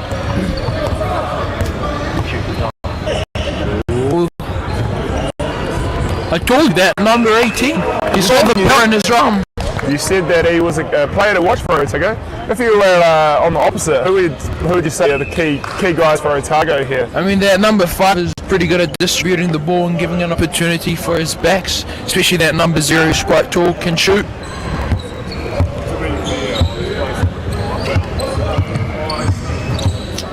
There's a nice little move into the back shot, but unfortunately pulled out over the top, and George in goal there is just going to eat that up. He's quite an experienced keeper, playing in the Wellington Handball League now for what will be coming up to his 3rd season. So he's seen the likes of Paul Ireland and Luke Ireland shooting at him from 9. The wing, the opportunity, he doesn't take it. Yes, they just take stock and work it around. Yeah, they're playing a bit passive now. This should be called passive, but I haven't seen one yet today. As look for the pivot here, and blocked out, and that will be it's a turnover. Otago's ball at 3-2 to Otago with 4.5 minutes to go. Here comes the mullet. It's in 2 minutes right there. That was illegal, but we'll let him off. No, you'll let them off with the reason you're looking. They have it right in front of us, but we will just be a bit nice to the Otago because they have given up the front of their bench for the commentary team today. Real kind act. And a left winger takes it on a one-on-one. Goes in, scores, wonderful. And evens up the scores with 3.5 minutes to go in the first half. And we've got a tight one on our hands. Who are you picking? It's quite hard to predict, but it's looking like the blue team is playing more aggressively, taking more opportunities than the green team. And one of them noticed it but didn't know what to do. Don't know, or I think they've caught a line here, and George throws the fast break. And great fast break from Vic Uni has unfortunately come off the post from Junior there. And they find him again, he gets another shot, and he's not going to make a mistake twice. He is really one of their key players. Okay. Wait, is it on? Yeah. Oh, tie ball game. I love it. Yeah, wow. It's somehow become 4-4. I didn't see the 4th goal from Otago, but we'll play it. It's the ref's call. He's awarding a timeout. Stop the clock. Stop the clock. So the rest just want to have a chat about things. Looks like there's about 38 members of the Canterbury team doing score bench, but sometimes that can be a bit of a hindrance as you get distracted. You get distracted. Exactly. You just want to have a chat, want to maybe show your friend your favourite TikTok. Yeah. I think that's what the youth are up to these days. Omar could confirm, I don't know. I'm way too old.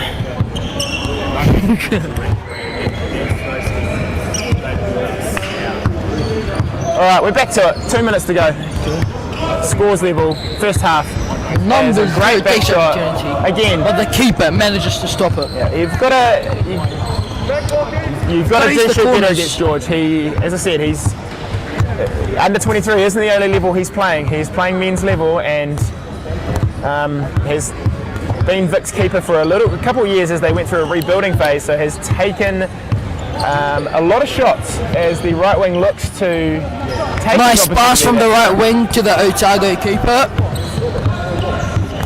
And keeper catches it. And would you say on that, anytime the keeper catches the ball, it should really be fast break time? Yeah.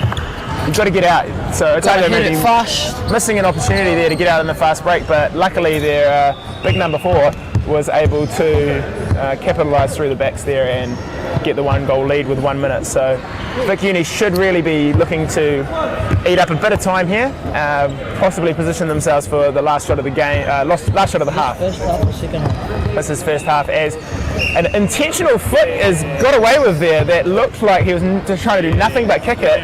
Could have been a 2 minutes, but the refs have decided just to let that go.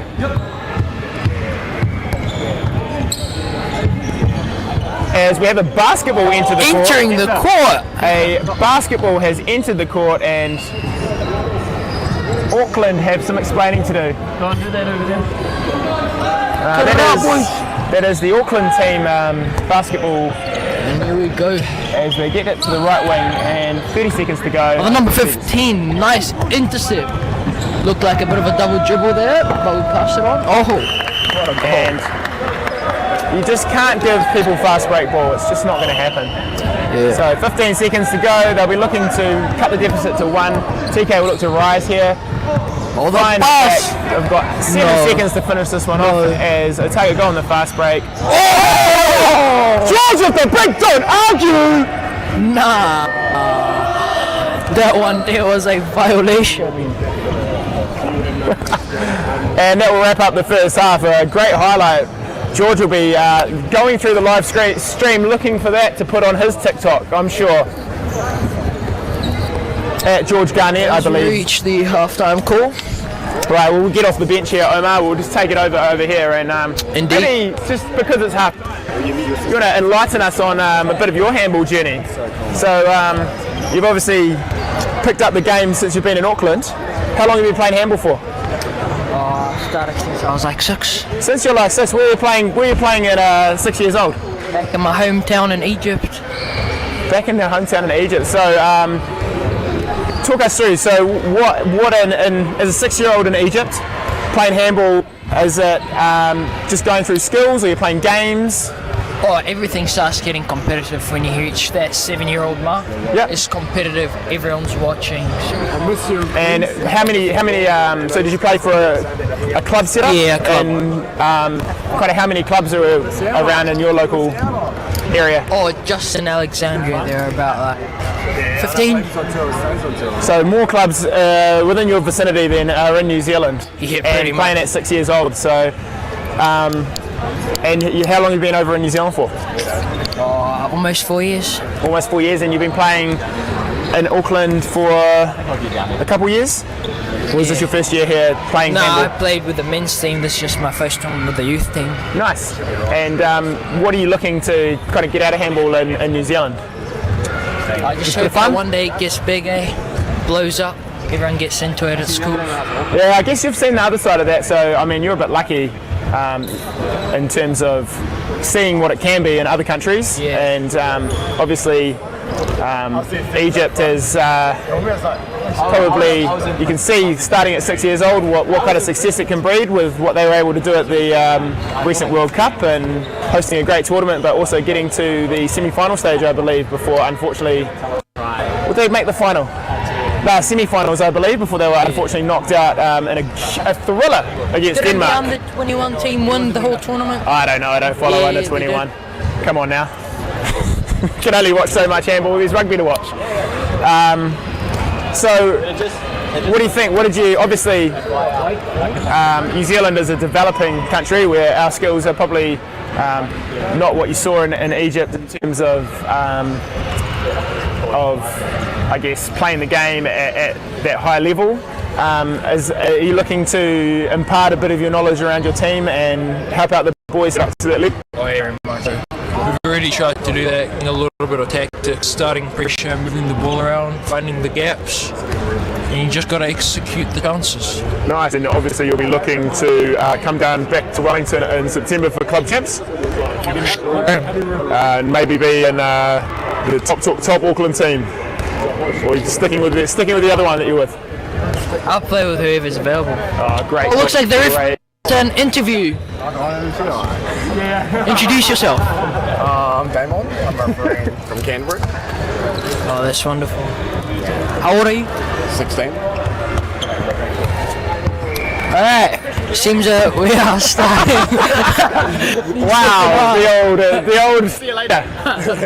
So 50 seconds left in half time, and the teams should be switching benches by about now.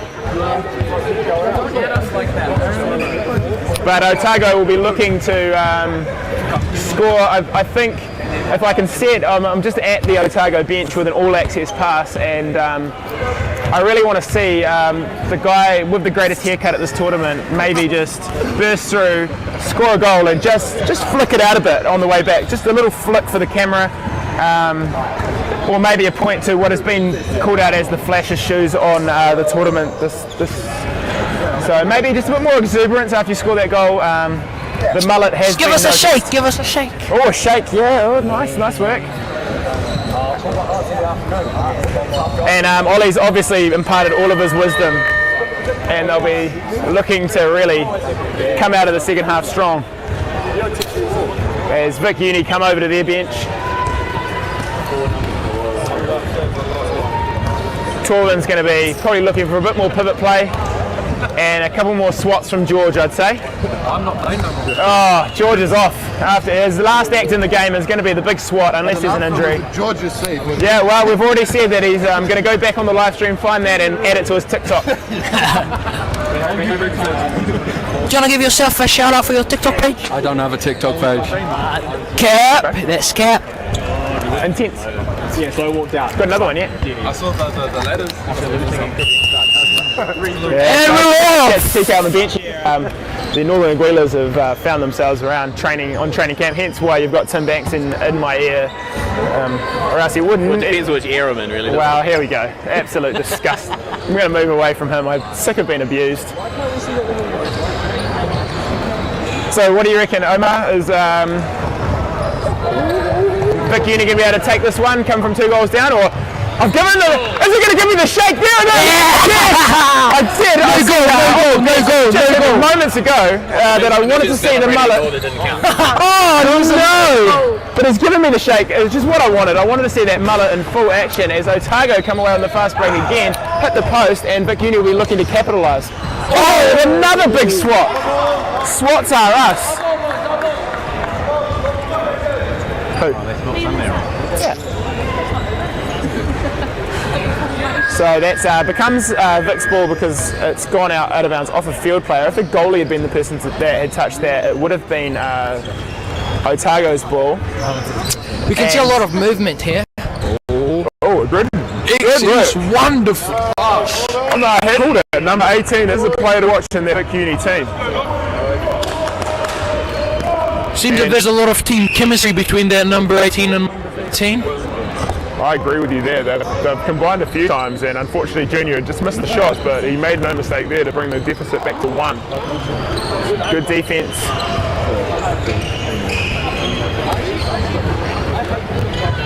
As Otago looked for the pivot there, and it's spoiled there by the Vic Uni defence, and they come away with the goalie, and here he is, the biggest centre back in the league.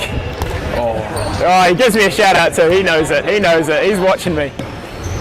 He loves a bit of a call out. Look for a very good battle between myself and Junior in the Wellington. Oh, and he number 71 just knocks through.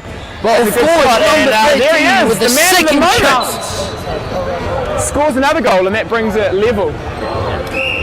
Why isn't your name on there? That's my cousin, Jack. It's not.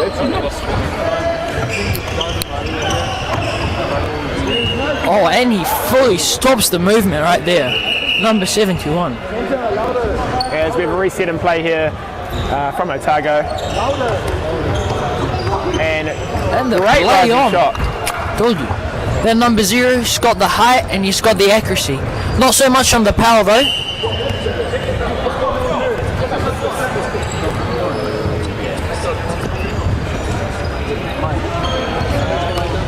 Again, boosting 71 has through. found his game. It's going to be going through that gap all day. He's had a couple of good shots now. Good movement. Otago will be needing to lock him up early before he can get that momentum because he's just going to keep going through. Vic. Or Vic Uni. And the second chance. Well executed. Come on, guys, get the rebound. Go Cam Ross. Go Cam Ross. So you said that.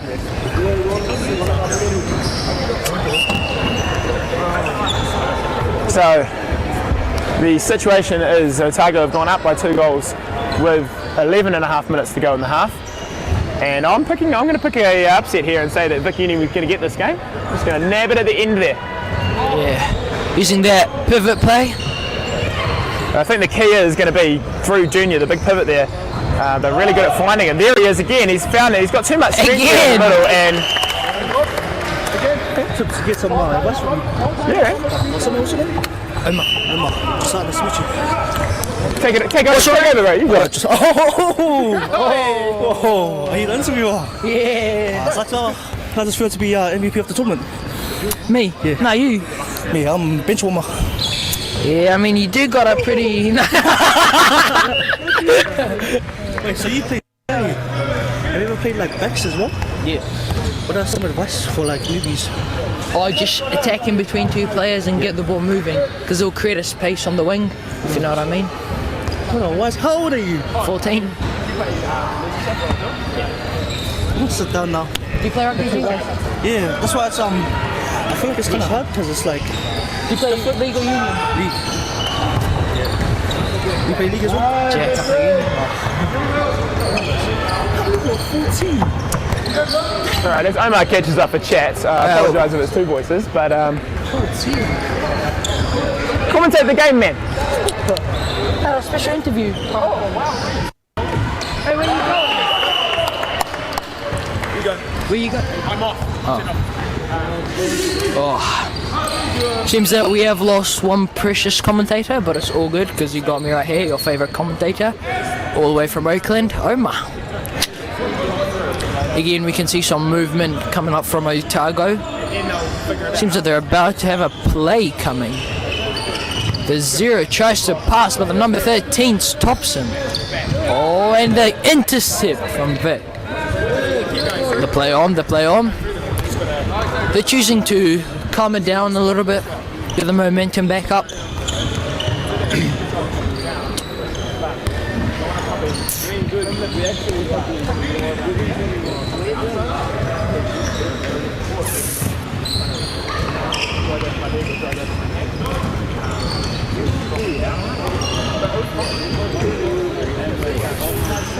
Oh, that number 18 the pivot again.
comes away with it and looks to They're it going. going over. Junior, who's Number come off 13 the still foot there, so it chasing. should be a... Loving the commitment there. Huh? Loving the commitment from number 13. Yeah, Still mate. chasing after the ball. Wow, that's what you're really looking for, eh? Those close games, you need to chase everything.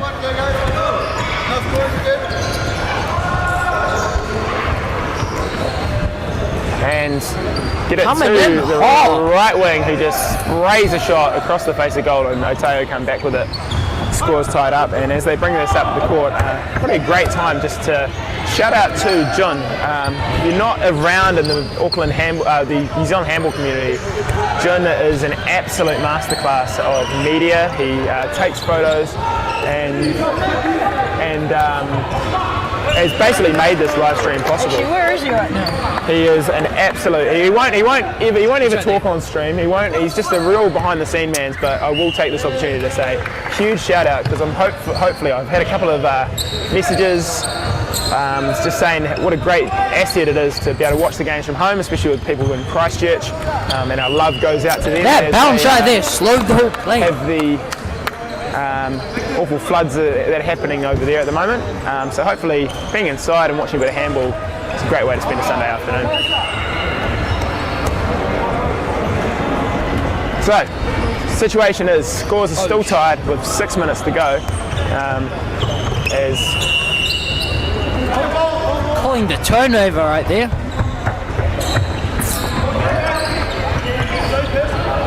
Oh, empty goal. The dive. Now is when stuff starts to get aggressive and serious. Saving it from going out. Nice save there. Here's how. Yeah, great call there, Kenta. Great call. Great call. Very easy to miss that one, as the ball was fired in from inside. The player can actually be out of court, and as long as the ball stays in, that is all good. Still looking for that gap. Oh. The fast break coming. He chips it in for his teammate. Wonderful. But he misses the second chance. Oh my God. Where was that in the first half? He missed out on all that action. Wow, but that goal there puts Otago into the lead with 5 minutes to go. This will be where Vic Uni looks to come back here, even up the scores, look again for them to work the ball around and find Junior, the big pivot in the middle, who will look to use his strength to get a goal as the pressure comes left. And a nice cross there. Passing it to Find Junior, one-on-one, spins around. and he is too strong there. He's too strong, earns a 7. To be honest, the referee called the foul here too early. Yeah, the referee could have let that play through, but Junior hadn't taken any steps. He hadn't actually, stopped, given the referee reason not to play on, and he was strong enough to get the shot there. But he's earned himself a 7, and he will look to capitalise on that. Unfortunately, saved by the keeper there, and Otago will come away with it. Bouncing, not looking up. Big problem right there. And he misses. You gotta have your eyes on your target, where you want to go. I think the key is on a 7 is kind of just as you walk up, knowing where you're going to shoot, and just really sticking to it. Can't be any indecision. Don't let the goalie put you off. But unfortunately, he's missed it, and the score stays 9-10 to Otago.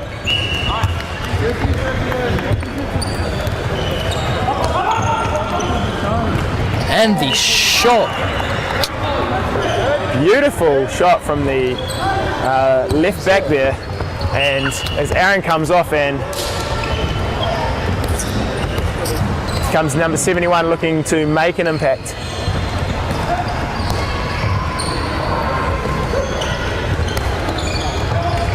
Oh, bit of a foot move here.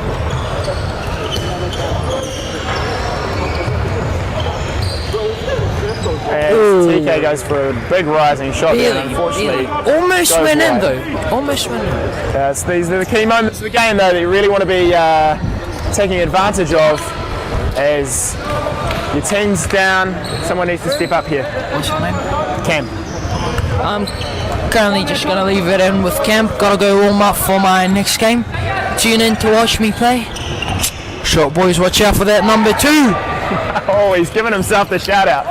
And that was Omar. So he's one of the boys from the Auckland handball team that wanted to give commentary a bit of a go. We're all just here having a bit of a go.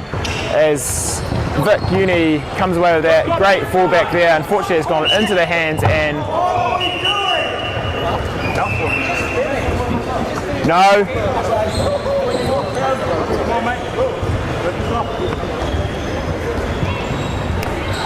Great refereeing there by Kenta. Wasn't really worth the 2 minutes. There was no throw to the ground. He really fell over, and Kenta would not be fooled. There was some good defence, and Otago will look to make it probably out of reach here with a rising shot and a great save, and another foul there from TK. But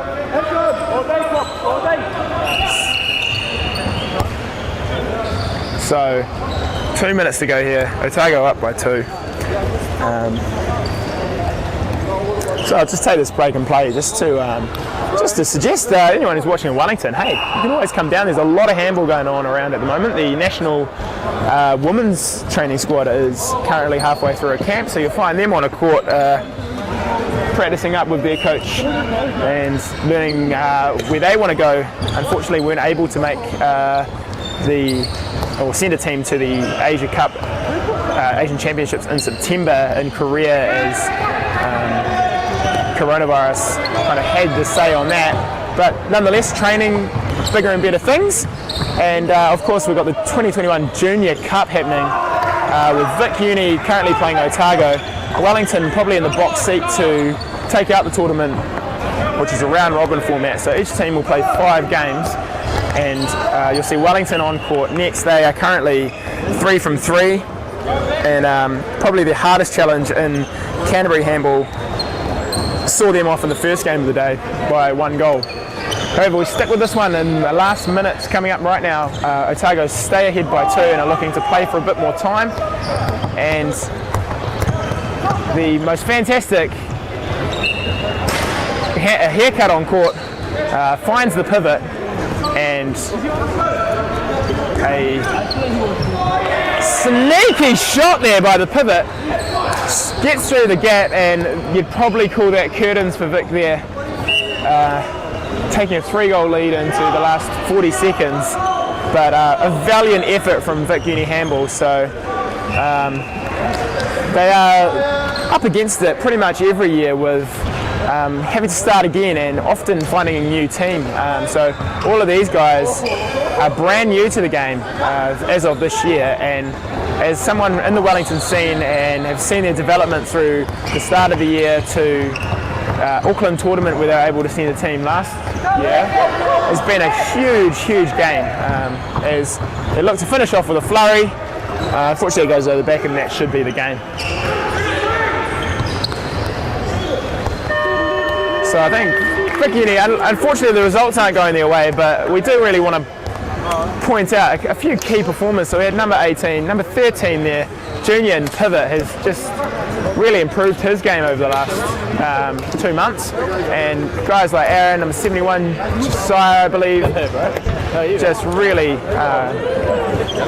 come in leaps and bounds. But Otago will be happy with the result, missing a couple of key players with coach Ollie Donaldson out, and really leaned on Wayo there at the end to finish off the game and get the win. So that will bring us to the next game, as I congratulate Junior there. Great game in the middle there, bro. Good work, boys. Getting better. Great save, man. That sneaky one at the end wasn't very fair on you, but as Will O'Connor is in the Wellington team, still trying to convince himself he's an outfield player. Oh, so some big news from Coach Jack Gallagher. Has benched Lucas Graham O'Connor. He has been benched, I heard, for what can only be termed as an unhealthy lunch. A disgusting looking chicken roll from Pack and Save. It's not sitting right. It's. I actually saw Lucas pulling out half of his sandwich because tomato apparently is not his thing. So, as Coach Jack Gallagher has decided, that's not the team ethics we're having. You'll eat your veggies, boy, or you'll be on the bench. And Lucas has paid the price there.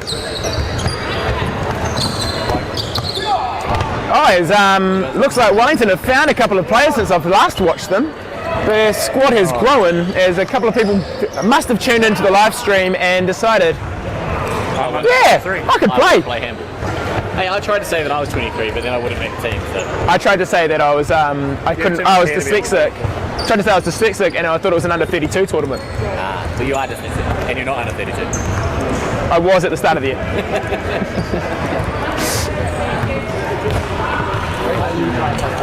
Right, we've got 1 minute till this game starts, so I'm going to sign off for it, and then I'll be back.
Here we go.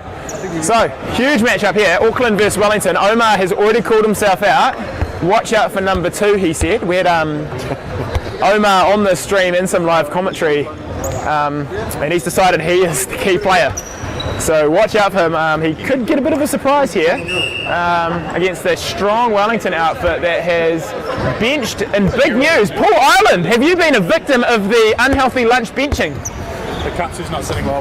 Well, I never thought I'd see the day. So Jack Gallagher has benched a few of the starters from the last game, Lucas, Zach and Paul Ireland, for what can only be termed as an unhealthy lunch. I heard that if Lucas had have kept the tomatoes in his role, he would have been playing, but he picked that out and just decided they weren't for him.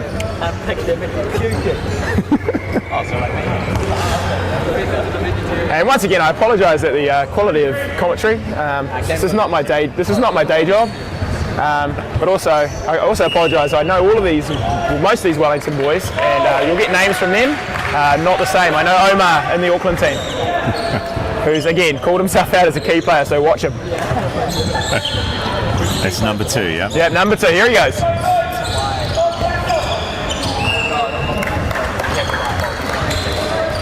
As Jack Gallagher turns to me and shakes his head. So Auckland building the first attack of the day.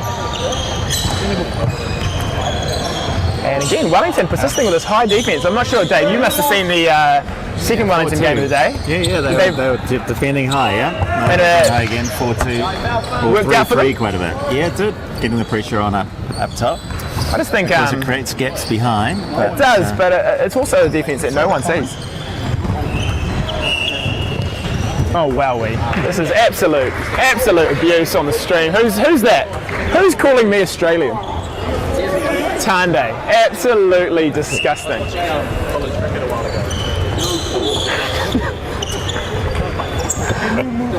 Oh yeah, sorry. Jack, can you move please? Alright, so we're back. Apparently I'm Australian. Oh, that's a football. Go away. Hey, you missed that. I need to get on this side, Dave, so we can hear you.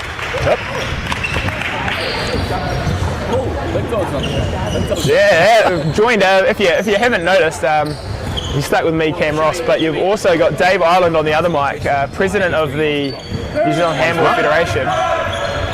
Oh, go away! Tim Banks has just been an absolute pest as an Auckland man. Takes a big fall there, and they've decided that will be a 7 metre. So once a wing goes up for that shot, you just can't touch him. Yeah, it's just that player safety aspect of the game. They've done the work. They've gone through, and you've just got to leave them alone to have a bit of a shot there.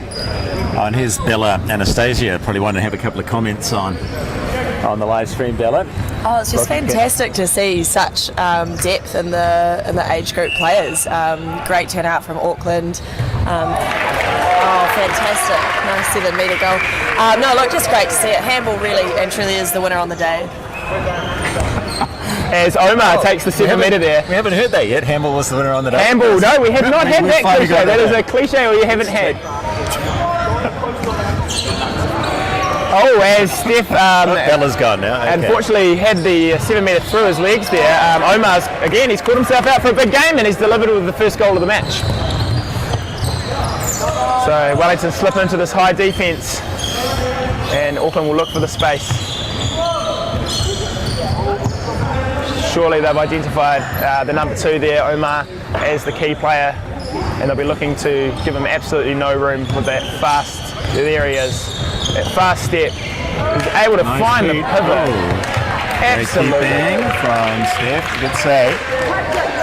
I think to take away from that though, I'm concerned already that 2 minutes into the game, Omar's been able to kind of burn a couple of players and find some spaces. The lob unfortunately comes off the crossbar and Steph throws that for a fast break to Will O'Connor, who's playing as an outfield player but is a very talented keeper. Finishes that on top left. No mistake. Keepers unite.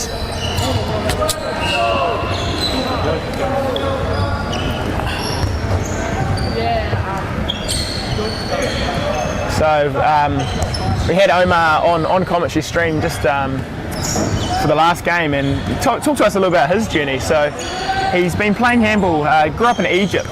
Okay. And he's been playing handball in Egypt since he's about 6 years old. So definitely no stranger to the game and tried to lob step.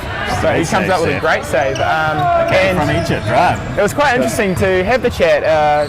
He talked about there being, at 6 years old, he was playing club as Wellington levelled the scores there. Take the lead. And he was playing club handball at 6 years old with about 15 clubs in his local area. So you can kind of see the difference. He said he really noticed, obviously, the difference in just depth and player numbers and when he came over to New Zealand, and he's looking to make the most of the opportunity. Oh, sweet move. Very nice move. Yes, did the fake and just put the foot down and went for the gap. You'd love to see that. And I think that's a bit of a problem with the high defence, is it does present a lot of one-on-one situations, and as a defender you just need to be really prepared to step up and make that hit. Because if you give them space, they're going to burn you. Especially these young Auckland boys, they got pace to burn. Yeah, but actually Egypt, of course, hosted the World Champs start of this year, had a amazing game against Denmark, and some would say very unlucky not to have got into the final. Very unlucky. On double extra time. And if it wasn't for potentially some would say a brain explosion. Correct, technical right at the end. We know about that in the last 30 seconds. He found himself right on the bench with Mikkel Hansen, I believe, who had got himself a red card as well. Yeah.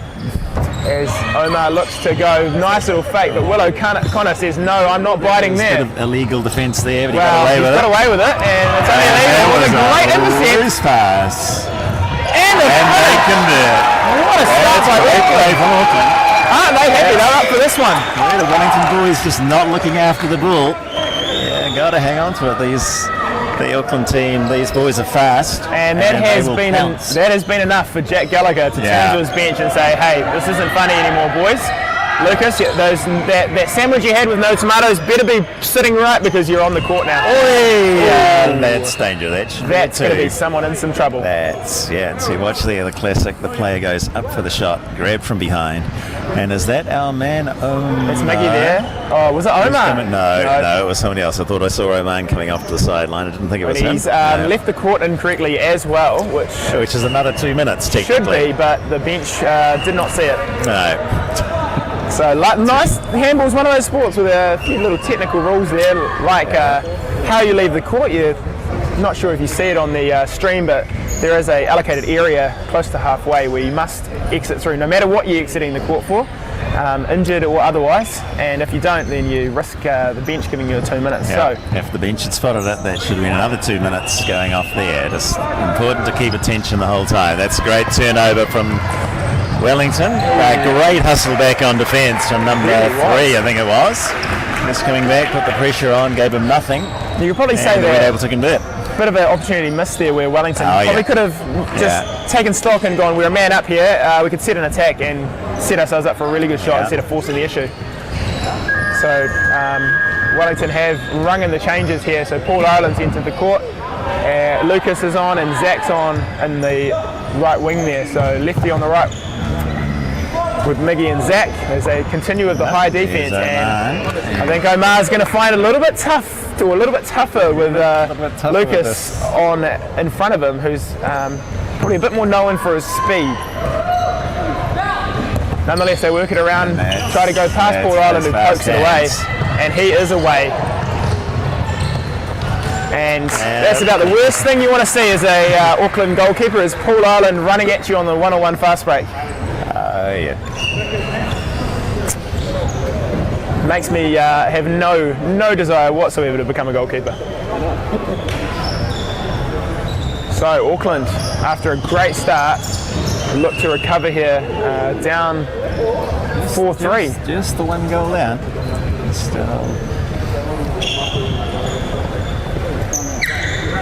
And still not back to their full complement of players here. So looking to burn some clock. And unfortunately another loose pass is picked off there by Alex Bikers, who took it out of court. Yep. And so Jack Gallagher, seeing that mistake, is gone, see you later. Sit down on the bench. We don't have that kind of play in Wellington handball. Just saying that he got subbed instantly after the mistake in what is only standards. As Sunday League coach, Jack Gallagher. Tip of the hat to you, mate. Right, Auckland mounting an attack here. Back to full complement of players, I believe. Wellington now back to 5-1, looks like. So looking to take Omar out of the game with Lucas in his face. I think that's good tactics from Wellington. Make someone else make some play. And if they are good enough, then good on them, as the shot from the right wing hits the post, but the pivot's there to follow up. Ooh, must have been a line on that shot. Yeah, no, he reached over, he touched the ball with the ball on the ground and the goalie said. Oh yes, good spot there, Dave. As the shot from the left wing there is well saved there by the keeper. Carried over. And Auckland will ring some changes through Pepe, who's in charge of the team coaching-wise today. We had Pepe on mic for a bit before we had a long chat with Pepe, telling us about what's happening Auckland youth and schoolboy stuff going there. It's great work there. What's happening with Auckland youth at the moment is that Omar is tearing Wellington to shreds and has scored another goal to bring it back to 4-4, but Wellington respond through a quick play. Lucas really pushing some pace, and James Fitzgerald, the big bird in the middle, falling into the goal.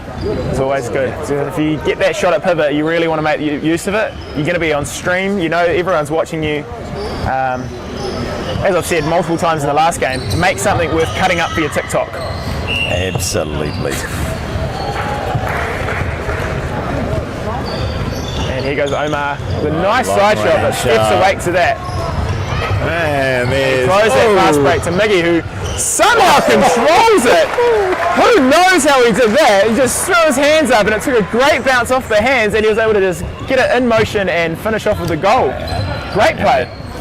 You know, Steph's been getting in some great releases from goal. Really unleashing those fast break boys. Yeah, we're saying in the last game, that's probably the benefit of the Wellington-based keepers being able to play in that regular league contact. So you've got guys like Steph and George from Vic Uni who are playing regular handball against adults, not just that under 23 grade, and it really benefits them in situations like this where they're able to throw those fast break passes and see the game a bit more clearly, as looks like Auckland got away with an absolute travel there, but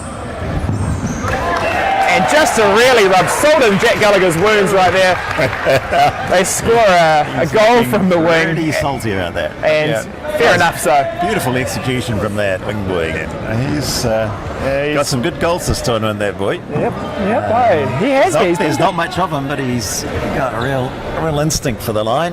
Which is great because, as we've alluded to, all these Auckland players are still at secondary school, so the future is bright if they can stick at it. As Miggy rises for a shot, and that's the bullet. You don't want to, showing some of his skills. He's always been known for a viciously fast shot, and has only honed that further from a bit of time in Denmark. Yeah, a year and a half over there. It's back in March. I think great to have him back, imparting a bit of his knowledge to the other wings around New Zealand. Had him at a couple of the national training camps, which has always been good to see, lifting the level of those camps so everyone plays some great handball as Jarvis spills the ball, but Omar is too quick and takes a dive, and Steph goes, "What are you doing in my circle?" on the ground in front of me.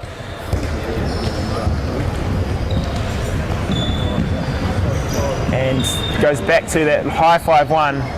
We can see what happens when Omar gets the ball. So Lucas is looking to just say, no thanks, someone else makes him play. And I mean, perfect. As Omar comes in with a big block. And Jack Gallagher maybe got one there. As Paulie, again, you're not going to stop him one-on-one. He's too good for that. And I think, just going back to that last defensive play, Wellington will be quite happy with taking out the threat of Omar at the centre, and then also just probably bringing the ball down to that one-on-one with Paul, who's got the reach, got the probably athleticism to not make the foul, but rip the ball away and get those turnovers. Oh, it's a beautiful. Oh, this couldn't convert. I would almost say player of the half is this left wing from Auckland. He's had a great little half. Great game, yeah. Wellington just pretty much stood and watched him. Well, there's a lot to admire, to be fair. As Paulie takes it one-on-one and works, yes, definitely a foul there. But that was good D's on him. They kept the pressure on him. Definitely. You don't want to give him a free shot from 6, as we've seen. He will punish you. So get some hands on him. And situation being 5-8 to Wellington. Make that 5-9 with 1 minute 20 to go in the first half. Just puts the little move on the head fake and he's through the gap.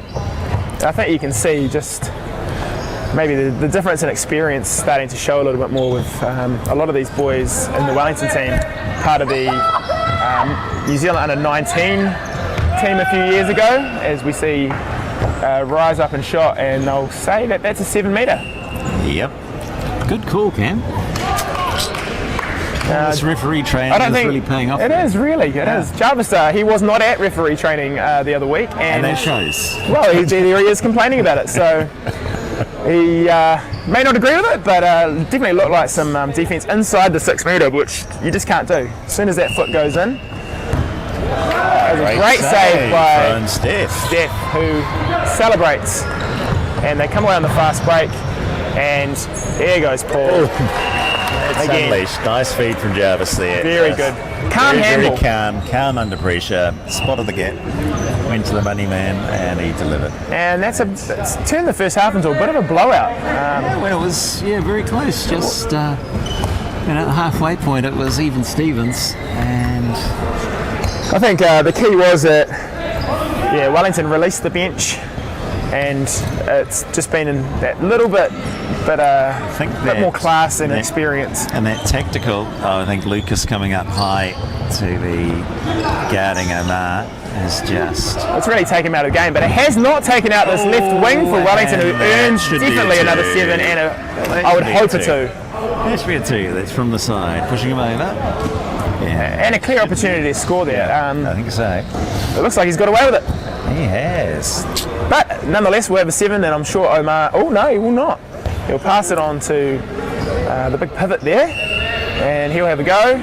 And right past Steph to end the first half, score being 6-10.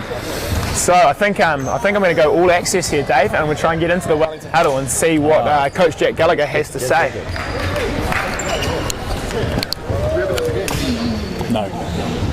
No is the call. I'm giving myself all access. Bring it in. I'm in a double. I was just going to say what you were going to say, but you'll say it better. Two things, maybe 3. No swears. You look like... What? Don't swear. Can you go away? I gave myself all access. So, I'll take the away team. Rainer wants to really lay down here. What's that? Oh, Rainer wants to lay down the law, so there'll be swears.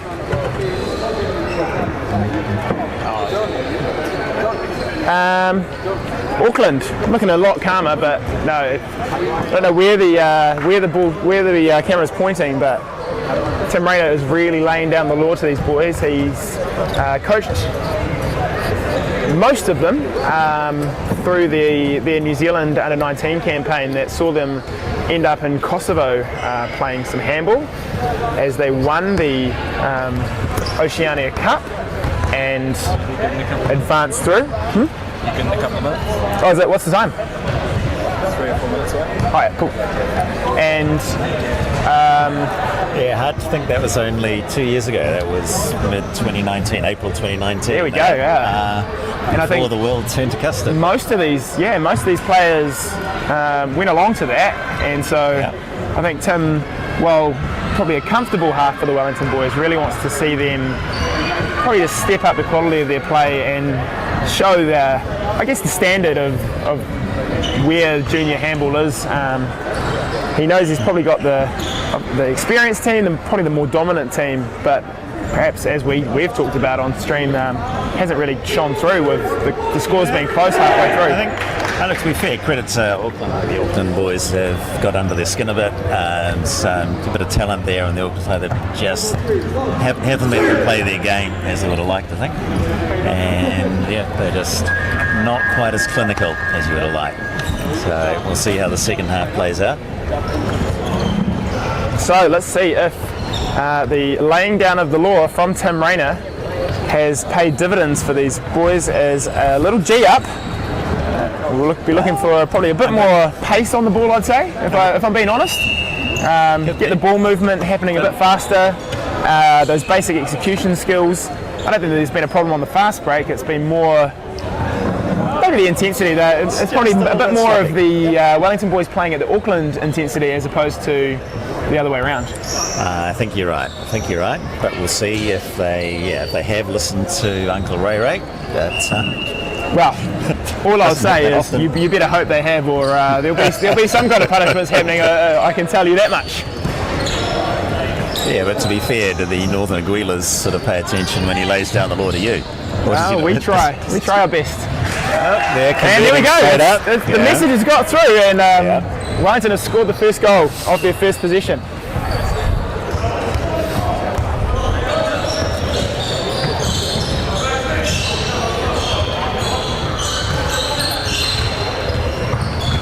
Oh, number 4.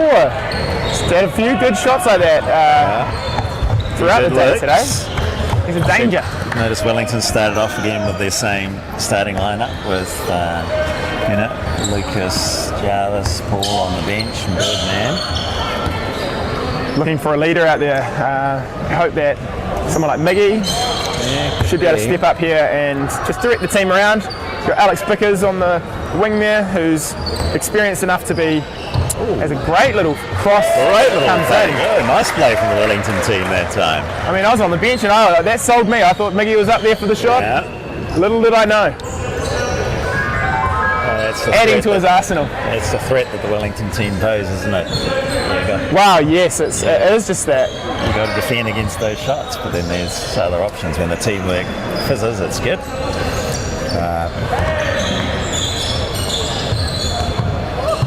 Oh, his little stumble is unpunished there.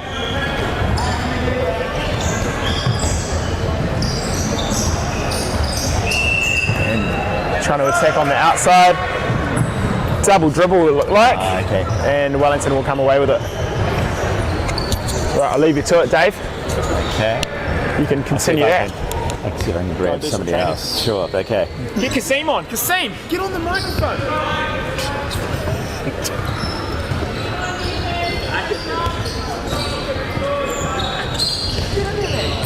Okay, you're just stuck with me now until we can find somebody else to run comments. A great hustle and intercept turnover from the Auckland team there. Ooh, and that'll be a 7. Yeah. Interfering with a player from behind.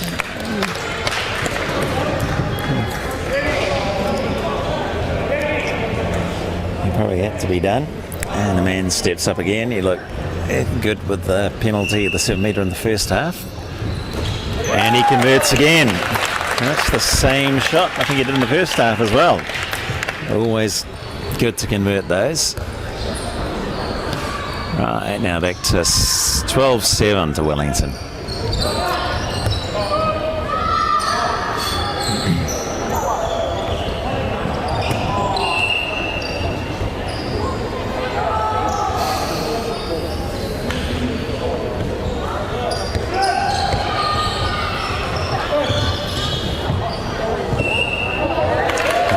Foot over the line from Partson. And Auckland come back again. Still only 5 goals in it. 11 minutes to go. They're not out of it yet.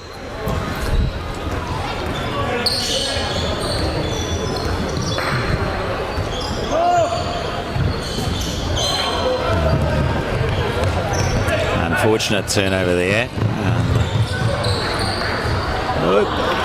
Fires it away. It was good defence, good hustle back. Just put the pressure on him, just did enough, put him off the shot. And now Wellington gets to reset. Auckland just running a 6-0 defence. And they're just letting Wellington play from the metre mark, but now the ball goes into Vickers and he's pretty lethal from that left wing. He had a strong arm, not afraid to use it.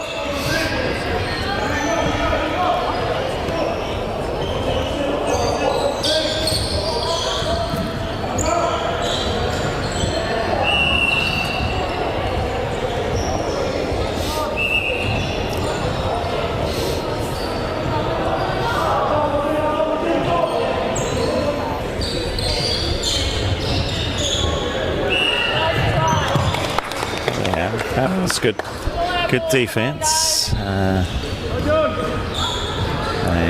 That's a hard, tough shot from back there. 9 metres over some tall timber.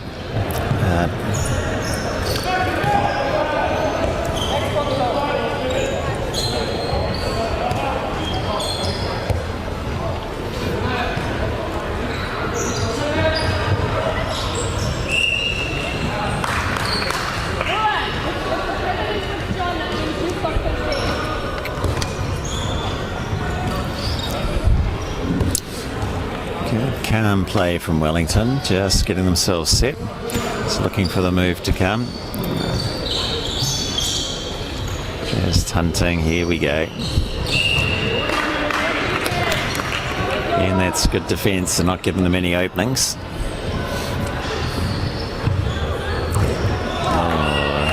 Of course, she just defence opened up there, gave him a good look, and he wasn't going to ignore it.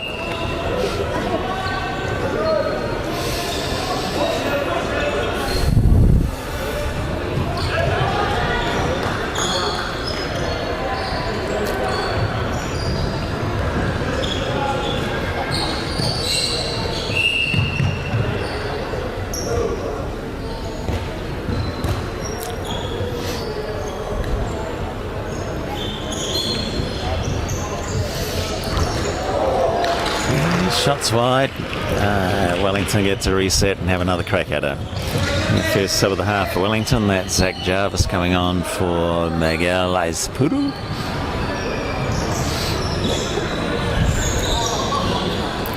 Bit of confusion on the Wellington attack there. And Will O'Connor takes the long shot. Let's try and take the shot in traffic, and didn't get anything from the refs on that occasion.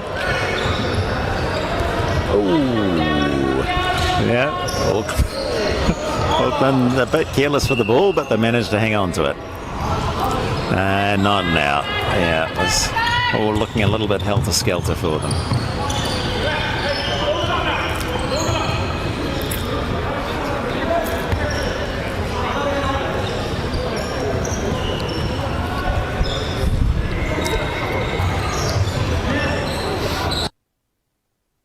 Just a bit static on that attack.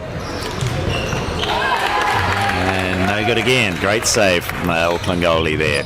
Oh, and then they cough up the ball. No, that was illegally done. That gives the Wellington team chance to reset the defence, and we're back to standards. Ooh, there's an ambitious shot from about 12 metres, looked like.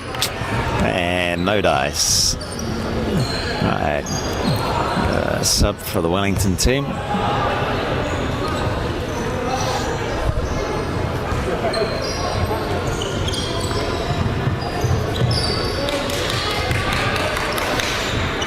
It's good calm play from Wellington. Good defence from Auckland. It's not giving them the easy shot, which is really all you can ask for your defence at this point.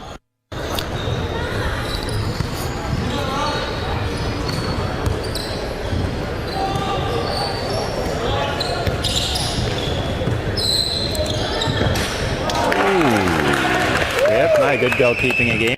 Just got the deflection, did enough to save it.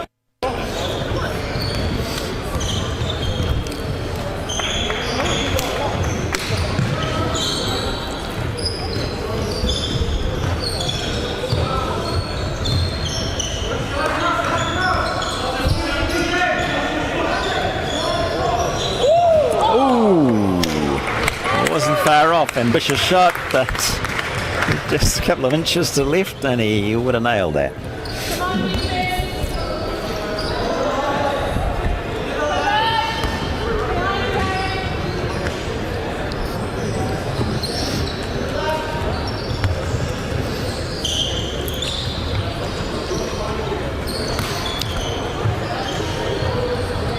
It's very orderly attack from Wellington, just probing, and didn't have enough heat on that shot, unfortunately, and fairly comfortable save for the Auckland goalie in the end.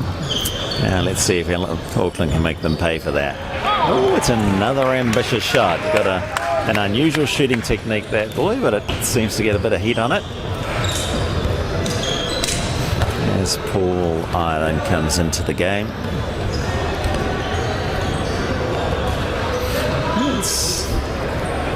To be fair, the score hasn't blown out. The Auckland team still keeping in touch. It's going to be a big ask from here, but they've really done a good job at keeping the Wellington threats quiet this half.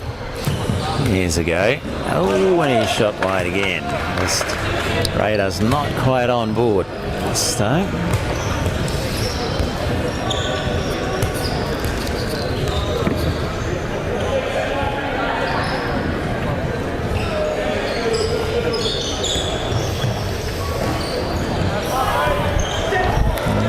Comfortable stop from Steph. And here comes Wellington again.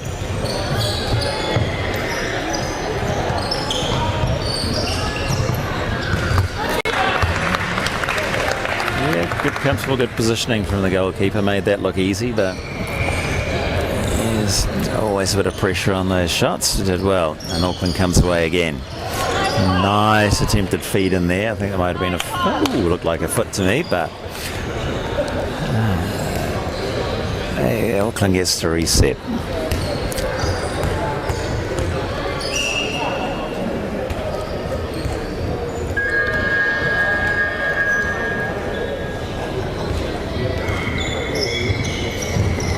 Yep, another ambitious shot. Got a good arm, that boy, but he wasn't able to catch the keeper napping that time.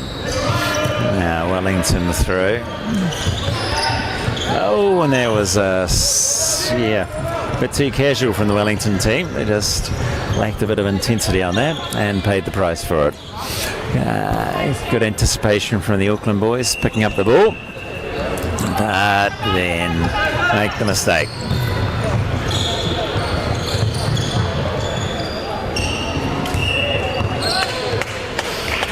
It's good defence. Snuffed out that attack. Wellington has to reset.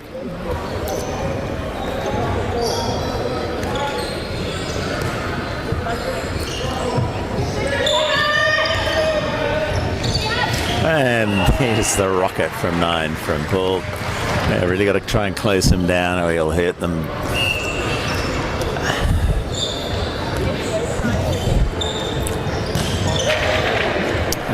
Nice block.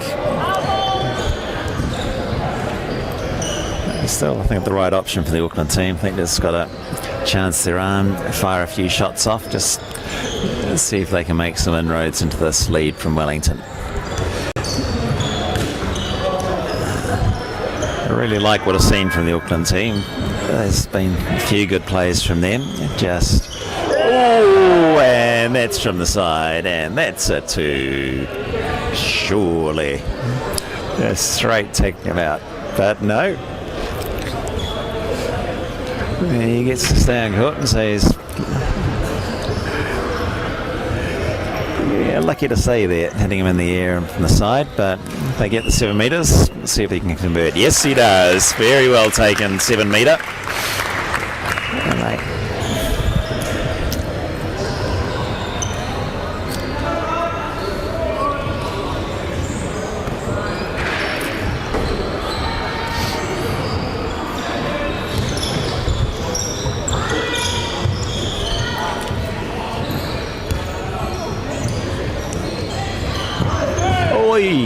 And that was a coat hanger. Yeah, I know they're going to try and close him down, but not like that. And Miguel steps up for the 2 metre. Fairly casually just plants it into the top right bin.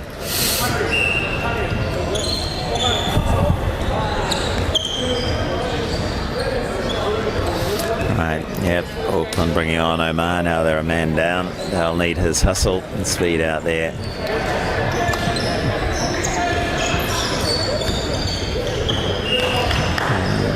That's good tight defence, not giving him an inch. That's a great play. Yeah, once he got through, the defenders had to let him go and just had the open shot. That was a great move on the player out there. So I didn't see the number.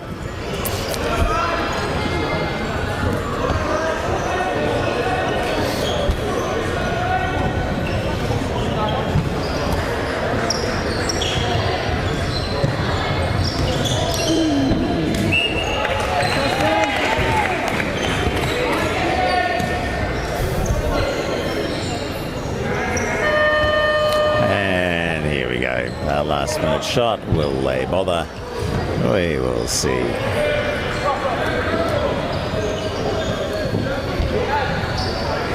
And last shot of the game.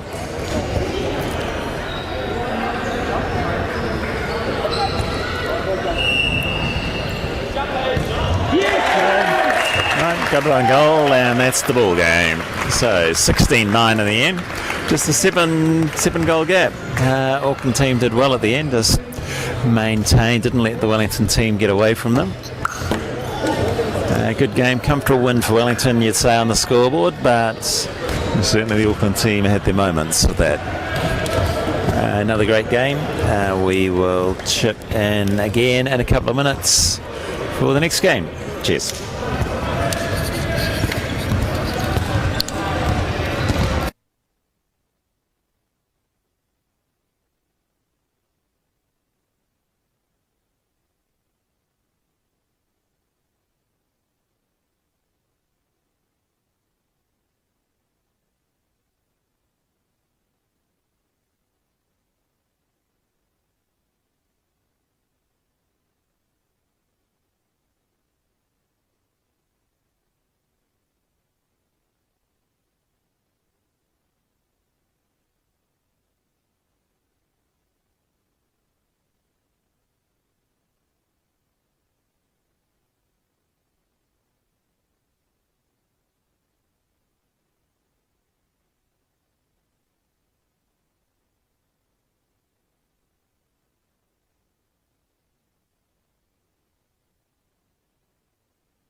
Okay, just about ready to start with the Southern Derby. The Canterbury Quakes against the Otago Shags. I had to ask you to chip it. Oh, God. Hi, I'm Kasim, right. Come on, man. Miguel, you want to be commentator? Right, here you go. No, I'm alright. Yeah, just your comments first. I don't know what to say. I'm too awkward for the statement. Okay, lack of co-commentator. Oh, maybe Frank. Frank. There you go. Okay, not too many takers to be join me on commenting.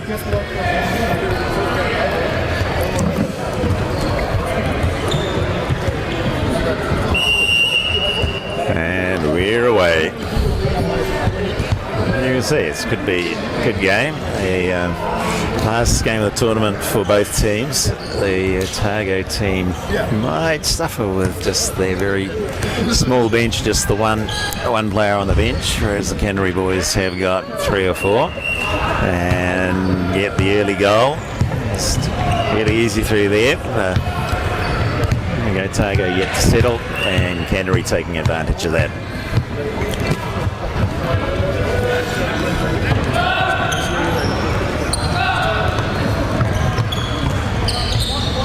A good hassle from Wayo. Right, just picks his pocket and gets the conversion.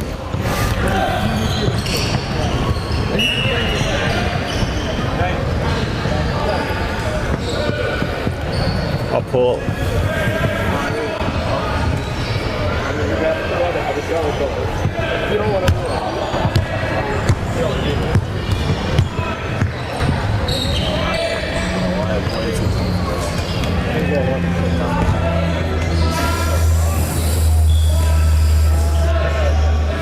Good tight defence on the wing there, keeping the pressure on.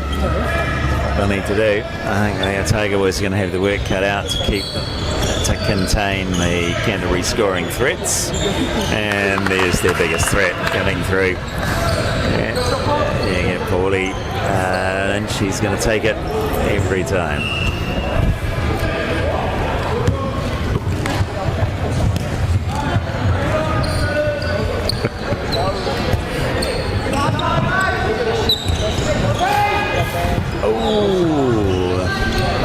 And just shooting wide there.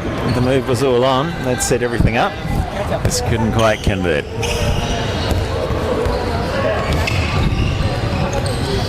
Oh, nice feed. Oh, just couldn't nail that. That was a great positioning, great move, feed to get that shot in. Wasn't to be. Oh, and that was telegraphed. He's not going to let them get away with that. Lovely footwork, and makes them pay the price. Otago not being careful with the ball there.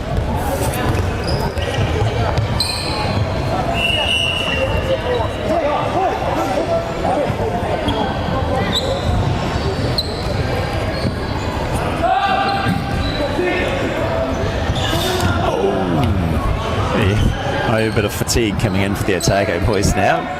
They've had a big couple of nights here in Wellington, and tough with just the one person on the bench. Well, he sore legs. That's a great shot from 9. Great elevation, saw the gap and nailed it. Great to see.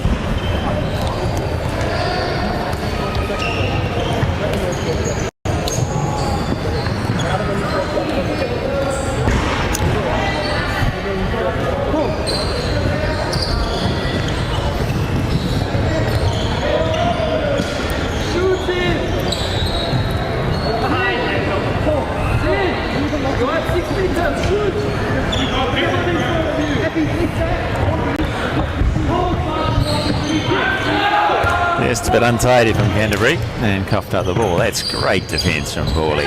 Great defence. Just got the hand in the way.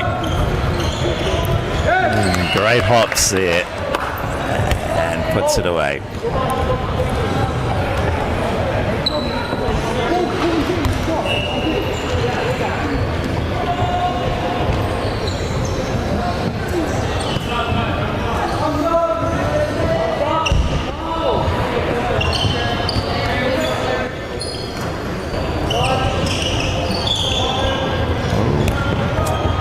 Yeah, just a bit untidy from the Otago boys, unfortunately for them. And it's coughed up possession. Oh, did well on that right wing to drag that ball in. And Canterbury reset.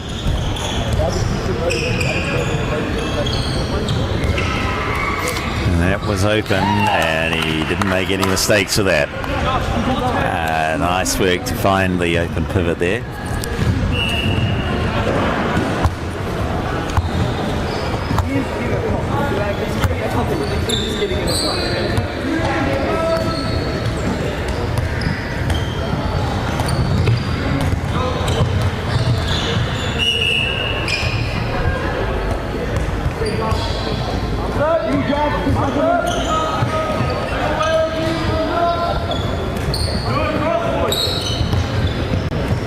Oh, very nearly picked that one off.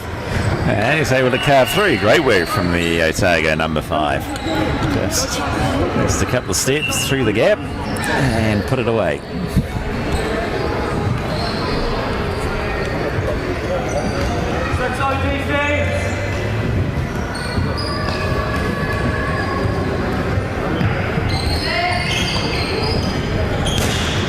Oh, great keeping. Like Paulie was in there for all money, but let's keep them out. Otago's going to need a lot more of that. There is the famous Wayo spin move. Wasn't able to convert on that occasion.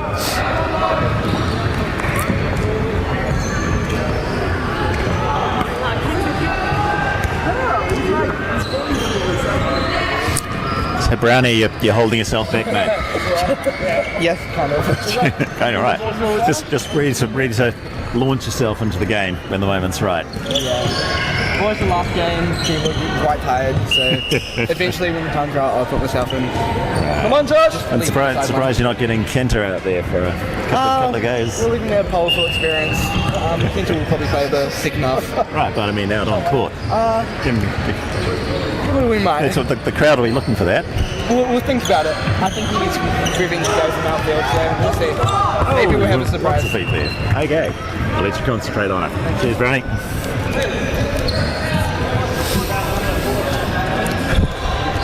Just a little bit untidy. See, this is the last game for both these teams. It's been a pretty tiring day for them all. There's still some great moments of quality handball being played still. Tired legs. Oh, that's a great nut. Yep, again, he just sees the opening and launches himself up there. He's a big unit and makes the most of it. That was a good goal. Just 5-4. Canterbury hanging on to that 1-goal lead.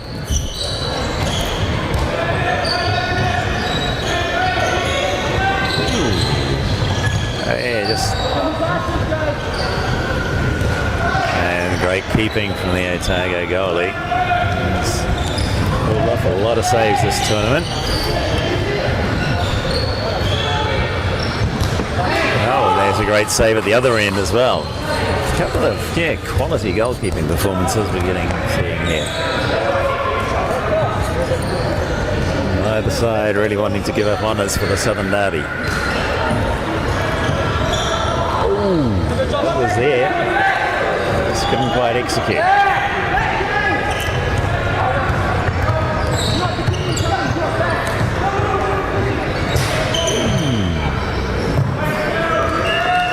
Oh, that's great. Great clean-up on the Otago 5. Didn't give up on the ball, and that's put us to a tight ball game, 5-all. Wow.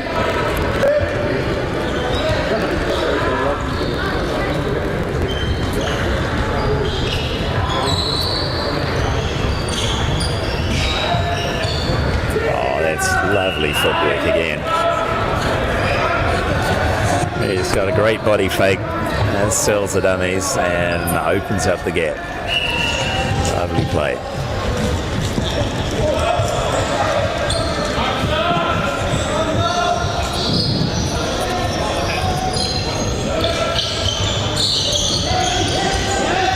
Yeah.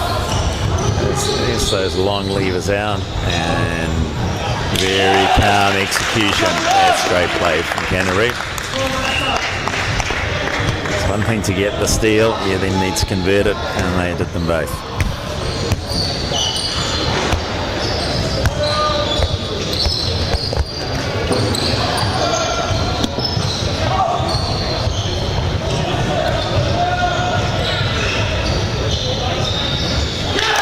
Nice conversion again.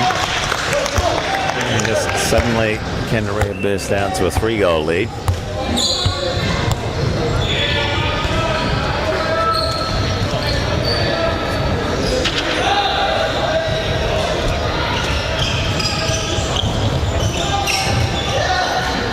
Nice again from the big zero.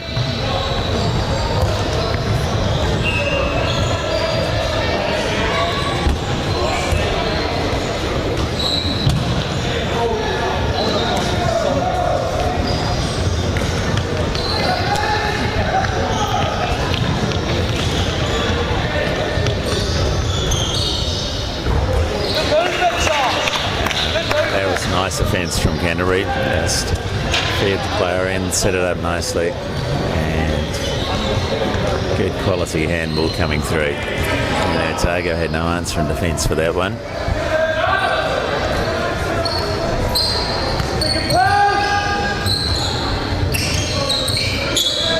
Just a little bit static from Otago in that attack. Searching for it. It's off the foot. Be a reset. And the big man strikes. This time he's wide.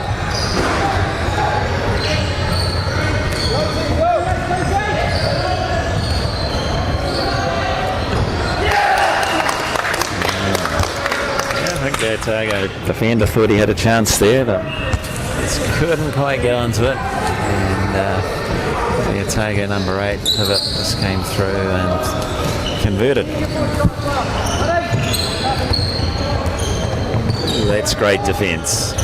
Just getting a hand in, and Canterbury got options either side. Oh, and great keeping again. Can he get... Oh, that's a double save off there. That's great work from the Otago goalie. Let's put the pressure on, force a shot out wide. Really is doing his best to keep the Otago team in the game.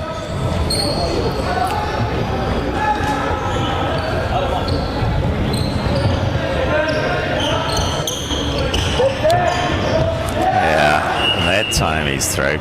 He's loving that channel through the left back position. He's just able to create the opening and power through.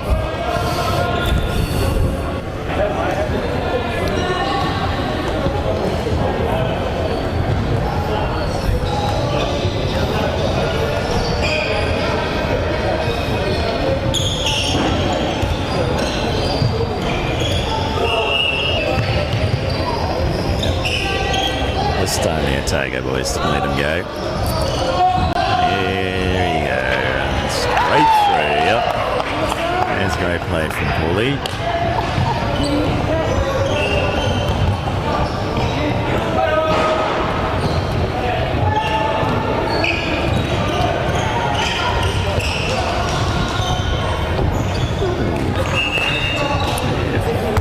Interesting. Referees let that go.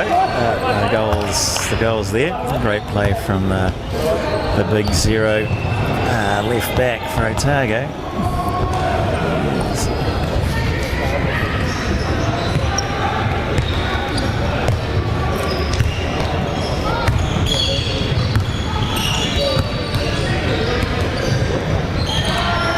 Great keeping. Nice clean out there from the right wing. That was good quality play from the right wing there. Picked up the dregs off the initial save and put it away.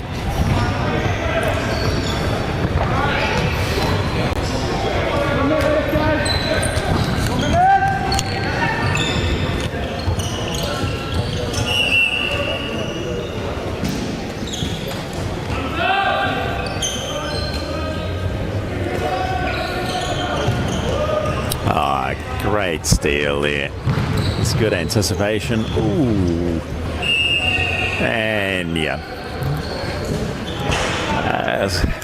Good hustle from the Otago defender, but he just never got himself in a legal position to defend that shot, and costs up the 7 metre.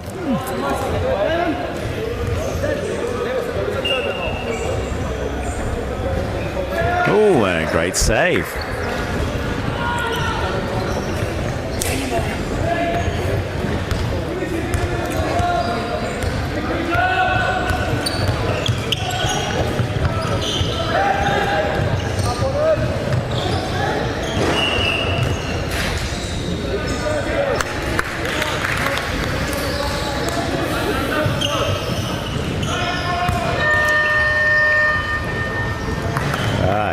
That's half time, so 12-8 to Canterbury.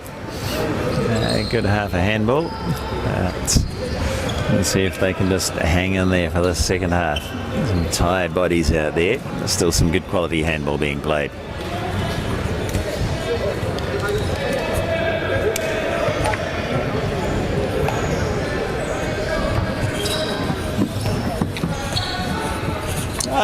Torvin, what do you think about the first half, mate? Any comments? Any comments for the folk back home? They'll want to know what you've got to say, Torvin. Yeah, pretty good game. I'm just talking with Torvin, who's one of the coaches of the Vic team. Yeah, hey, really exciting game, I think, so far. Really showing good. Both teams, I think, are missing quite a bit of depth on the bench, but especially for that, doing really well. Really exciting to watch. All these young players play so well. Yeah, indeed. No, it's been, I think you hit the nail on the head. Both teams missing a bit of depth on the bench. All the players not really getting much rest. They're still putting up some good quality handball out there. Yeah, definitely. And seeing it's end of the day basically, it's second to last game of the tournament. For them it's the last game already, so they have quite a bit of time already in their bones. But they're young, they can still run, I think. So that's the spirit. Just keep thrashing them, eh? Exactly. Young bodies, just keep pushing them to the limit. Right. So I guess we'll do it. Sure. Thank you, Torben. Thanks.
He learned his lesson.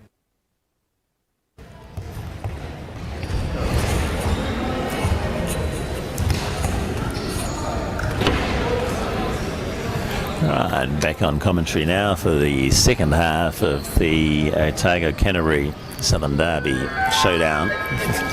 Second last game of the tournament. It's 12-8 to Canterbury. Otago, our first chance with the ball. And here we go.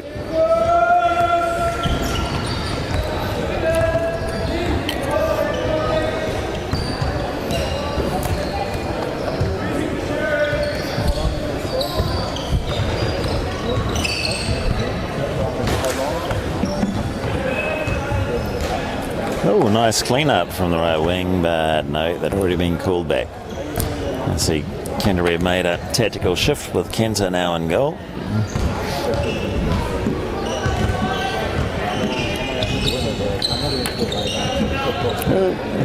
So a little bit discoordinated from the Otago attack. Got this running out. That's why there's a red there. It's running out of power. So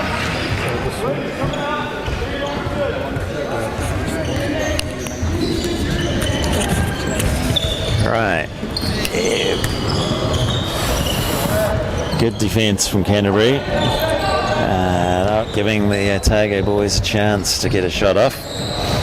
And now they come away with that. Very just calm attack. Getting themselves set.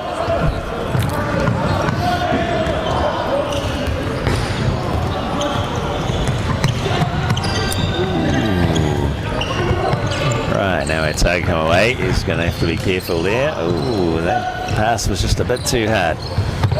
Oh, and a football.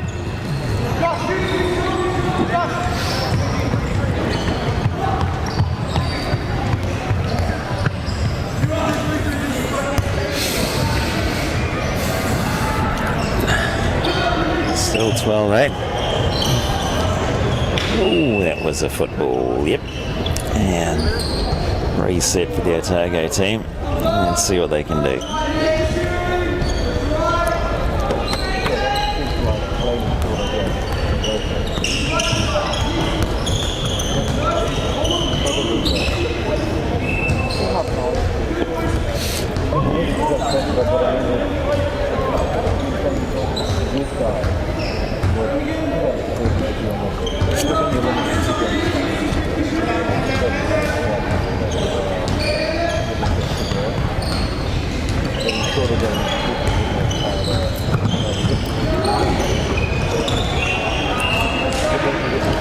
It's good defence from Canterbury. Yes, not letting him go, not letting him get that shot off. He's shown he can be dangerous from the 9 metres when he gets a chance. And that's a great steal from Canterbury.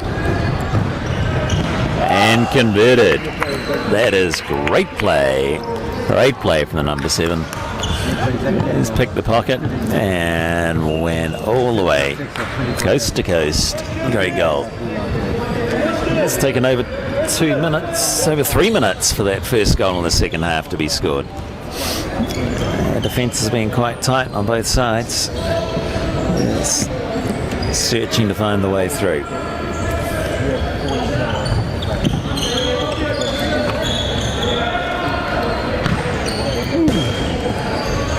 There's a chance for that long range shot. I don't think you're going to ever catch Kenta napping. Probably worth a shout.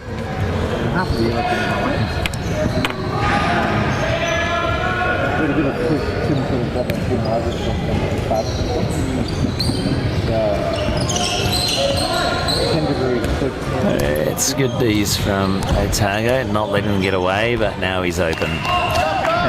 Both defenders got drawn into the right back and left that opening for the pivot to come through and just nail the shot. Otago are going to have to get an answer to that, or the score's going to blow out.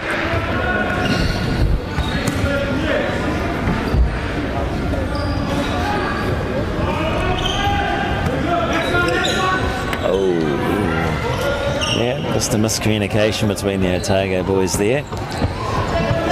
It's unfortunate for them, but probably just a reflection of the pressure that the Canterbury team is putting them under. And here they bring it up again. Oh, that's a great feed. Great feed, great execution. Lovely teamwork between those two. Great chemistry. Each knew exactly what the other one was going to do, and well executed.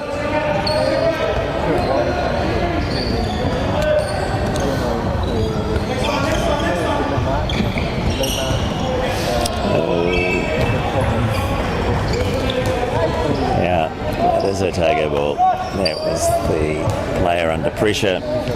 He coughed up the shot. It's the right call from the referees there. And Wayo still fighting hard. He's not going to get a call on that.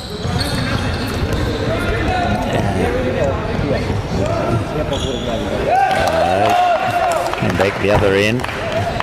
It's good execution from the Canterbury team.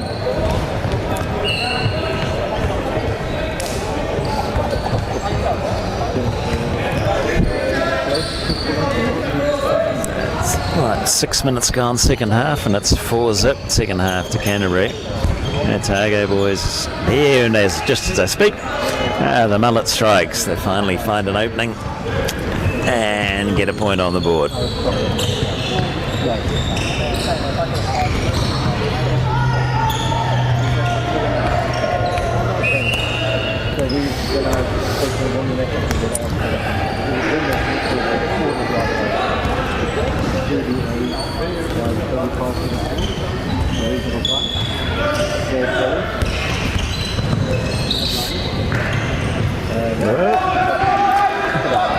Just a little bit sloppy there from the Canterbury team. Just not quite on song and let the ball go. Understandable, but now Otago come back with the ball.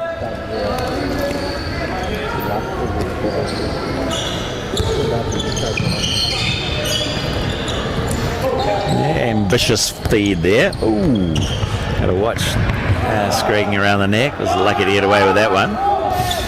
Now we're back again. Otago with the ball. Oh, that was good play to get the feed in. Got the shot off, but fantastic goalkeeping from Kenta. It's a hard man to get the ball past.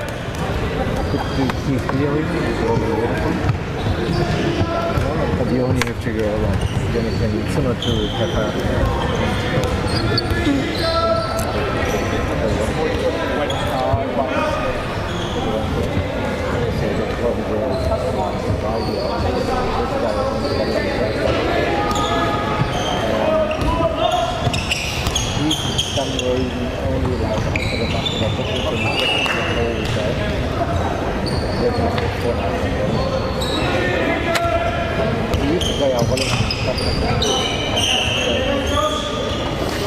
Yeah, it's a good tight defence from Canterbury. Not letting Wao get through, not letting him try and pull off his signature spin move.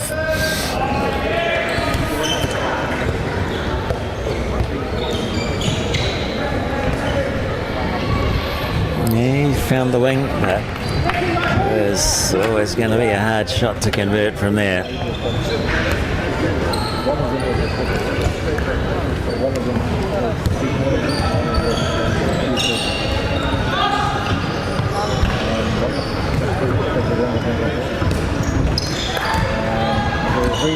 Oh, double save from the Otago goalie. Man, he has had a fantastic game, really keeping his team in the hunt. Big one, really big one.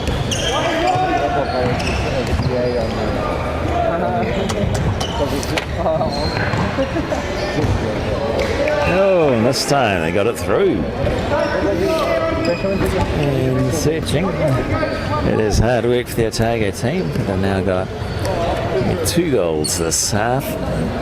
Makes it a 4-2 to Canterbury this half.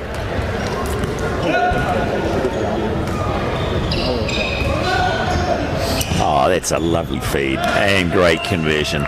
Once again, that's that combination of number 2, number 7. Oh, number 8. Sorry, number 8.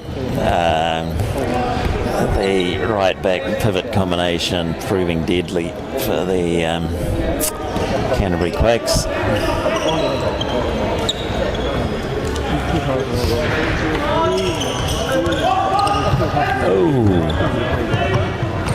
Ooh, got away with perhaps an extra step there, and they convert.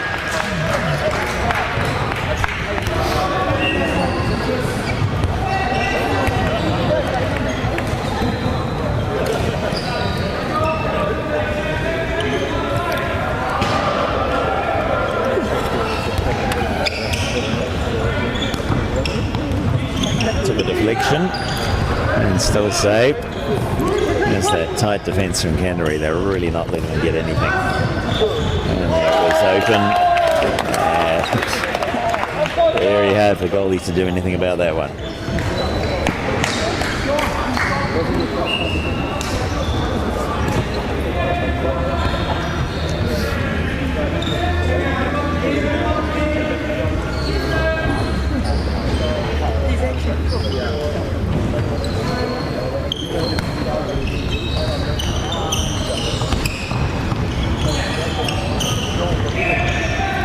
Just a bit much traffic in there for that feed. The Canterbury boys keeping it very tight, marking in there.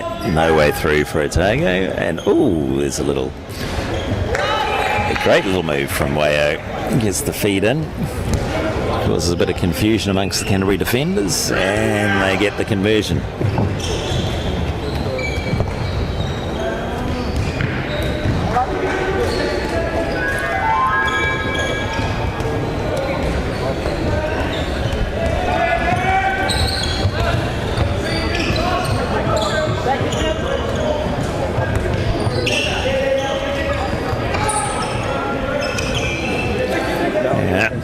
That's good defensive play from Canterbury, not giving them any room to move.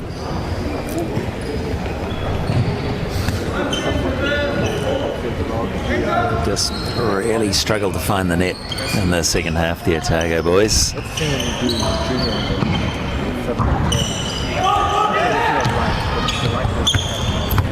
Just having to force those passes. That's great defence. Good hustle coming back from the number 2 from Otago. And then they fire the loose pass, and they're back on these again. And that's well converted. Well converted.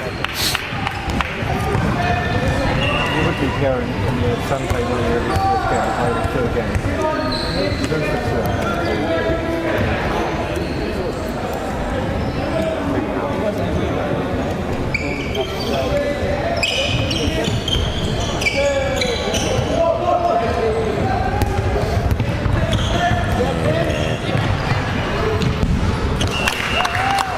It's no fun being goalie when you got those fast breaks coming down and your team's struggling to keep their heads up.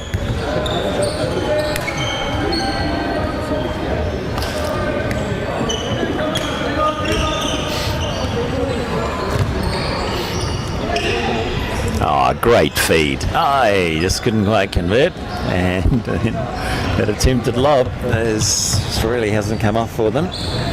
That was a lovely feed in from Wayo. Just unlucky not to convert that one. Deserved a goal, but equally it's great defence from Canterbury once again.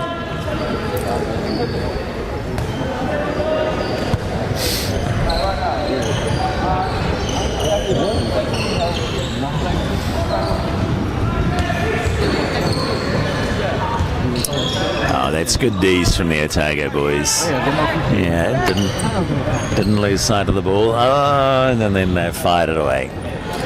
It's just a little bit too rushed.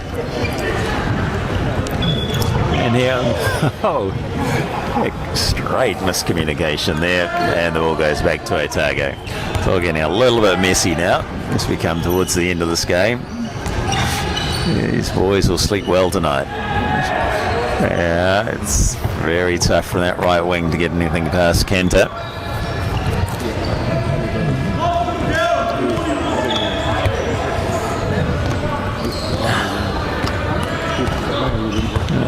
Just about down to the last 30 seconds. Canterbury with the ball in hand, comfortable 10-point buffer. And it's a great feed to get that through there under pressure.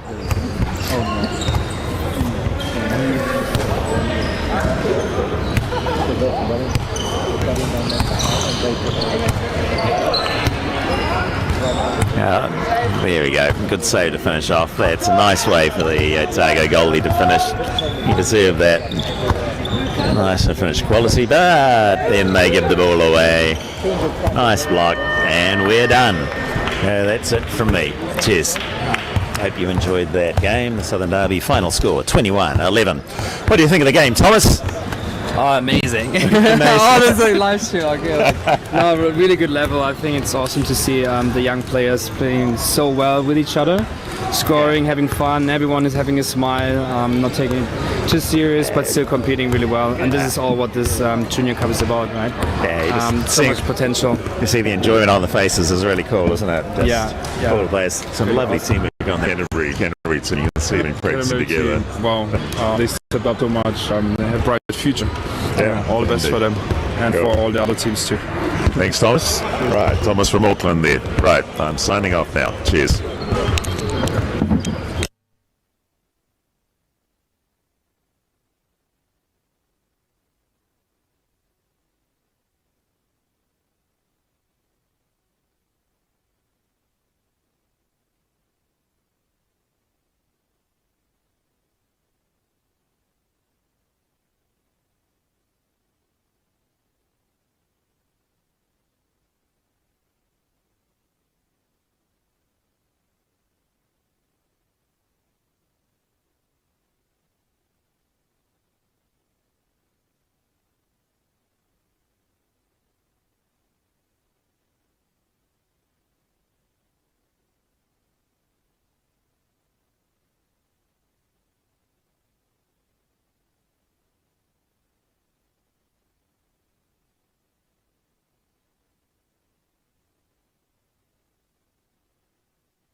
And we're back with another interesting matchup. Wellington taking on Vic.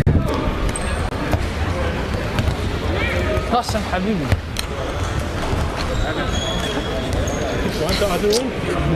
Oh, you get out of the please. You could do that or finish Go. Moving the ball around. Looking for that gap. Drops it in for the pivot by the defense.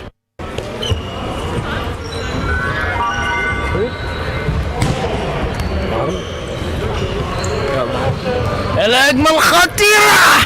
الله السلام عليك. ما يا حبيبي.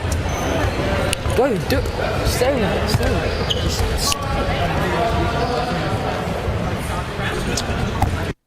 We got 69 up. Oh. Looking for the options, looking to get Junior. Oh, they double marking Junior. They know they're their strength.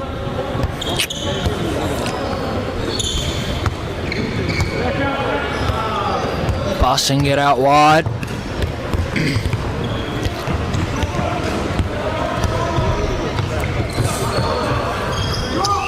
Foul. Oh, the fast break coming in hot. Oh.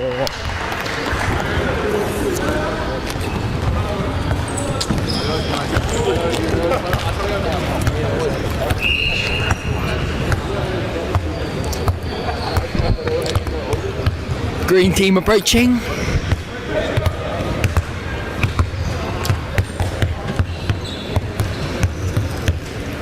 Moving it around, starting to pick up speed. Yeah. Number 4 stops the attack. Either resetting. You know that number 18. He's a player to watch, man. Got the speed, everything, strength. Passes it to Junior, of course, with the finish. Man, the chemistry in this team is just unreal. They can read where everyone's going.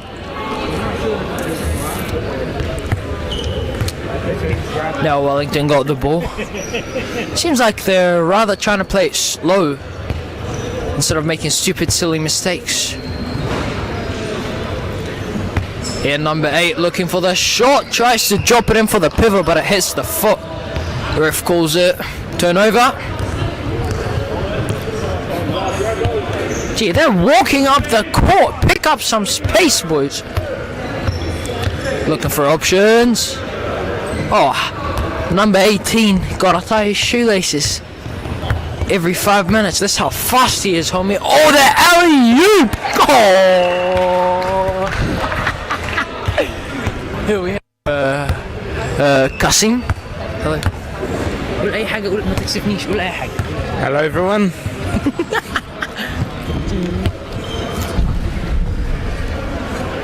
Moving it around. Scoring stands at 2-1. Oh, number 15 looking to do his signature tip inside.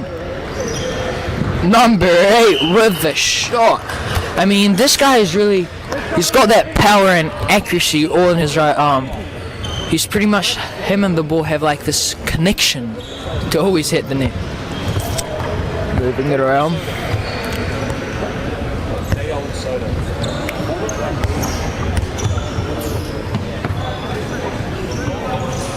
You can see Wellington here using their 5-1 defense to try and interfere the ball with that number 18 and his tactics. Second pivot moving in. Nope, going back. Not even putting some effort.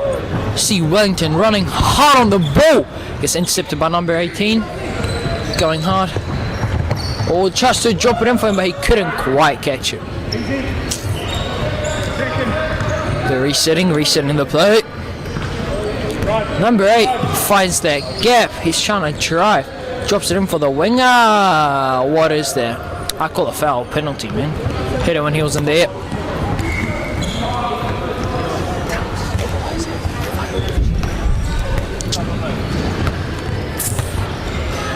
Oh, hits the post.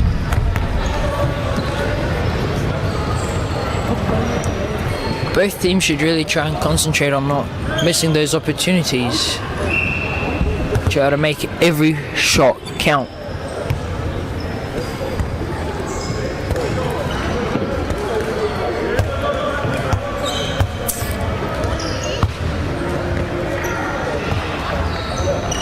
Oh, the pressure gets rebounded by number 8. Oh, 15 with his signature move. Fire his shot, baby. Unstoppable.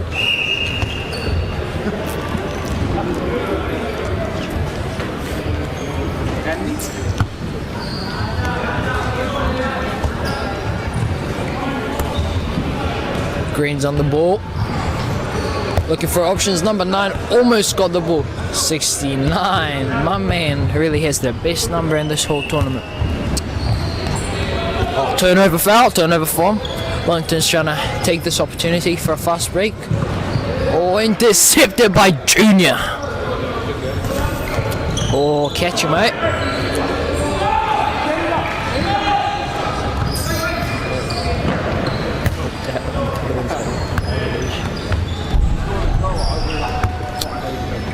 I mean, to be honest with you, this game is looking pretty boring, eh?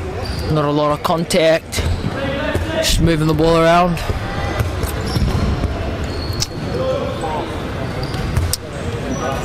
Oh, number 8, what is he gonna do? Is he gonna bang it over? Nah. Number 4 with the power hits the top post. Crossbar. Oh.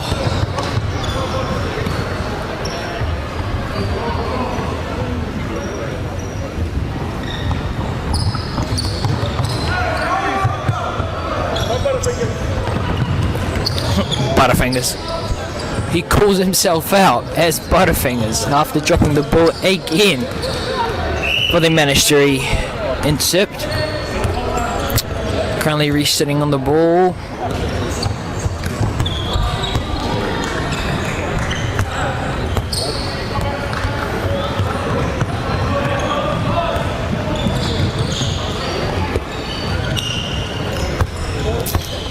Oh, the beautiful pass to the winger, but the goalie stops it like if it was nothing.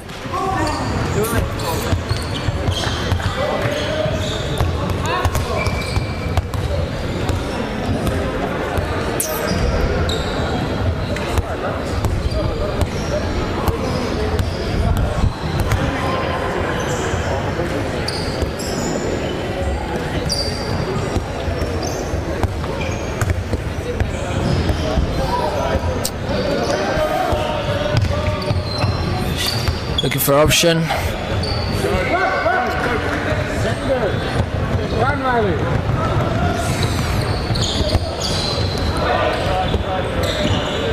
Number 8 goes into the gap, boosting through. The unstoppable scores again.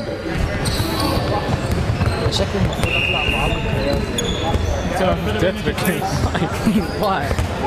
انت بتعمل على فكرة قاعد بتعطي رايك. ها؟ انت قاعد بتعطي رايك. Junior again scoring. انت قاعد تعطي رايك. قاعد تعلم. يا حمار يا غبي. انت محلل. Oh, here we go. Here become the aggression starts to appear on the Wellington as they approach the goal. But Vic,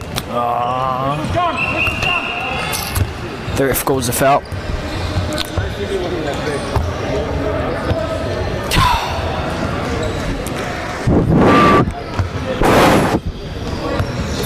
Sorry for that. Just had to clean the mic.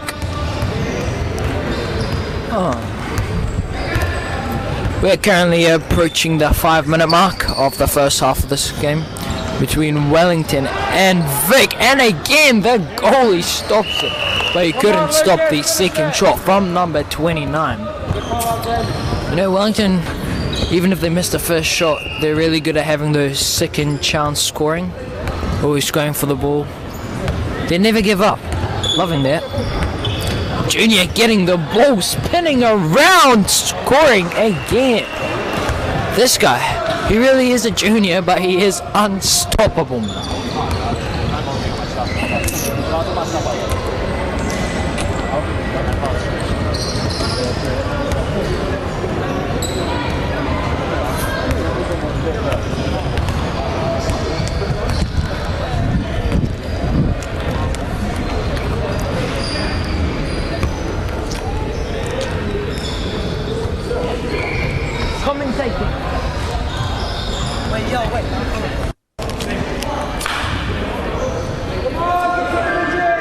Here we have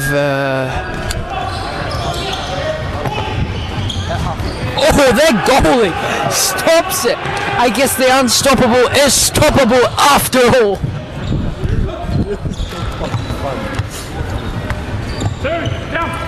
Oh, Joey in, drawing it, passing to Junior.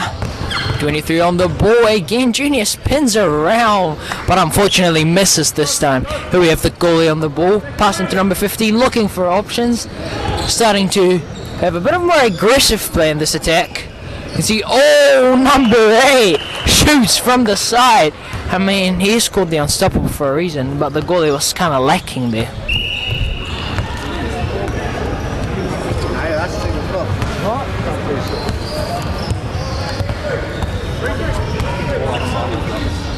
Oh, they're looking for what is happening. They're playing 3-3. Oh, they find the breakthrough. Pass to Junior, but it's intercepted by Wellington. We have the ball in the fast break. Joey, is he gonna get him? Is he gonna get him? He passes the alley-oop. Scores again. Seems like the Wellington team is kind of getting back into the momentum of scoring like they always do.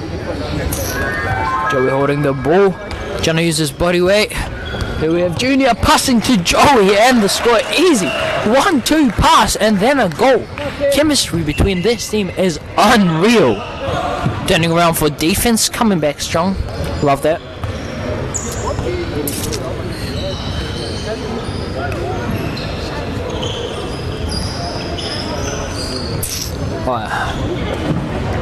The centre half scores using his quick speed. Seems like he has kind of injured himself, or he's a bit tired or something.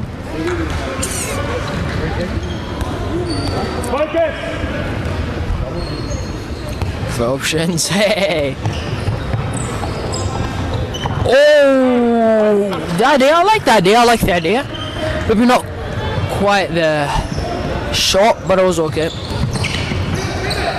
Drops it for the pivot by the keeper.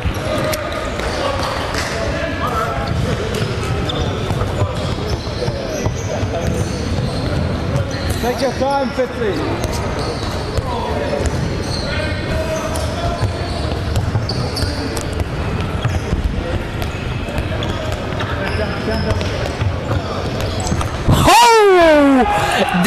There was a violation in between the legs.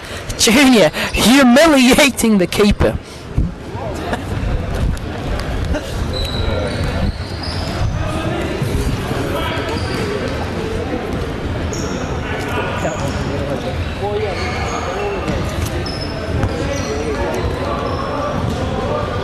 You can see the look on the Vic players' faces. They're coming in hot, wanting to get rid of that lead, minimize it. Oh, and the keeper! What was I just talking about? Minimizing the lead. Here we have the keeper. Now they have a chance at bringing Wellington's lead down to 1. No goal, 40 seconds.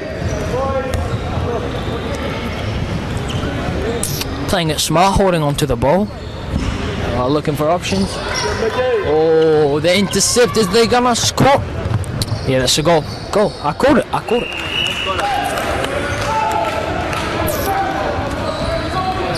20 seconds, no goal. 20 seconds. Oh, they're panicking. Wellington again gets the ball. Could they score the second goal in 30 seconds? Maybe not. It's got a strong pass. And the keeper defends it.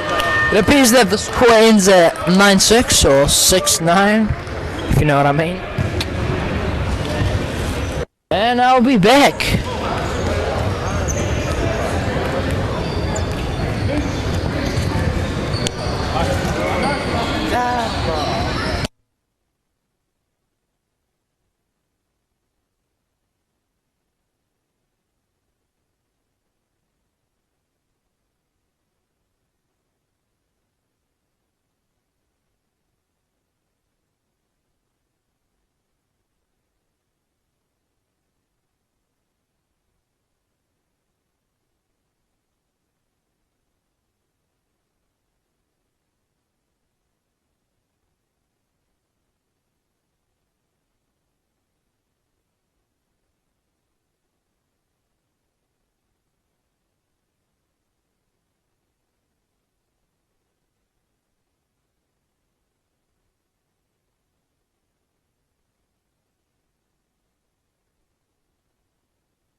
Passing the microphone on to Harry, who'll be commentating from there on.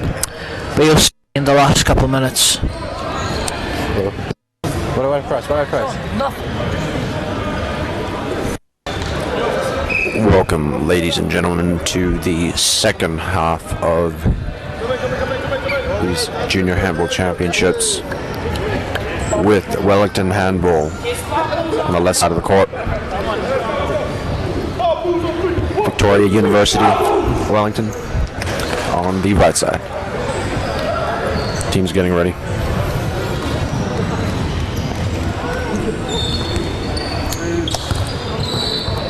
Junior starting the play.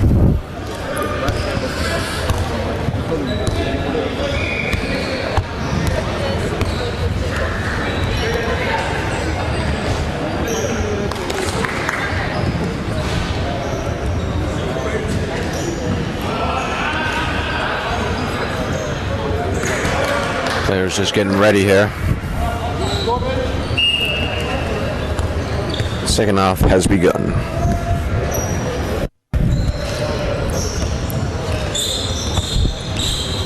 Number 71 passing around with the lob shot, misses. There's the long pass, intercepted by 18. 71, bounce pass, and it's a goal for Victoria University Wellington. They're making it back into the game.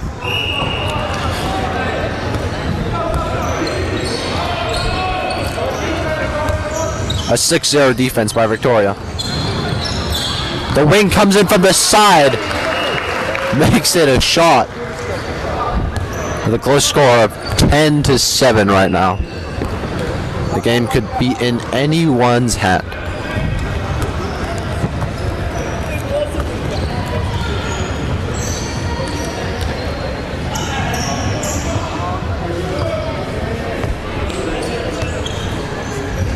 Johan passing it out to Philo.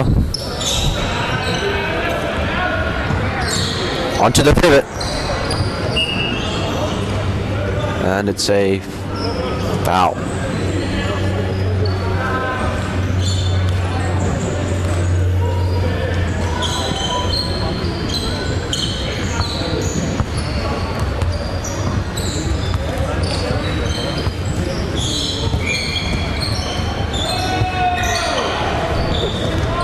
Going down. Very nice save. And the ball is in Wellington Handball's possession.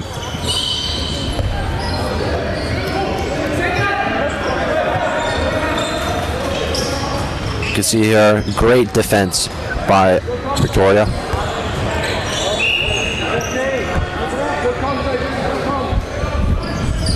Great communication by both teams. That's what we love to see. Long-range sniper shot. And that, my friends, is a point to Wellington.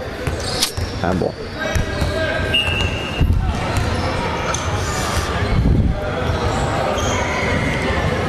They call me, the Night Hunter. Not that it has anything to do with this game. Oh, a steal by Wellington handball. They're fighting for the ball. The hustle is on the ground. Victoria's got possession. The pass to Philo and the denial by Wellington handball. The pass, the easy shot into the goal. That is a clean play. That's what they like to see, the hustling on the ground for the ball.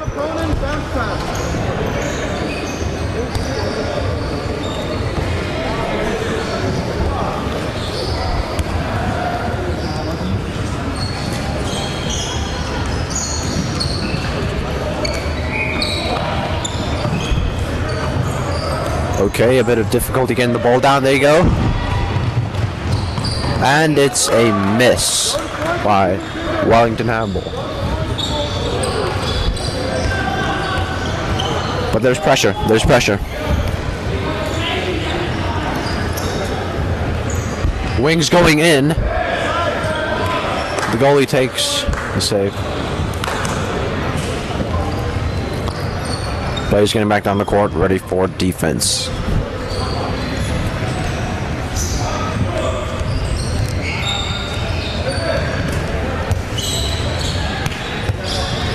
They're passing around. There's two pivots, and there's 1, 2, 3 into the goal, my friends. He went right through just like a bulldozer. That's what I like to see from the big men on the team. Next play. I was going to say, the crowd's going wild. But, not much of a crowd. One is very focused. Missed pass there by Victoria. And they missed the ball again. There's a lot of pressure. And it's a double dribble. In possession of Wellington handball.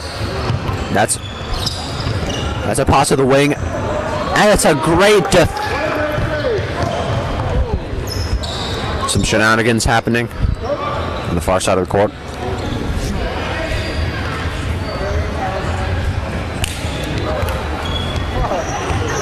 By the way, this is Night Hunter, number 11, pivot of the Auckland handball team, at your service. Ball is getting passed around. Number 71 looking for something. Oh, it goes between the legs. Number 24 has got a clean shot into the goal. That's another one for Wellington handball. A gap has started to form. We're getting substitutes in. The team is talking well. Communication on the court is crucial for success.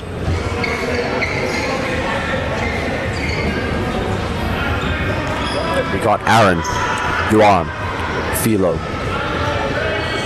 Passing around. Onto the pivot? Nope. And that's another fast break. Successful fast break by the Wellington handball team.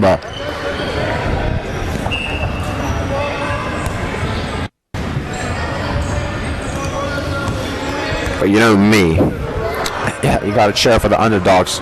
So I have faith in Victoria University.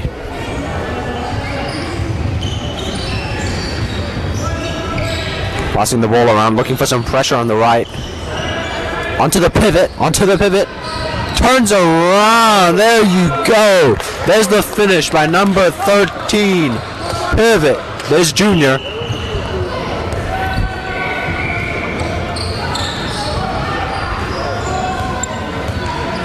Wellington immediately responds with high pivot pressure on the left side, opening space for the right, but that misses. Nice defense by the goalie.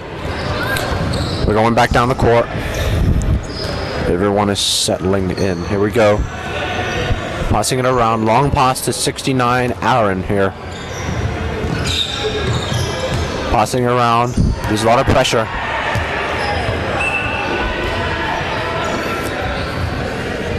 It's an out by Wellington.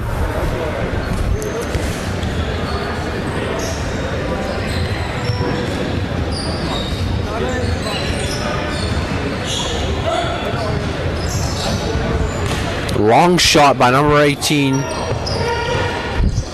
Number 23. And there you go. Number 18 banks it in the hole. There's another point for Victoria University. The crowd goes wild. Albeit 4 people. They're making the sound of elephants, my friends. Now, commentary will go over back to my G. And here you guys have your favourite commentator from Auckland. What did I miss? We left it at 6-9 and it appears to be 16-9.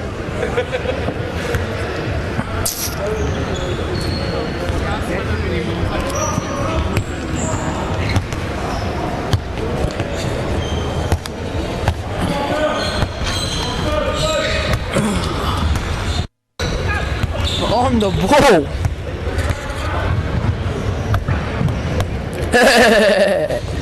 Turnover.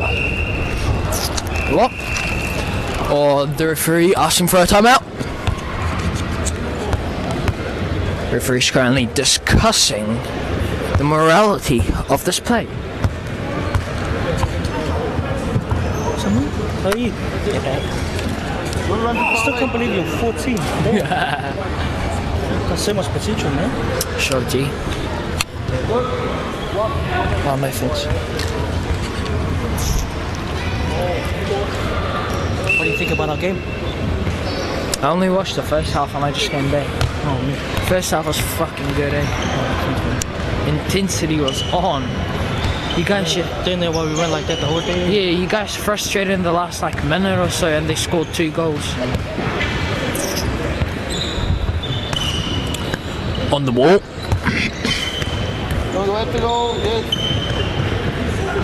Gives him the pass. Oh! Bang on! Bang on!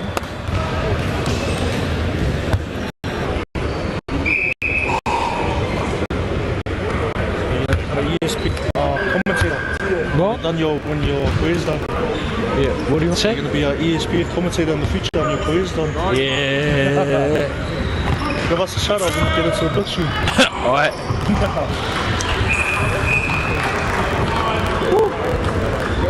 Can you get in front of the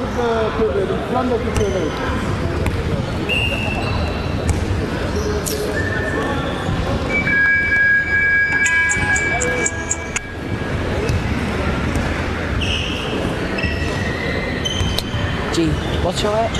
Oh, The intercept from Wellington going out. Balls awarded to Vic. What are you back for the game? Sure. So are you year 9 or are you year 10? Man, you're going to be so really good. Two of them here. Oh, I'm getting into it. Trying the 2-hand shot by misses. Homeboy thought this is basketball. Sorry, we're laughing with you, not at you. Or maybe. Wellington versus Victoria.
has been a wonderful tournament.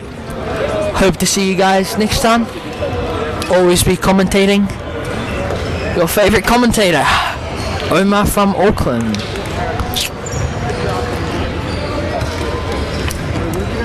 Thank you guys for watching.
too late for that. Okay, then I wish everyone who travelled here a good safe trip home, and see you soon again.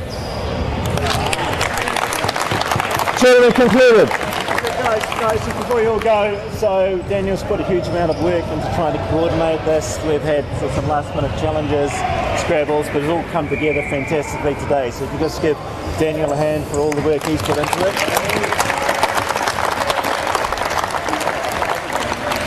Okay, off you go.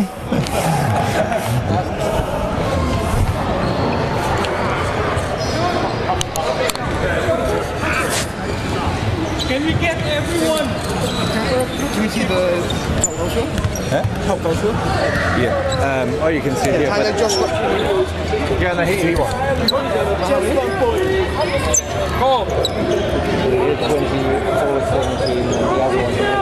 Oh, then he won. Sorry, he won.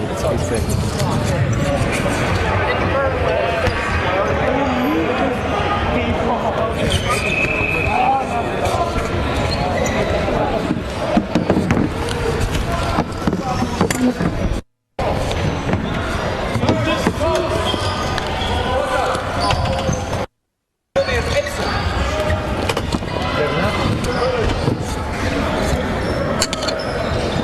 Press more and go front. Some of you sit down in the front. Don't press more. Daniel, you need to get up back in the back again. Yeah, can you just instruct them? Can you? In the middle, Daniel. You go in the middle, man.